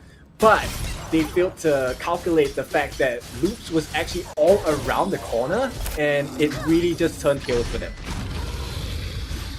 Yes, unfortunately for the side of R8, they have a little bit more catching up to do now. This team comp is not looking the greatest just yet. I mean, the Shangguan I was very excited for, but yet to see Zenon really pop off on that hero, where as Loops have pretty much stuck with a tried and tested team comp and taken the second Tyrant in the match. And this time around, they haven't had to get a trick shot on it. They was just wide left alone to be able to take that jungle objective from R8 once again. But it just seems to be like there is a little bit lacking here on R8 in terms of the tempo. They just not roaming it as well as Loop Esports, considering they had both of their side lanes pinned down for the first tier turrets. They still wasn't quite confident enough to catch these rotations because they were just catching fists instead. Yeah, it's difficult, right? It's a difficult position to be in for the side of R8, because when you're below farm and you're trailing the team, as a Shangguan for Xenon, it's really hard to get kills. And at the same time, Ryoichi, yes, he's level 12, he's on par with Zier as well, but there's no efficient protection offered by Illidan and Shihab at this point, right? And even if with the Celestial Melody, sure, you can have the refresh on your ultimates, but what good is that going to do you when you can't get kills off of the first instance of your ultimate and then you're out of position? So Loops actually, yeah, it's a position they love to be in, and RA have their work cut out for them. Has destroyed a tower. Yeah, Luke's really showing that they are why they are the second seed of the Brazilian region right now. Because again, like you said, this team comp should have had a lot more potential than it did, but again, they just haven't allowed that foot in the door. We did see that it looked like, I think it was even Dolia trying to dash over the wall to take the Tyrant objective there, but was a little bit too unsuccessful as we saw Luke Esports taking the Shadow Tyrant once again. That is 3 Tyrants to nil points on the side of R8 Esports, but again, we could potentially be seeing a barrage onto the mid lane turret as well, but this is all going to be brewing up, and it all looks like it's confidently a mid-game victory so far for Loop Esports, as they've managed to take in obviously 3 Shadow Tyrants. They could easily go for this Shadow Overlord, but they do have the Primal Bond, so it will take them a little bit longer. Hence why they're going for the lanes instead. It may just be a little bit more of an easy feat rather than giving it over to the side of R8. But the minions are coming around, and we have Ali and the Mutsu there in the Clash lane, taking the second tier Clash lane turret as well. So down that goes, and it's just left wide open, that higher ground turret in the Clash lane and farm lane. Yeah, Loop's actually putting out the quarantine order on RA, right? They're not allowed to leave the base without approval from the members of Loops. And it's going to keep being this way because Kang is just going to shoot his cannon blast over and over again. He has sufficient mana regen. So at this point, it really is who is the straggler on the side of R8. And if anyone makes the mistake of standing a little bit too far out, they should be ready for the world of hurt that Loops is going to prepare for them in a short moment.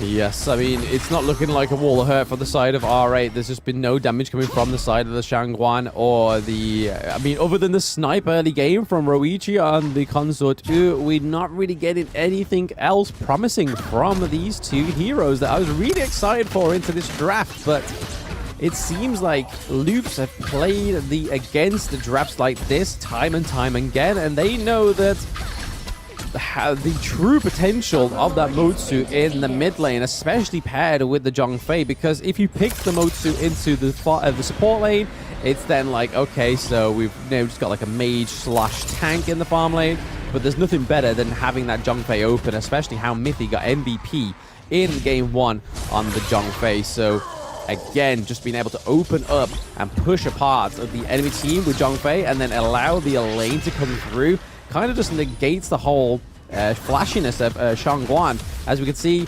Elaine looking to push that bot lane, but also at the same time, they're looking for that higher ground turret in the Clash lane, doing a little bit of damage, not quite securing it. They do secure the tier 2 turret in the mid lane. So it's not all just a non-starting push there for the side of Loop Esports. We are still seeing a little bit of an aggression, potentially a calm before the storm here at this high ground turret, and the farm lane. Dunn is just looking to be at the front line to try and soak enough damage from the side of Loop Esports. We are seeing something happening here. The Shadow Vanguards are just putting immense pressure onto that high ground turret, as well as the Vanguard in the Clash lane. So the only thing that is left standing, I mean, very much left standing, is that mid lane one. The Clash lane is just holding on for its dear life on the side of R8. I think they have this team against the wall right now, which is just a little bit unfortunate for the team. Yeah, it's a pressure cooker at this point, right? So Loops, they're really cooking at this point. They're waiting for this Tyrant. It is just 14 minutes in the game. Let's take a look at the itemization. Very curious about the mortar build. He actually goes for the more damaging build. So Mask of Agony with the Holy Grail, as well as the Boots of the Arcane, complemented by the Venomous Staff. So what this does, number one, he's going to have an insane amount of mana regen. He's going to have magic penetration. He's going to have percentage health damage as well, and anti-heal properties for every one of his strikes that hit. And if you are R8, right now you're just sitting duck because there's no one else that's able to dive consistently and safely. Yes, you have the Unruly Blade coming out from the Tun, but at this point Shihab is not going to take that risk because once he's gone, there is no frontliner to save the day for R8. Illidan is not technically the best frontliner you can have. Yes, he is kit to try and get the kills, but to survive 5 different members of Onslaught and damage, not gonna work out. Yeah, no, you're definitely correct in that observation, Kin, it seems, because again, we are seeing a very scared Dun that's not looking for a rotation or even a friendly engage, not even in a hello. Here is some cookies I have baked for you. Please don't kill me and my team and my crystal, which may be potentially happening here in that mid lane. They were able to take the high ground turret in the clash lane. So again, it is a lonely sitting turret there in the higher grounds of that base, but getting caught out potentially was the Shangguan able to dash out of there with her skills. But again, CC Immunity coming through, but it's not going to be enough for Ryuji. Ryuji goes down. Here is the assassin on the side of Loop Esports. Is a lane up in the sky with a death on Sunset as they come through with the minions, looking to take game 2 from R8. This is day 2, but is it a day of 2 zeros? Yep, what a wonderful day though. Well, in that case, Loops, what a gameplay. I think they were struggling in game 1, but game 2, they really hit their stride, closing the series with a 2-0. Very, very clean strategies down here. Kent is my personal MVP of the game, right? The Cannon Blast were making sense throughout the entire game, right? Lockdown. And at this point, it was just moments before disaster struck. Because once Shihab is lesser than half his health, once Shihab is dead, there is virtually no entry point back into the game itself. Illidan did give us a glimpse of brilliance, getting the lockdown as well under them right under the crystal, but it was just a little too little too late at this point. Yep, fortunately for R8, it is their last game within their group, but we are going to go over to the stage for the interview now. Thank you so much, Casas. We're live back on stage here right now. But we're going to congratulate on this side of Loop first for winning over against R8 just now. What a tug of war between these two teams. What an emotional game as well. Now, I have to start off the first question with Mithi, the MVP for game number 1. You stolen that Overlord and turned the game around. How do you feel right now? Bom, primeiro parabéns, né? E pergunta pro Mid, aí na primeira partida você roubou o Overlord e mudou tudo, né? Como é que você está se sentindo sobre isso? Pô, não é uma coisa que acontece geralmente, né? É bem difícil acontecer. Acho que eu tô muito feliz e eu espero continuar roubando. Well, that's something that happens in this game. I am really, really happy about it, obviously, and I'm looking forward to keep stealing Overlords. Well, they're pretty good at stealing the Overlord. Probably the Tempest Dragon too one day. Second is going to be towards the captain, ABH. ABH? Can we make it clear, how do we pronounce his name first, ABH? Because I know it's not ABH. Primeiro que eu queria saber, como é que eu vou pronunciar seu nome? ABH. ABH. ABH. Yeah. ABH, it's ABH. Is it okay for ABH? It's so hard to pronounce, guys. Okay, ABH. You know that after you win this, for your group, you have to fight against AG Globals. How are you ready? Are you ready? And how's the preparation against AG Globals? Vocês vão ter que jogar contra o AG Globals, né? Como é que vocês estão preparados? Como é que estão se preparando para essa partida? Eu acho que a gente está muito preparado. Acho que a partida que eles jogaram contra a R8 mostrou muito sobre eles. Eu acho que eles têm umas fraquezas que a gente consegue explorar muito bem. Então acho que vai ser interessante jogar contra os caras e a gente vai sair vitorioso, com certeza. We are really ready. We have been preparing for a while now, and I think it showed during the match against R8 just now. So I think we can all look forward to an exciting game ahead. Anything that we can know for the strategy next against AG?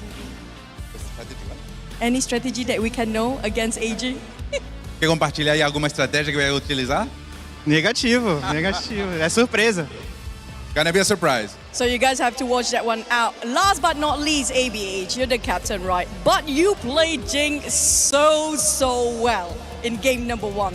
Now, do you have any tips you can share with us, especially new players like me or the players that love to play Jing out there? Do you have any tips for them?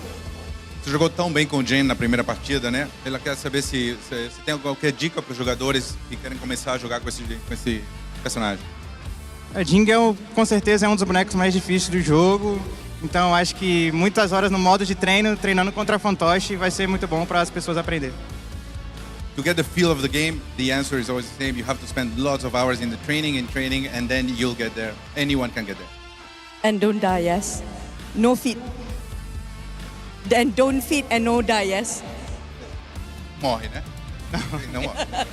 Okay, but thank you so much for Loops coming out from the Brazilian team, and they will advance to the knockout stage, and they confirm to go to the knockout stage alongside with the AG. But we're back to the casters.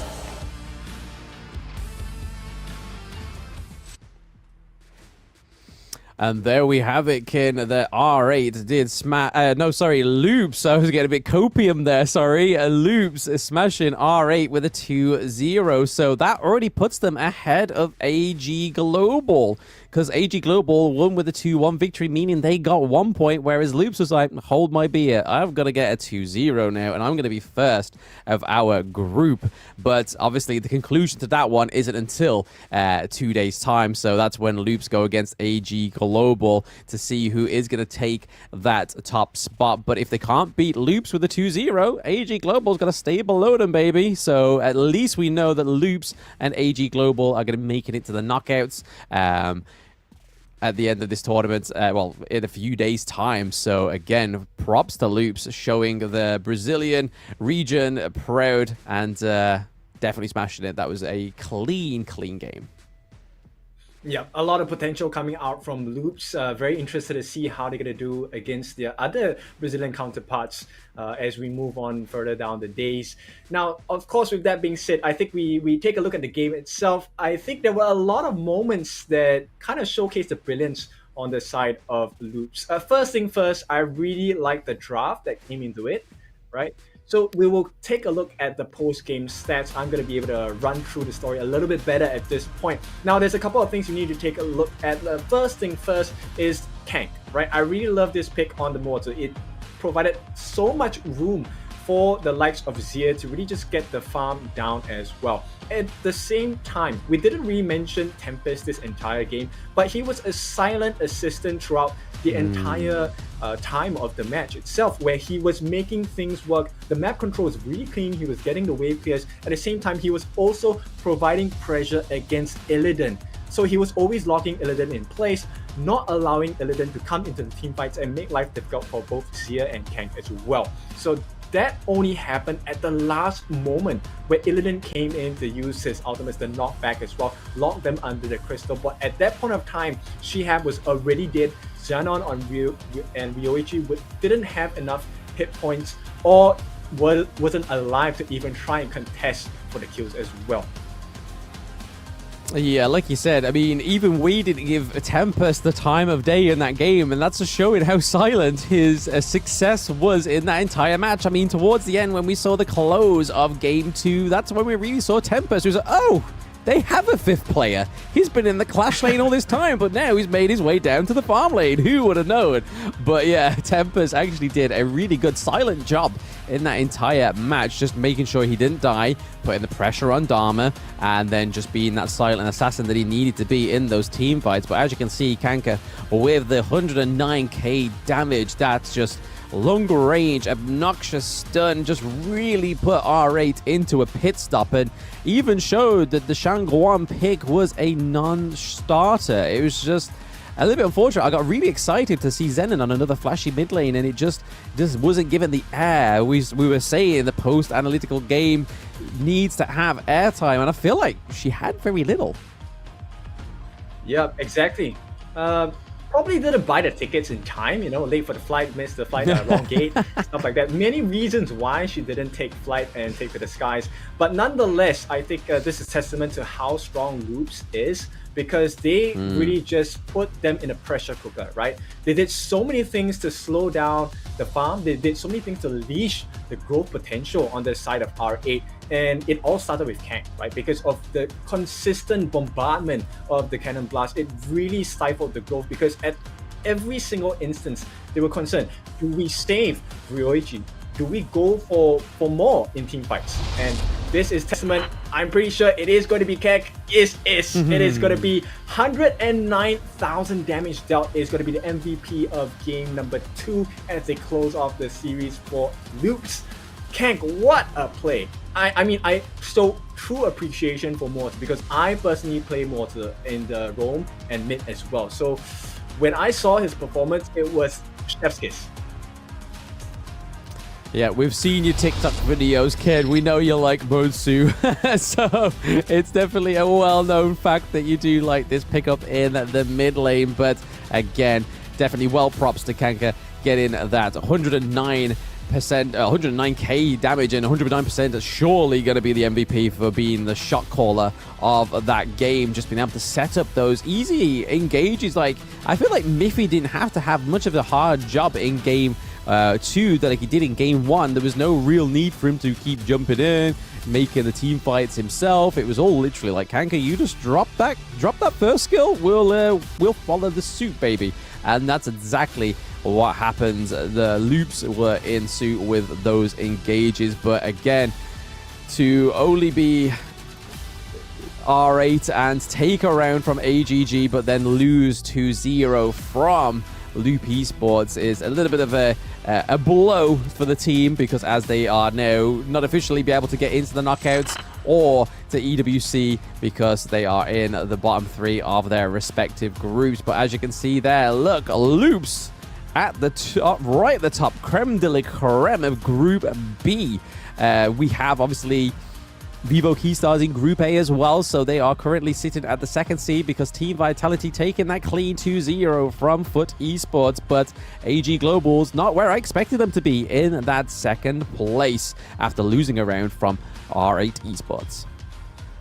That's right, and of course, with that being said, we will be looking at the next group. This is the, I think, final game of the day, right? We have the next game. Yeah, the yes, final game of the day. It's going to be RRQ going up against LGD Gaming. Another introductory showcase of their skills. RRQ, we have not seen them in the group stages yet. This will be their debut, right, on the 2nd day of our Honor of Kings Invitationals for Season 2. So, kind of curious what RRQ have in store for us. Now, I have been watching a couple of the games for their, showcase matches and stuff like that. So I do have some level of expectation. Like, I expect RRQ to really bring the fire against LGD. Now, LGD in day 1, we've already seen how strong they are. I'm not going to be able to say in a very nice way, right? LGD are monsters. And the question is RRQ a monster themselves? Can they match up to the standard that LGD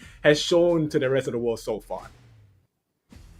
We'd like to hope so. We'd like to see this last game be a banger like the previous day 1, game 4, well, match 4, shall I say, was at the end of game 1, day 1. So hopefully we get to see just a massive banger like we did yesterday. But speaking of bangers, we are going to be showing you that Yao is going to be released on the 2nd of July, with being the next jungle hero onto the scene of Honor of Kings. So once again, Yao is going to be your potential next main if you are a jungle main player. So don't forget to jump in the game, buy him, play him, and have fun, because he looks flashy, and I believe in the lore he is related to Jing. I believe he's Jing's brother. So if you think that Jing's flashy, let's see what a brother can do.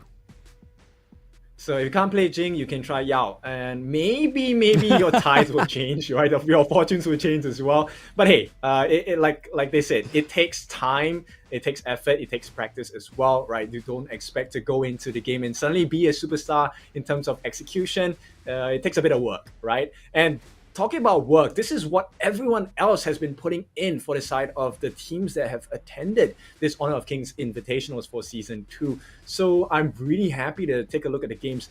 Yes, we have one of the longest games so far from our first 2 days itself. And I think we can kind of expect similar tendencies from the last game of the day, RRQ against LGD. Do you have any thoughts about RRQ going into the last series of the day? Well, I mean, we had such a clean, very short first game of the day of day one with LGD being involved in that one, going against, I believe it was Impunity. So again, this was a organization, Impunity, that have been on the scene for quite some time, and LGD just made sure work of them. But RRQ, as we know, did win their show match against Kagendra, who just recently lost against Team Secret. So again, I feel like there is going to be a, hopefully an equal footing going into this match, because again, it'd be nice to see more flavor of RRQ before they either unfortunately exit the competition or don't, or get to second place, and then obviously we see them in the knockouts in EWC. But again, I really have high hopes for the team itself, but to them, this is their first day. So if they don't win this match, they've then got to take a match against Impunity, which I feel like if they can beat Kagendra, I feel like they can beat Immunity. So if they don't win today, they've still got tomorrow to still try and get that second place within the Group D. But I think LGD will more than likely win this one, whether it be 2-1 or 2-0, we'll yet to see, to be honest. But after yesterday's performance of LGD, I think it's going to be a banger regardless. Yep, LGD already setting the standards. They have raised the bar pretty high, to be honest. So amongst the teams that we have seen so far in day 1 and day 2. Now the question is for RRQ, can they match up to this standard? Right now, of course, with that being said, there are nerves. It is very difficult playing in front of a live audience as well. So we do have to take that into consideration. Now, it is time for us to take a little break. When we're back, we'll bring you the final game of the day. We'll see you.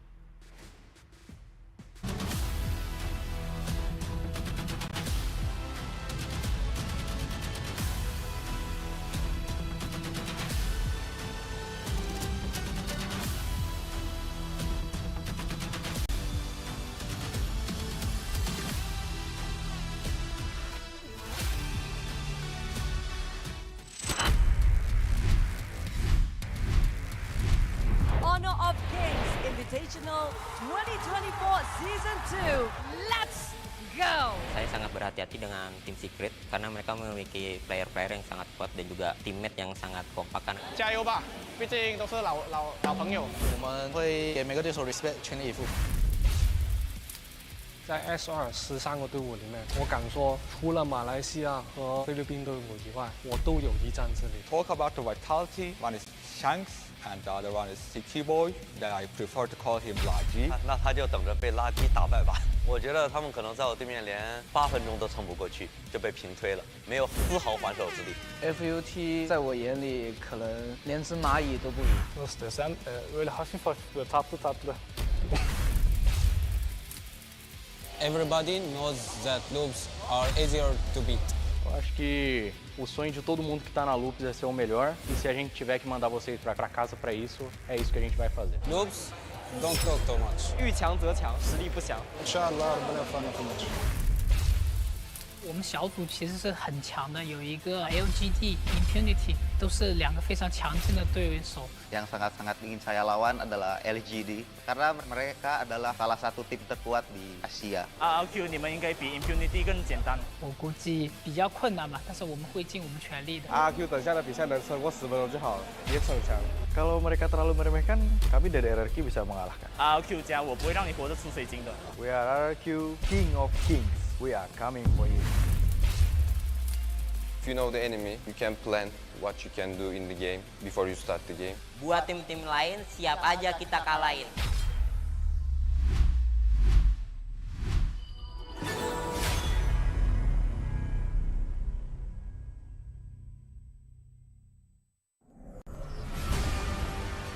Through the ages, two opposing sides have fiercely battled for a power that granted them life, but cursed them with ruin.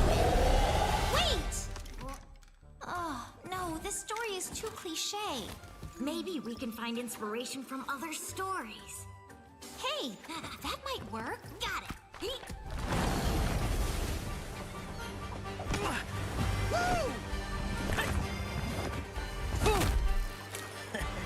Oh.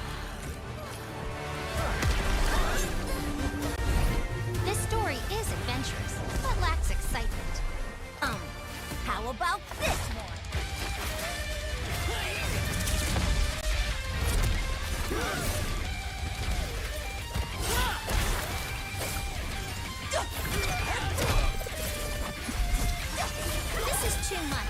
looks more fun. How about this?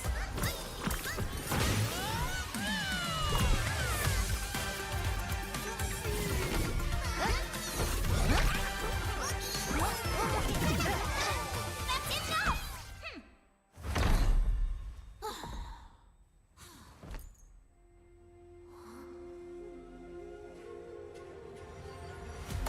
Like the thrust of a spear in battle.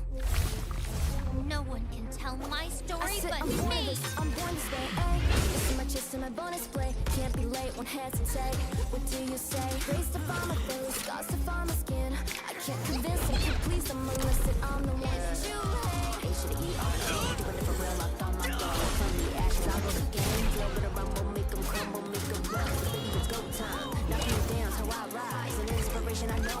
The one who go for them, I know. Like we gon' do it. Facing our pace, we don't think we just move it. No, we the best, so we don't gotta prove it. Somebody test me, I swear I'm gon' lose it. I got a trophies on this boom and illuminate. Another day, another way.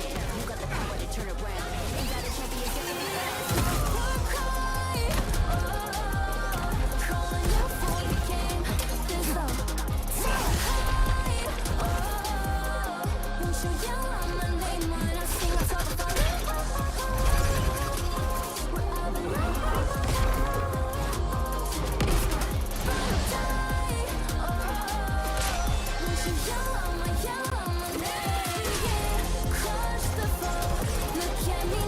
This is my story. A story of honor. A story of bravery. A story of heroes.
Down.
You want to be strong?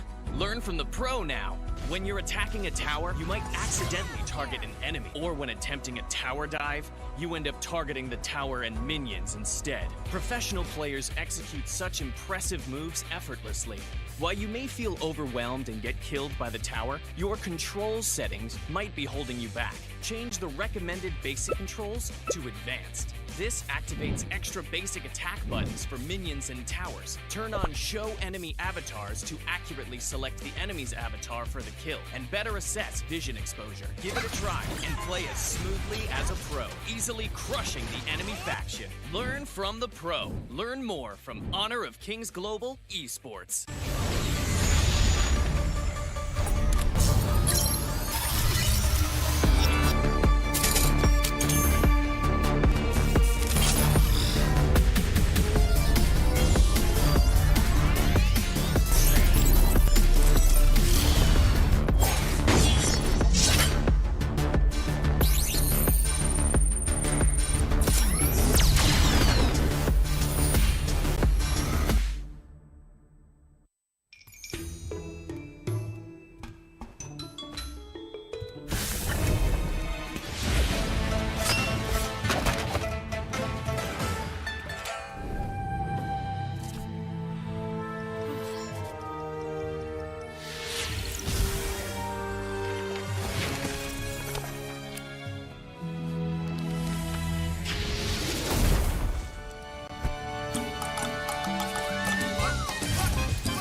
Right now, Danny going in the lead.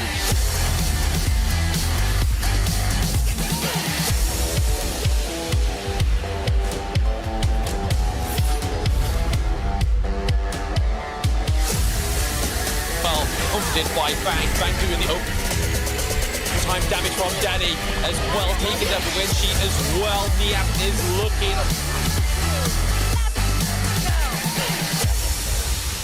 Karena mereka memiliki player-player yang sangat kuat dan juga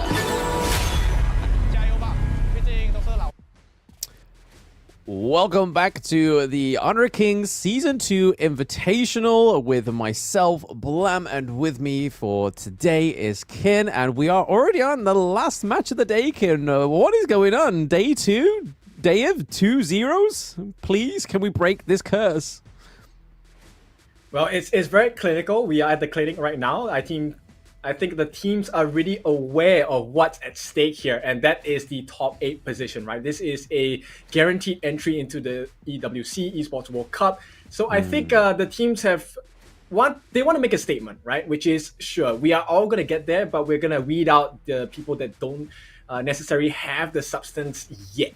Right, so I think that's why we're having 2-0s all across the board, and at the same time, it's also about the ability to adapt, right? I think from my personal POV, is the mark of a champion is the ability to adapt to ever-changing situations, and I think we have seen a lot of these teams display this particular behavior and this learning capabilities, so I'm expecting a lot more from RRQ and LGD as well. Absolutely, and here is the first team of the last match of the day. It is RRQ. We have Nightmare in the Clash lane, Bay in the jungle, 663 in the mid lane, Gia in the farm, and Jester F in the roam support lane. So again, this is, unless you have caught the show match of the Season 2 Invitational, you have not seen these guys play yet. So again, this could be a treat for you, a first-time treat, but they are going to be going against LGD, which is a team from Malaysia, and here are their players. All right, LGD Malaysia. This is going to be Xiang, Musan King, Zhihong, Junior, JR, and Zhe. And now, for those of you that have already seen their gameplay in day 1, you know what to expect today They have set the standards for the competition so far, and I think that they will put RRQ to the test today. It is a best of 3, but so far today has been a game of 2-0s. So we'll see if this trend continues for the side of LGD Gaming, or will it be RRQ to break this curse today? Yes, I mean, I really hope that RRQ are able to bring LGD down to at least a 1-point victory, or not just another solid 2-0. We could do with some more matches today. We love a best of 3 being casters. We can't wait to watch more and cast more, so we really want to see a full best of 3 at least. Going into day 2, but RRQ again, like I said in their introduction, if you haven't watched the show match, you haven't seen them play yet. And in the show match, for you, spoilers, because you're not going to go and watch it within this time before the draft happens, so snooze you lose, RRQ bet KAGE for 2 in the show match. So it kind of shows you that we've already seen KAGE. KAGE had a little bit of potential, but not enough potential to take down RRQ. Yep, let's see if they can bring the Titans down to their knees, right? Let's take a look at the draft, the ban and pick at this point. RRQ gonna take away the Zhang so there's no beast mode and big ulti burst coming out from the Zhang. They will take out the Lady Chen as well. So there's quite a bit of CC and sustain taken out from the side of the RRQ hero pool. Now, LGD Malaysia, on the other hand, will take out the Arlie as well as the Da Qiao, which means there is quite a big damage source being taken out. Arlie, of course, with the huge mobility with the parasols, and as well as the maple dance, one of the favorite things we like to see, just cancelling out all of the different projectiles coming in. That's not going to be a show for you to see currently in this first game of the day. Yep, so interlocking that Dolia first pick on the side of RRQ, and like you said, Ali has been banned. That still makes her 100% appearance through the entire of the Season 2 Invitational thus far. But then we have a look over to what LGD are cooking, and it looks like that Mai is going over to Xiong in the mid lane, and then JR is getting that Lady Sun, which we know he is a macro king on that Lady Sun. Yep, and of course, we will be having a little bit of a technical pause here. I think there's some issues for the players, but not to worry, right? This gives us a little bit more time to discuss about what RRQ can bring to the table so far. Not sure whether it's going to be a redraft, but as it stands now, let's talk about it with the fact that the lineup they have drafted for themselves, right? So playing up against a Lady Sun and playing up against Mai, those are heroes that have very huge burst pool. But more than that, it is also about the ability to reposition themselves, right? With the passive of Mai Shiranui, as well as the rolling raid coming out from the Lady Sun. It is quite scary to play against them, especially when you're out of position.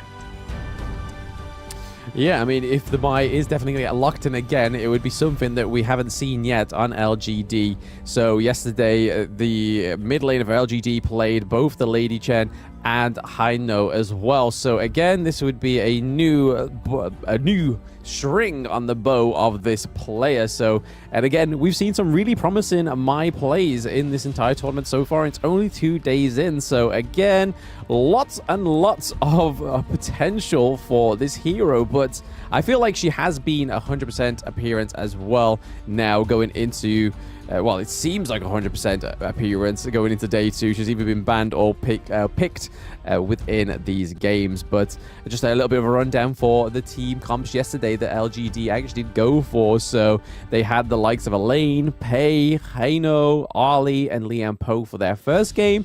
And then going into game 2, they had Mayin, Monkey, Lady Jen, and Lady Sun and Zhang Fei. So we saw that Zhang Fei did get banned, so there won't be an appearance of Zhang Fei in game 1 at least. So already going to be a little bit of a mix-up and change for the side of LGD.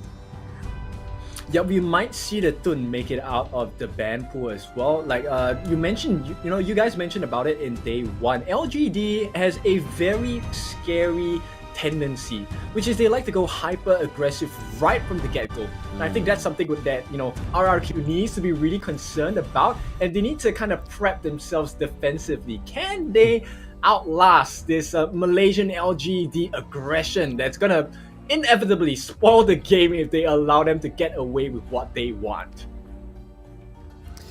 It may not, but again, like you said, LGD have an aggressive tendency. It's not just the fact that they have 5 fingers like everybody else. Their 5 fingers seem to be loaded with something else other than love. It is definitely aggression towards their opponents, it seems, because yesterday there was no love on that gorge for Impunity at all. If there was, it's a strange kind of love and affection that I've never seen before. But I think RRQ going 4-2 against Kagendra, I think there is a glimmer of hope there for this team. So let's see what they do draft, whether that Dolia is actually going to make it into the draft of RRQ.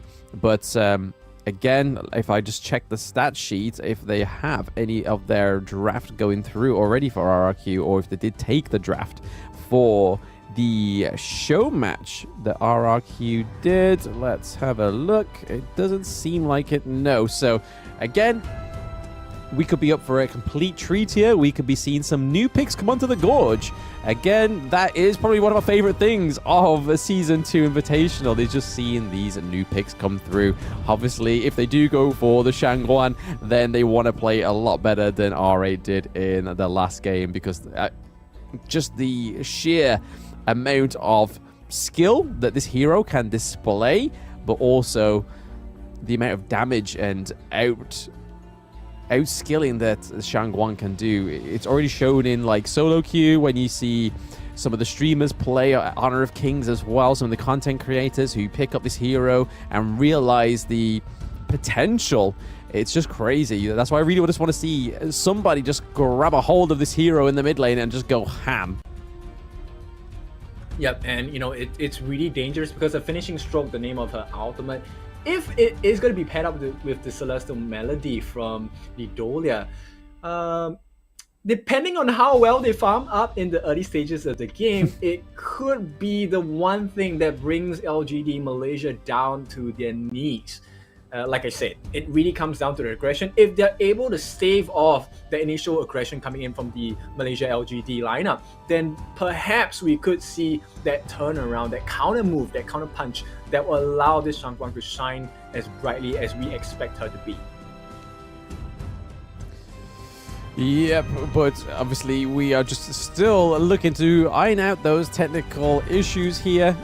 We have no other sort of history for either of these teams, I believe. I mean, I think that, let me just try and get what I was preparing for them on there, but same RRQ, obviously they have the coach from what was Stalwart Esports. So before that organization disbanded their team, the coach for RRQ was actually coaching that team. So seeing him go over to RRQ and seeing how he affected and how he was able to get Stalwart Esports online and on the stage ready in such a short amount of time really shows and pays dividends to this coach and his skill to get these players to where he needs to be. And obviously RRQ being able to go for that show match against Kagendra and go 4-2, I feel like that it's not only a show of the player's skill, but also the coach themselves. Yep. So at this point, we will just wait for a little bit before we get the game started. I think whoever that is still on their way, right, to Sunway Velocity Mall, you still have time. We do have the match. This is the last match of the day. Try not to miss it. If you're around the area, please do come down as well. Now, it's been a while since I've been to Sunway Velocity Mall, but the last time I was there, I had a very good experience taking it a very huge space, right? Now, this begs the question, do you think the teams are stressed? Okay, LGD Malaysia, I don't think they are stressed at all. This is home ground for them. But for the RRQ boys, they're coming from another country. They're coming from Indonesia, right? And you're sitting in a foreign land, on a foreign stage in front of foreign people. How, does that stress get to you? I think that's the main question, because we've really seen teams like AG, right? They talked about it during their interview. They said that, hey, we were feeling anxious. We didn't perform as per how we wanted to because we were very nervous. And nerves do matter. And at this point, I'm just wondering whether the RRQ boys have steeled themselves for this experience to try and take down a titan such as LGD Malaysia. I mean, if nerves were the problem for RRQ, I feel like they wouldn't have done as well against Kagendra in the show match. So I think for certain teams, certain players, obviously nerves do affect everybody a little bit differently. these are players. They aren't sort of meant to be on stage talents, so not all of them can be extroverted. Some of them can be quite introverted and just want to do their best for their team and for themselves. So, but I don't think that is the issue here for RRQ. And obviously LGD, being in home territory, are not too bothered. They seem pretty chill. They're just all sat back in their chairs, just waiting for the pause to be over and waiting for that draft to begin once again. So it's going to be really interesting once we get back into it. Thanks for those at home that have sat through this technical fault, and we are back into the draft. So Dolia does make it through for RRQ. That is one of the legit picks, and we may see what they are cooking for us in pick 2, which is the Renji. So Dolia paired with the Renji, that means you get that multiple stun on your ultimate as well. So trying to pick off the Mai Shiranui. If you miss once, you get twice. And we spoke about it so much, and we cosmically ordered the Shangguan. It is coming hot, steamy on a plate for us two casters here, Kin. We will be, hopefully... I don't want to like big up this pick again and it go horrible like it did at R8, but I really hope that RRQ can bring the flavor on this hero.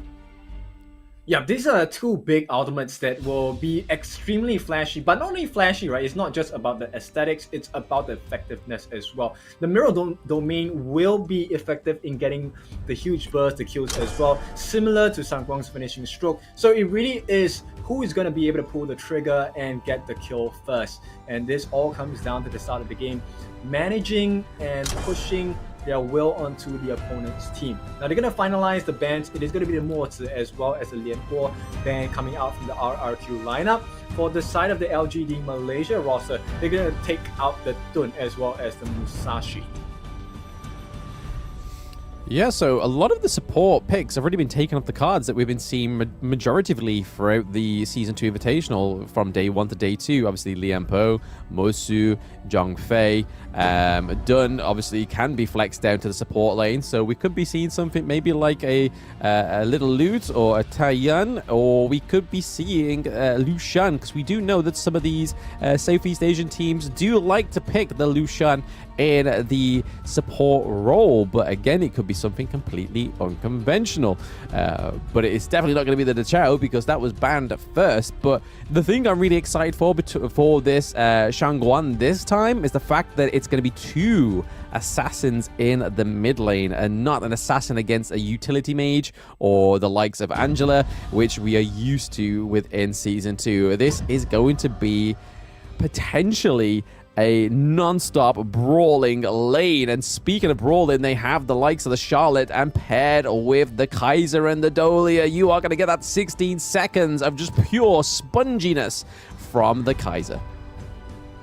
Yeah, it's really insane, because if you take a look at the mobility that is offered by the RRQ lineup, it's crazy. And here we go. It's going to be, I believe, the first Sunce of today. Right, Sun Tzu going to be played by Tzu. I'm not sure if this is going to be the final. Is there going to be a role swap for any of these heroes at this point? But I like the idea behind LGD Malaysia's draft so far. They have good stuns, they have good sustain, but more importantly, they have excellent burst coming out. And I think it fits the bill of LGD Malaysia's aggression that they're known for. Yeah, it's nice to see that Sun Tzu actually comes onto the Gorge. This is something I pretty much thought that would have been a day 1 pick, because we see it so much within Chuck BR, and VKS didn't want to pick it up, and the Loops didn't pick it up, even though they are known to play this hero in that support role rather than it being in the Clash lane. Because when I was doing my little figures over the Chuck BR 24 tournament, this hero played and got a better win rate when it was as the support pick, and we already know how aggressive LGD can be, and this sits in nicely because you get that huge boat, you get that CC knock up onto the enemy team. That is just as crucial as a Zhongfei initiation or anything of the likes like a Lianpo engage as well. So not only do we have the potential brawl of the mid lane, which is already being changed up here because the mid lanes have swapped down to the farm lane because they don't want to be seeing an assassin going against assassin from the word go. They just aren't prepared for that amount of tit for tat.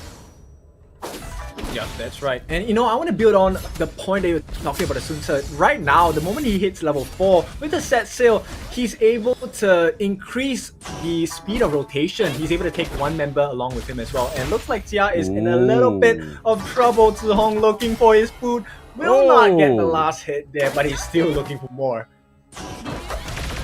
Oh, what a bully in between the turrets. Oh my goodness. First blood onto Jia. So Xiang getting the first blood for LGD. We are 1 minute 17 seconds in. This is really showing that there's a different region playing right now, Kin, as we've just been used to two of the more Western teams playing in the past 2 games, and now we are seeing the Southeast Asian teams, and it's really showing in this tempo of match 1 between RRQ and LGD, already taking 2 hits to the vitals of the kills there for LGD.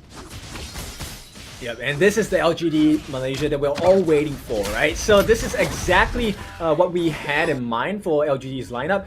Very big aggression in the early game, and you know, one of the things that is going to be really important is the fact that the kills are going into the hands of Zihong as well as Musan King, which means they're going to have the huge amount of burst, and they do have the escape mechanisms as well. Yeah, nothing excites me more than seeing these teams play. I mean, this region as a whole are just always bringing new flavors to whatever game they play, and it's no different in Honor of Kings. It just seems to be just so aggressive, just so showmanship as well. It's just really nice to watch, and you just don't know what to expect. You think you're going to get like, oh, okay, these are 2 teams from the same region. They may be a little bit hesitant at first, but then in true LGD fashion, the Malaysian team are just sort of like, we're not putting the brakes on for nobody. We want to be top of our group. Yep, and if you take a look at the aggression, how they're translating it into the map control, you can see the rotations already on the top lane, and this is going to be easy for the side of LGD to kind of make a play, because Sun Tzu actually in the mid lane, ready with the bolt if I'm not wrong. He does have his ultimate available, so it really is a speedy rotation once it's required for the side of LGD Malaysia. And obviously the beautiful Legend of the Dragon skin on the Sunseer as well, just really showing the true talent of the devs of Honor of Kings, really showing those really nice, pretty, beautiful skin lines that are currently out on Honor of Kings as well. But again, we are seeing a little bit of a stalemate here right now. We saw that early game aggression. Was that a little bit of a psych phase for the LGD? Just to be like, yeah, we're not going to take it easy on you. We're just going to show you that this early game may be a little bit slower than what we showed in Punity yesterday, but don't get it twisted. We are still here, and we're still going to be hyper aggressive, like we saw the Maisha and Noi get the first blood between Tier 1 turret and Tier 2 turret. I mean, we haven't even seen anything like that just as yet within Season 2, and LGD, once again, just bringing unlimited flavor for their team. Yep. While LGD have, you know, been very aggressive thus far, I think RRQ is matching up to their aggression quite well, right? And right off the bat, they will get the knockdown as well. It's going to be a 2 kills for nothing at the side of LGD Malaysia's hands, and this is going to be free reign for the map. Mid T1 being threatened at the same time, structural damage imminent. Red team has destroyed a tower. I feel like they were waiting for you to say that, Kim, because, I mean, that was definitely not matched by the side of RRQ. I think they were caught red-handed. Those side like, oh yeah, big up Kim for letting us to thinking we're holding our own, and now they've just lost the second tier turret in the mid lane, and the down 4 kills as well. LGD are definitely not holding any punches, and they're definitely not looking for a 4 best of 3. That is another takedown for Nightmare in the Clash lane, and there is a fresh minion wave up there into the Clash lane's first tier turret as well. We could see LGD go for the 3rd turret. 6 minutes. This is absolute cinema. Yeah, exactly. And I think, you know what, this is a very Asian thing, right? The moment you praise someone, they kind of mess up the entire situation. So hey, it's not my fault. I'm just trying to build them up, right? So at this point, let's take a look at the itemizations they have right now for the Tier already having the Spark Punch Dagger. Gets a little bit of lifesteal with the Vampiric Scythe, and at this point, that's all he can offer, right? JR a little bit more ahead, and here we go, set sail. destroyed a tower. Set sail for the course of another kill onto Nightmare, unfortunately, for the side of RRQ. And they do lose another first tier turret, so that is 4 turrets to none on the side of RRQ. The only thing that's closest to being taken down is their farm lane turret, and that's just because Gia has been sitting nicely all this time for the 6 minutes in that farm lane. So this is LGD just punishing the fact that they have just been sat in their lane, thinking that they're comfortable, thinking that they are safe from this team. Yep, and now just to highlight the main difference between the farm lanes, we see a Meteor into an Eternity Blade on JR, and that's a very scary itemization because he's not even considering about the tech speed. He's considering about the burst. Set sail going to be landed down onto Xia at this point, right? And as it stands now, it's just full-on map control for the side of LGD Malaysia. I don't see how RRQ will be able to take a stance at this point because Nightmare might be caught. Third time in a row, it's a Nightmare. Yep, delete button. Yeah. Unfortunately, there for RRQ, they do lose their clash lane for the 3rd time in a row. It seems like that is a consistent. That is a targeted painted on Charlotte's back, but Jing is going straight in. It's Xiang that gets the kill onto Jester Effort as well, so Dolia going down. The only thing keeping Shangguan alive is that airtime, but down goes Gia. Down goes 663. Bay is down. That is an ace. 7 minutes in. What is going on with this LGD? They are at the higher ground turret as well with some minions. Someone better call the Amber Lamps because I think that RRQ are going to need it. No shot they can finish this at 7 minutes 30. If they do, this is a new set time. The minions are coming around. They are going to finish. They're going to finish 7 minutes and 39 seconds. What was that? I don't know. Someone called a doctor because LGD Malaysia is too sick at this point. Oh, that was an ill performance, man. That was out of this world because RRQ, the shell shocked at this point. You can tell it from the eyes and voice. First game of a best of 3 series, the last game of the day, and it ended in 7.5 minutes. I have experienced a 7.5 minutes game before. But this is different class. Like, this is entirely a different realm altogether from LGD Malaysia.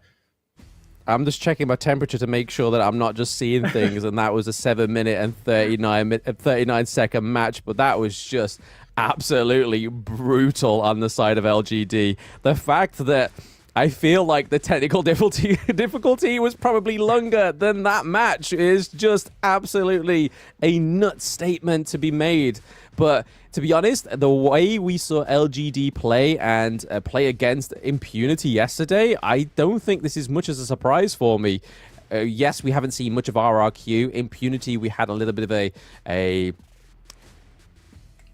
lead up to knowing what was in store for them, but for RRQ, there was a little bit of a man with a mystery, a little bit of a cowl, and into a dark night city that there was a bit of mystery for RRQ, but unfortunately, the light has been shined. They have been interrogated and completely just finished in 7 minutes and 39 seconds. Let's see what they can do for Game 2, but first up is the post-game analytics. Yep, it's difficult because at this point, JR, like I said, he skipped the Crimson Reaper, actually going for that build right across the board there. Completed the Meteor into the Eternity Blade. So he does have armor penetration, he does have the increased crit rate and crit damage as well. And to put into perspective how much difference there is, we only have the Sparkforged Dagger onto Xia along with one Vampiric Scythe. He wasn't even close. Okay, maybe a little bit close to completing the Doomsday, but what good would that have been? Because at this point, if you take a look at the difference between the supports, Zhe doesn't need to have too much aggression, right? He is already tanky by nature, he does have damage, and with the set sail, he's able to get a lot of CC down onto the majority of RRQ. On the flip side, Jester F, he's not naturally tanky on the Dolia. He's going to have to need itemization before he's able to provide the heals from the Wave Breaker, HP regen, and mana regen as well. So just right off the bat, early game, there is a very stark difference already, and you will see right here in the damage dealt. Xiang, Musang King, and Zhihong and JR, look at the damage they have offered as a team. Yeah, it's definitely nothing to frown or look down upon on the side of LGD Malaysia. They have 39k on the Jing, they have 32k on the Byron, and then pretty close between the Mai and the Lady Sun, both over the 20k mark. But all that damage was being soaked onto the Byron more so than the Sun Sea. We were seeing that Byron was able to go in, tank the damage, and then go out, and then Sun Sea was just like, yo bro, just leave the fight now, just get a little bit of damage around the outsides, and I will just sponge the rest of this for you, homie, and we'll be great. We'll go through, we will barely lose anybody in that whole fight, and you can kind of see what was actually the overall deal for LGD there, because you see that Sun Sea and Jing both have 83% team fight rate, so being the part of that team fight participation for the support and the jungle really showed it. And again, even though that's just like a graph, that shows a pretty picture, surely. Well, I thought the graph was going to be even steeper than what we're seeing here, because at this point, the last one of the stats that we see is that there was a 0 teamfight participation from the jungler, the mid laner, and the farm lane on the side of RRQ, and it was exactly because they were just deleted of the game. And MVP, is it Musan King? Yes, it is going to be Musan King, dealing 39.2k damage in the span of 7 minutes and 39 seconds. I need you to understand how big of a damage output that is in 7.5 minutes. The games we have watched here today, majority of the time, has been at the 17 to 30 minute mark. This guy did a fifth of that damage in less than 1/4 of the time. Absolutely. I mean, this is just absolutely a amazing feat for LGD, because I mean, they have now officially taken the quickest match in Season 2 Invitational. Will anybody else top that? I'm not too sure, but just look at these hasty engages. If it's not Sun Sea going in first, it's then Byron, but here it is, Set Sail, just showing how great of a turret dive potential this hero has, and why it's taken so long into day 2 for these teams to start picking up Sun Sea. I honestly think after today that we're going to be seeing this hero a lot more, because damn, he's kind of like Guan Yu in terms of being able to rotate the map a lot more fiercely, but at the same time, he's naturally tanky. So if you're looking for a tank, if you're looking for the speed express for Set Sail to get you across the map, and then not only knock up teams and the players on the opposing teams, Sun Sea's your guy. Call him. Give him a call. Yeah, I mean, at this point, LGD Malaysia has taught RRQ a very huge lesson. But I think there's one more thing that they're teaching us as well. So when Shangguang uses an ultimate, right, most of the people will try to run away. LGD Malaysia didn't. They support each other. They stand in a group of 5 and say, let's spread the damage between us. So guys, if you're going to a ranked game, please learn this. When Shangguang uses the finishing stroke, join us, stand there and take the damage together. We are stronger as a team. And you know, strong team, we get the wins. And that is embodied by LGD Malaysia at this point of time. I mean, it is shell-shocking not just for RQ, it is also for us, right? Blam, I think we were kind of thinking what's going on here, because we expected LGD Malaysia to be strong, but not like invincible, because that looks like a monstrous performance where you couldn't find any cracks in the LGD Malaysia lineup. There was just literally no like glimpse of hope or any sort of like show of RRQ being able to get back. Like, I was trying to assess it. I was trying to be like, yo, this is maybe the way they need to get in. But by the time you start thinking about that, the LG clearly have a tapped into my brain. They're kind of like, no.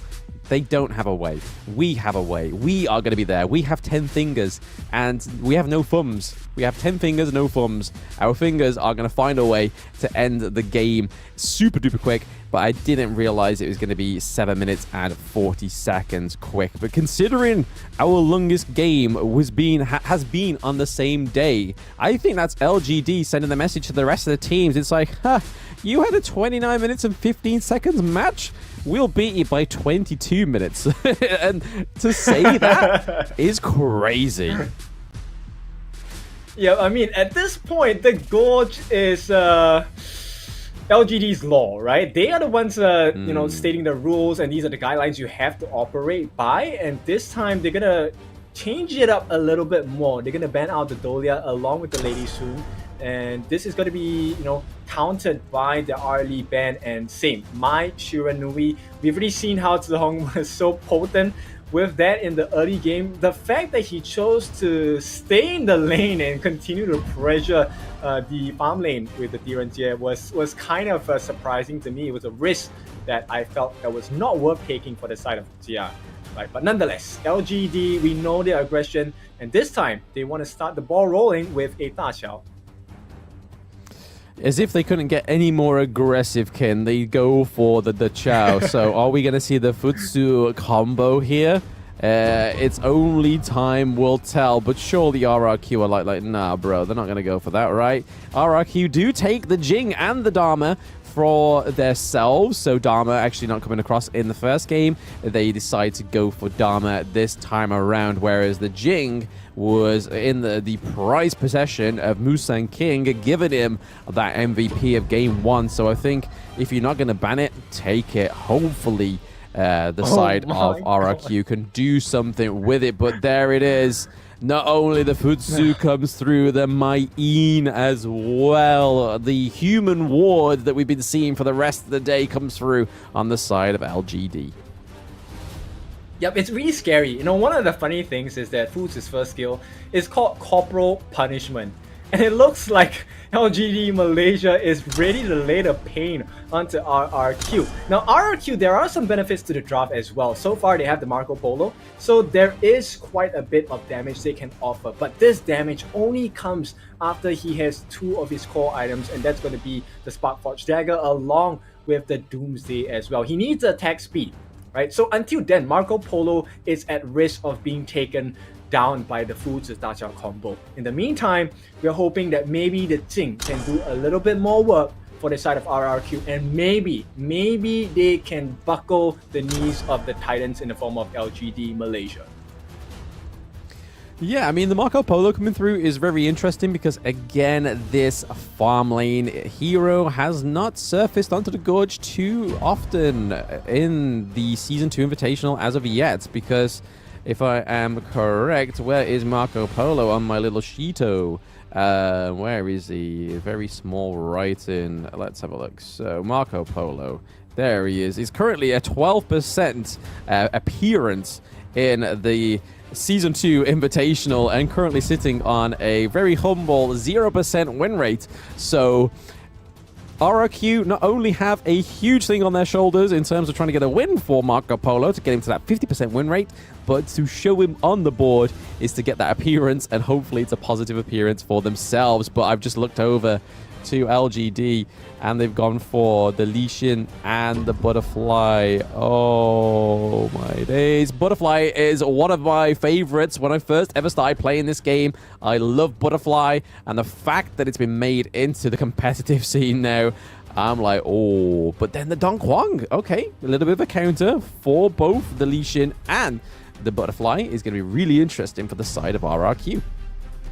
Yep, I like the pick of the Dong Huang. It's going to make the world's difference in terms of the draft. RRQ now have I would say, a way back into this game. At this point, for LGD Malaysia, I mean, you guys didn't see it because I'm off cam, but I was shaking my head the moment I saw the Butterfly, because Butterfly is one of the biggest menace in this game. When she gets her ultimate up and she successfully gets a kill or an assist during that duration, her ulti resets. She gets to go over and over again with increased defenses, increased attack as well, increased movement speed. And that's a very scary notion for the likes of RRQ, because when you have to deal with a Butterfly on your own, she essentially is the best candidate for a 1v5 situation for Butterfly. So I have my eyes on Musang. Yep, again, obviously going for the flashy jungle. He's clearly been listening to the English broadcast. Musang King, if you're watching, thank you, sir. We are big fans. Thank you for the flashy jungle heroes that I've been begging for since day one. But yes, again, like you said, if you could see my face, it was my mouth was in a oval shape. I lost color in my face as well. I was kind of just like that. I feel sick. But anyway, we are seeing the Brazilian skin for the Mayin come through as well. So a little bit of a shout out to the Brazilian region there on the Mayin skin. Well played by LGD. But I like the fact that they've gone for the Dong Huang. I was really wondering when this pick was actually going to come through. And I think when they go for the butterfly, when they go for such like heavy engage, close combat heroes like they've done on the side of LGD, I feel like the Dong Huang is where he is meant to be when it comes to that. Especially, they've not only just got the butterfly, they've got the Li Xin, they've also got the Fusu as well, so plenty. Oh, nice first blood going over to RRQ by, so paying back a little bit dividends there, a little bit of revenge. Hello, RRQ still in it to win it. Yep, the Indonesian representatives here looking to go for the 1v1, 1v2 Musang King. This is why everyone fears the butterfly. He's standing in front of Nightmare with the barrage of punches coming through, and he doesn't care. Yeah, that is crazy. The fact that Dama was able to save the Jin, but then also get out itself. But here is one of the heroes, the Marco Polo combo sequence is that 1 ult and then 2. The first skill to attack from a distance to add stacks to the enemy.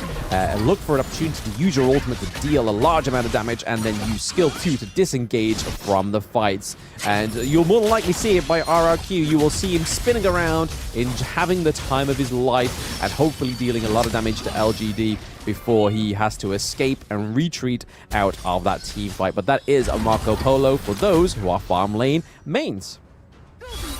Yeah, Marco Polo at this point for Jia, I think it's a tough game for him to try, right? Because there's a lot of mobility coming out from the side of LGD Malaysia, and talking about mobility, gets caught by the Sage's Might, and that's the end. Musang King, this is the reset I'm talking about, and Xiang will complete the double kill in the bot lane. Look at the recalls. I think the recall button is a little bit faulty. They have to press it a couple of times to test, you know. And RRQ, they're starting to suffer at the hands of LGD already.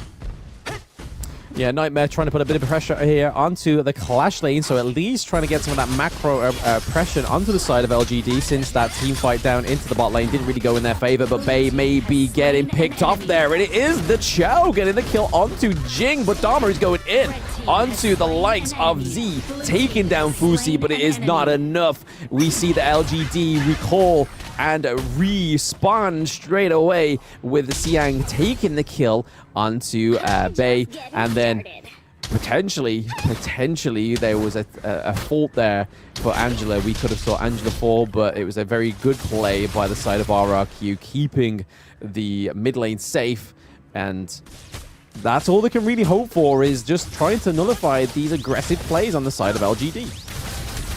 Gonna try for second contract committed. They want to commit it, and yes, they will, but it takes 3 ultimates to try and deal with him. Oh yeah, absolutely. I mean, look at that recall from the Chow taking. It's a 2-1 trade. Double king for Musang King. He is no stranger to that double king graphic that pops upon the board every so often, and it seems more often than not for Musang King, he is the king of double kills. First Tyrant is taken down by LGD as well, so to complement straight away that double kill, they do get the first Tyrant of the game, which is only going to enhance that damage and the chain lightning from Fusu. Yep, and it's a difficult position once again, RRQ. I think we both agree we like the drop, there is potential for it, but once again, Jia gets caught out, and it's going to be the Eye of the Whirlpool. The whole team is here! Yes, the whole team has arrived. They have taken the Whirlpool Express on the side of LGD. Are they going to be able to claim some kills here up into the Clash lane? We are yet to be seen. The Chow has the teleport down, but it's not going to be enough. There is no need for that recall back now. We see the Li Xin is able to take the kill onto the Dong Huang, so trying to stop the butterfly right now is not a potential for RRQ within that Clash lane team fight. Yep, and you can see them abusing the Sea of Fate already. Once again, LGD, we've already seen this gameplay by Team Secret. This time, LGD Malaysia gonna give us a glimpse of it. And it is just extremely irritating to deal with, right? If you're RRQ, you don't have anyone to kind of displace them, push them away from the Sea of Fate. You can only hope to deal burst damage and kill them before the Sea of Fate takes the members of LGD Malaysia home. And as it stands now, RRQ do not have the power to do that. Not quite yet, but maybe they'll find some way. I mean, they're only behind by 2.7k gold, which is not a lot going into the 6-minute mark, but there we go. Siang straight onto Gia, taking the Marco Polo out of that team fight, just completely nulligated it. But then we see Nightmare fall, Bay fall as well. Another double kill for Musang King in that team fight. This guy just loves the double kill. When are we going to get a penta, kid? When are we going to get a penta? A penta selfie, as they do allude to on the Hello Kitty collab. Well, Blam, be careful of what you ask for, because Musang King is playing Butterfly, the highest potential for a pentakill. Let's take a look at what this was. No. Sages might land it down onto Jester Ref, and at this point it was just pure confusion because the fight was split into three different positions. Xiang actually focusing on Jia, while the rest of them went for the lockdown onto the remaining members of RRQ. It's just chaos and confusion, and once again Sages might gonna be committed, but this time I think it's a little bit too far forward for the side of LGD Malaysia. Punish for a little bit of that over-aggression.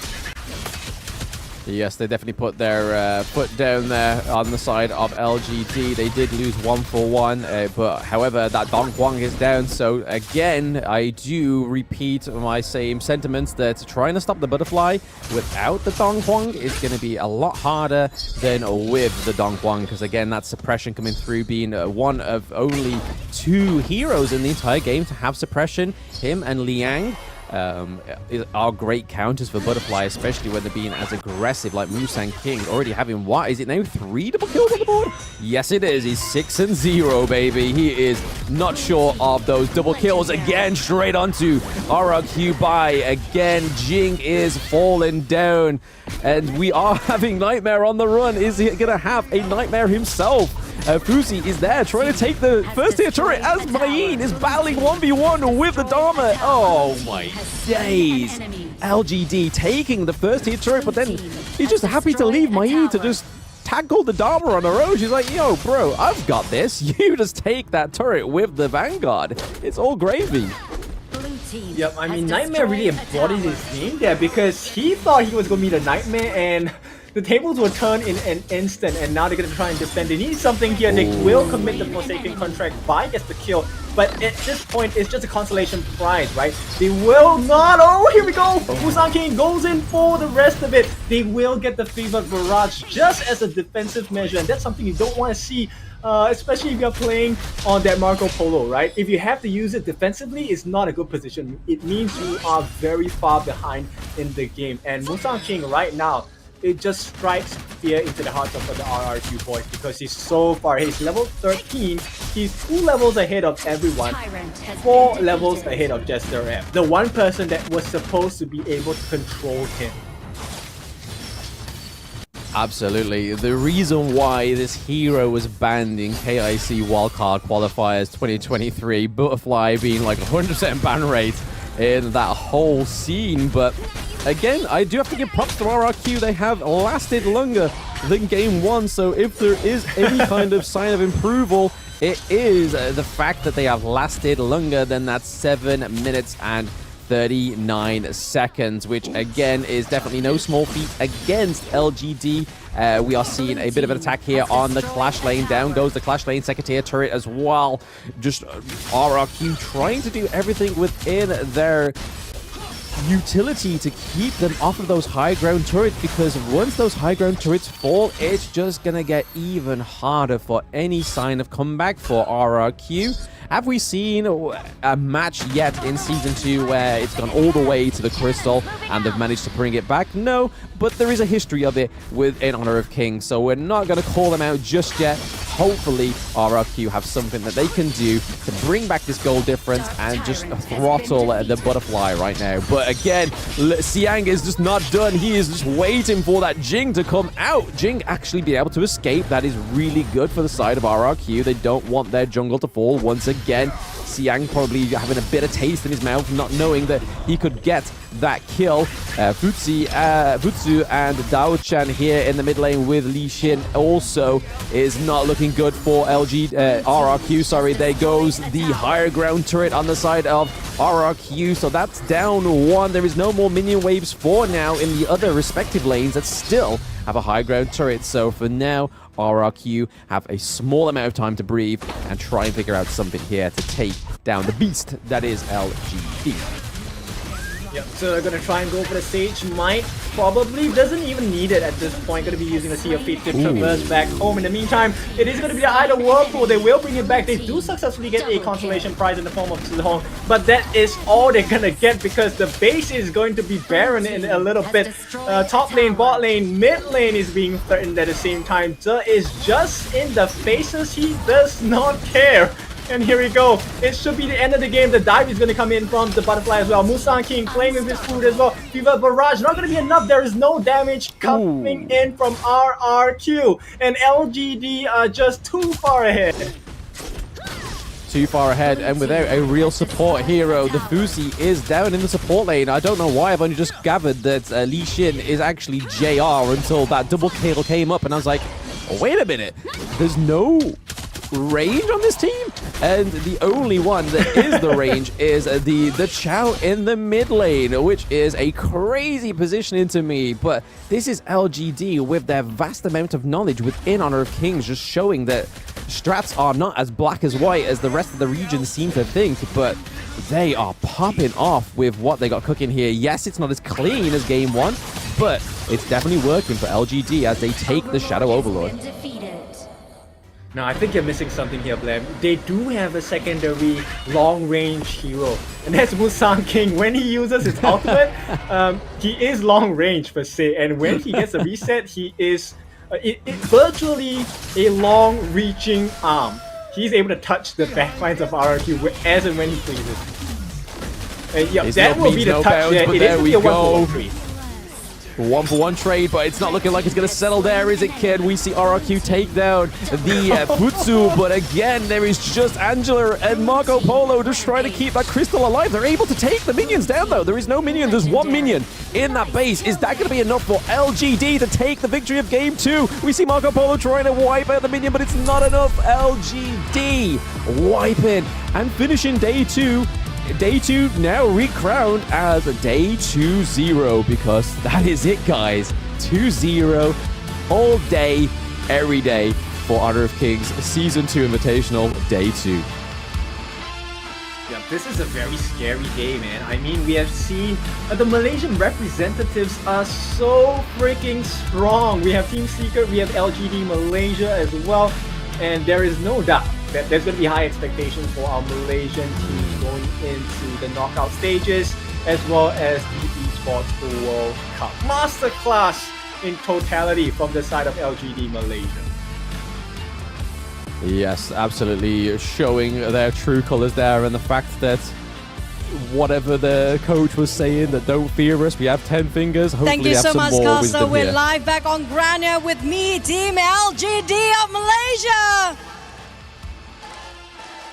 Congratulations for the win just now. This confirms LGD will advance to the knockout stage and confirm their slot for EWC in the future. Now, but I'm starting off the question with Xiang. Okay, you come here. Yeah, that's easy. Xiang, 现在I'm going to use Chinese first. Okay. Xiang, right now, I think a lot of the audience agree with me. LGD seems like the strongest team in this tournament. Now, if you can actually pick a team that might challenge you, might be a bit stronger for you, which team will it be?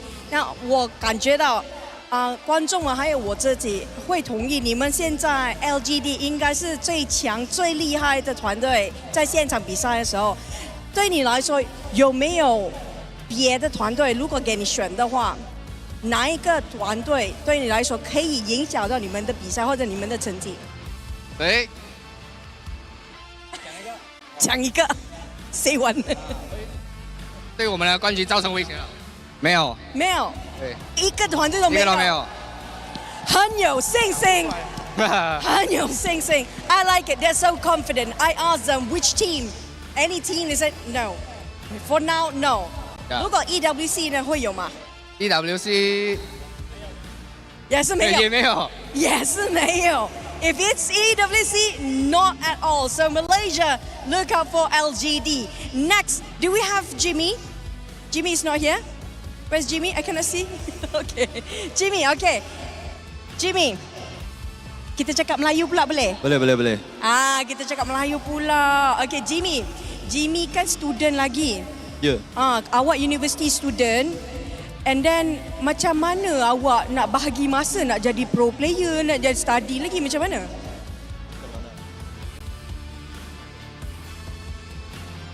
Actually tak jejas lah. Tak jejas pun. Tak jejas. Dan bila nak tidur? Bila nak tidur? Pukul 12. Time dia tidur pukul 12. Sebelum tu, okay, kalau you study, biasa you study sampai pukul berapa, then you tidur pukul berapa? Exam baru study. Last minute Ya, last minute. Kalau tak exam tak study? Okay, anak-anak di rumah jangan buat sedemikian. Tapi masih lagi boleh perform ya. So basically what I asked Jimmy just now, how do you balance out when you're still a university student and you being a pro player at the same time? So he said every time there's an exam he's gonna study. No exam, we play game. 12 o'clock he sleeps. So that's I think the majority of his schedule. But audience study first. Study first, Jimmy. Yeah. Okay, I'm gonna talk to Joker. Okay, now switch over to Joker. Joker, you're the coach and also the manager for the team, yes? Yes. Okay, kita bahasa Inggeris dulu atau bahasa Melayu ya. Tapi kan memandangkan kita ada student juga, ada yang full time, ada yang macam full time juga tapi dia kena balance kan. Macam mana sebagai seorang coach dengan manager, you nak make sure semua orang boleh training sama-sama tu, macam mana proses dia? Kita akan minta itu schedule every semester and then with the student who study, so minta dengan dia orang lah. So kita akan plan kita punya training according to their schedule. So bila dia udah belajar kan, so kita akan ada training. So sebab saya pun seorang master degree holder, so saya memang paham belajar ialah memang important punya. So study come first loh. So I know student how to say that, because if you want to become a pro player, you cannot leave your parents' support. So parents must consider about, okay, study first, you cannot conflict with the study. So if let's say parents support, so the player will play no any others, they will play very good. What do you say about Jimmy say exam only study? He talent. Okay, basically I asked the coach and manager himself, how did you manage to work around the talents or work around the players where they still have to study at the same time to balance out their pro play capability? So basically they will pull out the schedule of their academy to make sure that it will not affect the study, because he himself is a master degree holder. So I think it's pretty straightforward. Education is always going to be the first option, and make sure don't forget about your parents.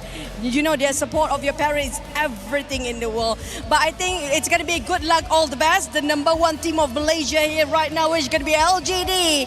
You'll be representing Malaysia, and give it up to LGD once more, ladies and gents. We're back to the casters. And there we have the game-winning interview with LGD Malaysia. So again, such a quick game of match 4 of game 2. And like I said, into the post-game analytics, that day 2 is day 2 and 0. What do we feel about that, Ken? I feel great. I mean, the fact that the games are pretty clean, it also shows the teams are leveling up, right? So we're looking at more clinical gameplay, especially one that was showcased by us by LGD Malaysia. So I think we're talking about the world stage, and I think for us to be at the world stage, certain standards need to be met. And I think the coach embodies this for the side of LGD Malaysia very well, right? Not only is he high in education, he is also very open about his support for esports as well. The important things matter, and that comes in the form of familial support and, of course, educational support. You can't just play games and not expect to not study, right? Similarly, for the pro players itself, if you're planning to be one, you have to study the game as well, right? So this time, let us allow you to study the game a little bit more as we take a look at the post-game stats. Slightly different story here, but I want to just focus on Jester F.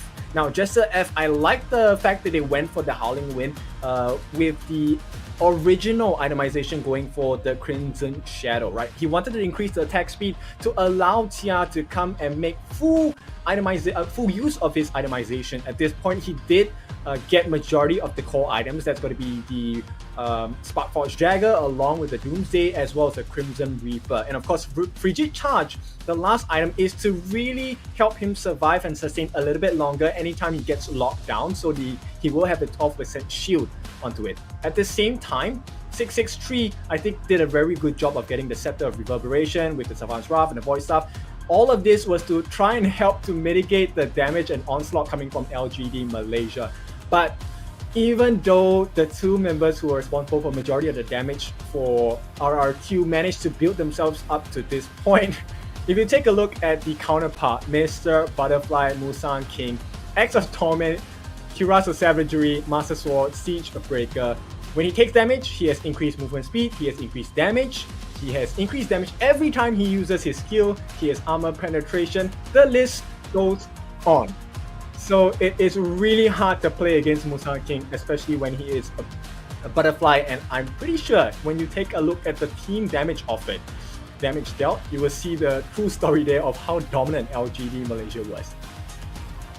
Yeah, I mean, at least RRQ was able to actually get on the damage dealt lead there this time around in Game 2, as obviously the Marco Polo with the true damage comes to that 75.7k, and then obviously Angela with 54.5k, and then, to be fair, Jing over that 36k mark as well. Dharma just ever so slightly behind that 30k, but a lot better performance than the Game 1, and obviously it lasted longer than Game 1 as well, so I feel like RRQ had a little bit more of a handle on that game. Yes, it wasn't as a confident handle as it should have been, but it was definitely an improvement on Game 1. Whereas we see Musang King with the 69.2k. We even see the Chao with 62.5, topping both the Li Xin and the Futsu as well. But look at that humongous graph. It is almost like a hill on a park, and you definitely don't want to go down there crashing. You want to just be going up, up, up, up like LGD were. And just look at the split of the jungle objectives. Just not a nada in sight for RRQ. It's as if LGD was like, this is mine. Just like put their arms around the gorge and was like, nah, all this belongs to me, boy. Like just taken 2 tyrants, 1 shadow tyrant, 1 overlord, and then 1 shadow overlord. Not even needing that Tempest Dragon, because we only ever saw that once in one game today. But again, really well played by LGD Malaysia, looking like a very strong team in their group and going through to the group stages as well. Alright, let's take a look at the MVP of the day. I believe it should be Musang King with the butterfly. No, it's going to be Zhihong here with the Da Xiao. Look at the damage, 62.5k damage dealt. I think bought a lot of time, and with the Leaping Koi Tide, actually increased the movement speed for Zhe to really just go in, get the stages, get the lockdown, and release the corporal punishment with the heavy hits as well. So he was the enabler of the team. He saved the day a couple of times, especially all of the various Sea of Fates combined with the Eye of the Whirlpool. Every single time it thought that, hey, RRQ can turn this around, Zhihong said no. Absolutely, and we're seeing here some of those fantastic teleports there. Again, for the Futsu to go back into base and then just travel back with the ultimate of the Chao, thanks to the Whirlpool. But we were seeing some kills on the board for RRQ, and some kills when there was coming through for the Chao was really confusing. It's like, why is this hero doing so much damage? And then we realized halfway through the game, we had a mid lane dead Chao come through rather than a support. And again, we saw some kills on the board for RRQ, which I feel like is definitely an improvement, what they need for not only mental, but preparation going through to the next game. But Musang King was the king of double kills in Game 2. I'm sure he only finished on the 3, but I wouldn't be surprised if he managed to get another one somewhere. Just sneak it in. But I know JR was able to get a double kill as well. So double kills across the board for LGD in Game 2. A lot more kills there compared to Game 1, because obviously it lasted longer than Game 1 as well. But again, RRQ are going to go against Impunity tomorrow to hopefully try and lock in their second place in Group D. But they have a lot of preparing, and I think they've just come across the biggest hurdle yet, and it is definitely LGD Malaysia. Yeah, so let's take a look at what's gonna be happening for the rest of the groups. This is the latest update now. Group A, we have Team Vitality and Vivo Keystars, VKS, topping the table. They are on track to be the two teams that will be sent over to the EWC. On the other end, Group B here, we have Loops and All Gamers Global also securing the top two spots for Group B to traverse over towards the EWC qualifiers, EWC, and of course we will be moving on to Group C and D. Now, we have seen some monstrous gameplay, and I think one of the things that we need to keep our eyes on is Group A, because there could potentially be some changes in the way that this table is looking in the next couple of days. Absolutely, and here is Group C and Group D. Team Secret at top with 4 points, and then neither Kagindra or Osiris actually getting any points on the board because they weren't able to take a 2-1. But then you look at LGD, they were able to get the 4 points on the board as well. I just don't think that's updated correctly, because, yep, there we go. Lovely bit of update there straight on the broadcast, but Impunity and RRQ are going to have to battle it out tomorrow. It's the last match of tomorrow where we find out who's going to be second place in Group D. But like Kin said, there's still a lot of wiggle room around in that Group A to come, because a lot of the next 2 days matches is all basically Group A. Because we got Boom Esports against Team Vitality, and then we got Vivo Keystars against Foot Esports tomorrow, and then on the final group stage day, you've got Vivo Keystars against Team Vitality, and then Boom against Foot. So still plenty of places for that to be ruminating, and those stand-ins to be completely shattered. All right, so there are huge games for Group A. There's a lot of potential changes, like I mentioned. I think that's something that's going to really put the excitement in the games itself. Now, thank you for joining us today. It has been, I wouldn't say a long day. It was a pretty quick day. It was all 2-0 across the board, and so it's a very clean one. Now, if you're looking to achieve an even cleaner gameplay, I think you can take a look at our new upcoming hero, and that's going to be Yao, who's going to be coming on the 2nd of July, the Shining Star. That perhaps could change the trajectory of your ranked games, where you will be able to acquire more stars than what you thought you had. Either that, or it'll be what happens to Kid every so often, where he goes on a losing streak thanks to the new hero, and it's not necessarily his fault. Somebody on his team could be picking that hero and they don't know what to do. So let's not, if you see Kid in game, don't troll him. He's having a hard time right now within the ranks, so just play him safe. Give him some love and support. He needs it. But yes, it has been such a fast day, like you say, Kin. The amount of 2-0s today, I couldn't believe it, that day 2 is going to be the day of 2-0s. Hey, maybe tomorrow for you and Hauler, it's going to be a day of complete threes, best of threes, because it being the third day of the group stages, and we like the maths to math with obviously the matches tomorrow. There could be a few upsets and a few best of threes in there. I think there is a lot of potential with tomorrow's matchups, which we'll be showing you very, very soon. But again, just to reiterate on today, we've seen some of the teams that didn't play yesterday. today for the first time, like Team Vitality taking again a precise 2-0 victory from Foot Esports, which going into it and seeing these teams just all on paper, you thought, okay, Foot Esports did quite well within Season 1. Maybe they'll have a little bit more of an upset for Team Vitality, but unfortunately for Foot Esports, there was not that. That wasn't the case, basically. But here we are for tomorrow's games. If you just want to run through them, Kin, since you will be here and I won't. Alright, so we will be introducing the day with Boom Esports going up against Team Vitality. We have our representatives from the Philippines going up against the French representatives at 3 o'clock. Now, bear in mind, this is GMT plus 8. So besides that, moving on, we'll be watching Isurus going up against Kagendra. This is going to be a huge one because this decides the final positioning of the table for their group. And right after that, we will have the all-star team Vivo Key Stars, VKS, this time pitting their likes and strengths against Foot Esports. Hopefully looking for some redemption against the Brazilian Kings here. And we're going to end the day off with RRQ going up against Impunity Esports. This is going to be a banger of the last match of the day because this is going to decide who is going to follow LGD Malaysia and have a chance at fixing what they lost today and acquiring what they want to see at the end of the day, which is to make it out into the top 8, bring it all the way to EWC, and a Cinderella story maybe of winning it all.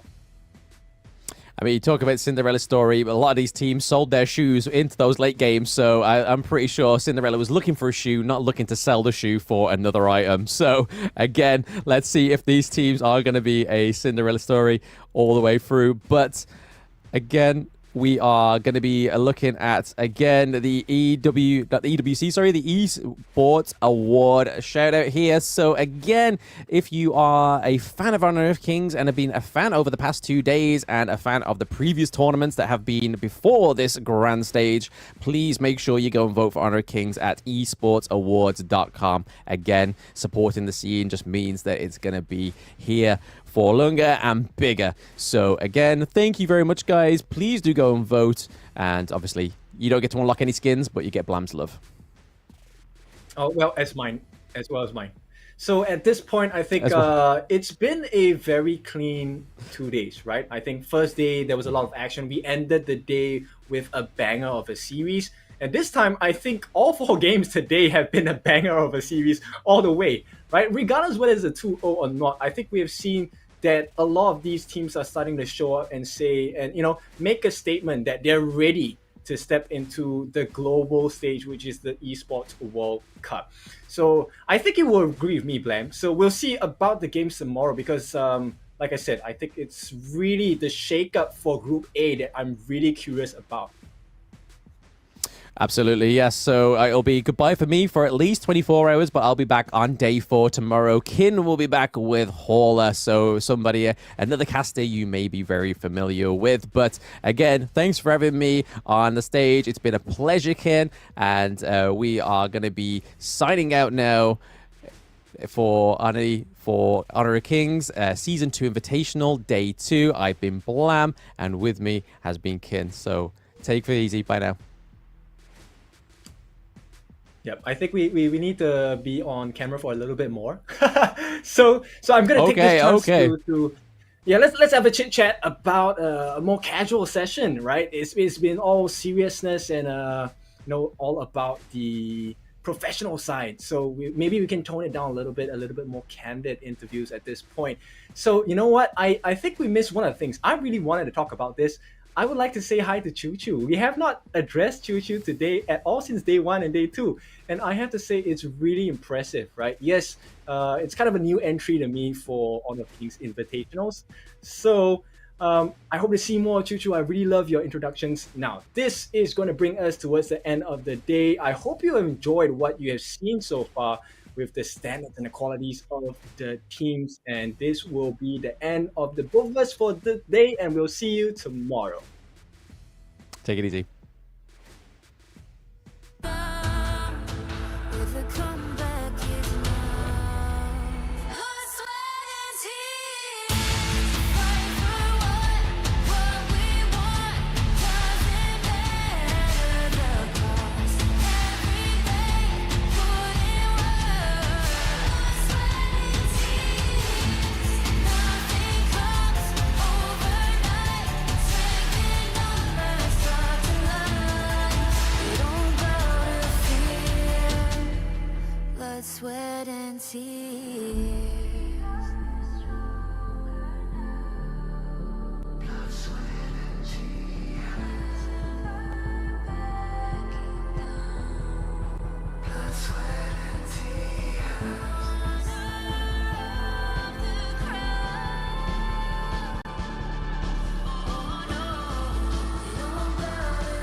to the fallout. It's what got us here. Ever changing, some chameleon. Blood, sweat, and tears. We'll never make it if we fall to everything that brings us down. With a comeback in this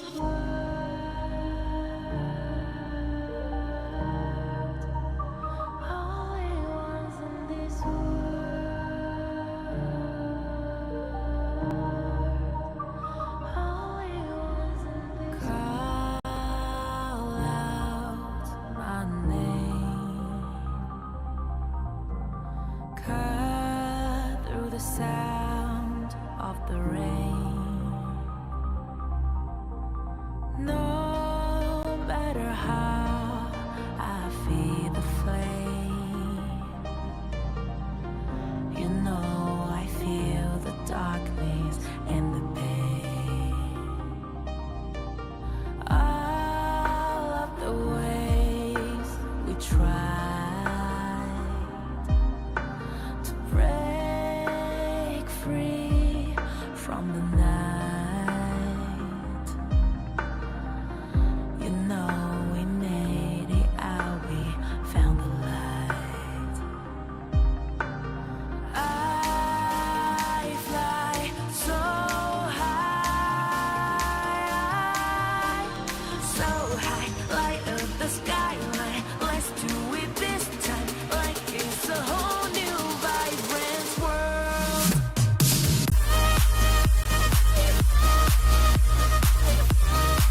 Like we're the only ones in this world. Like we're the only ones in this world. Now I see that I got everything I need.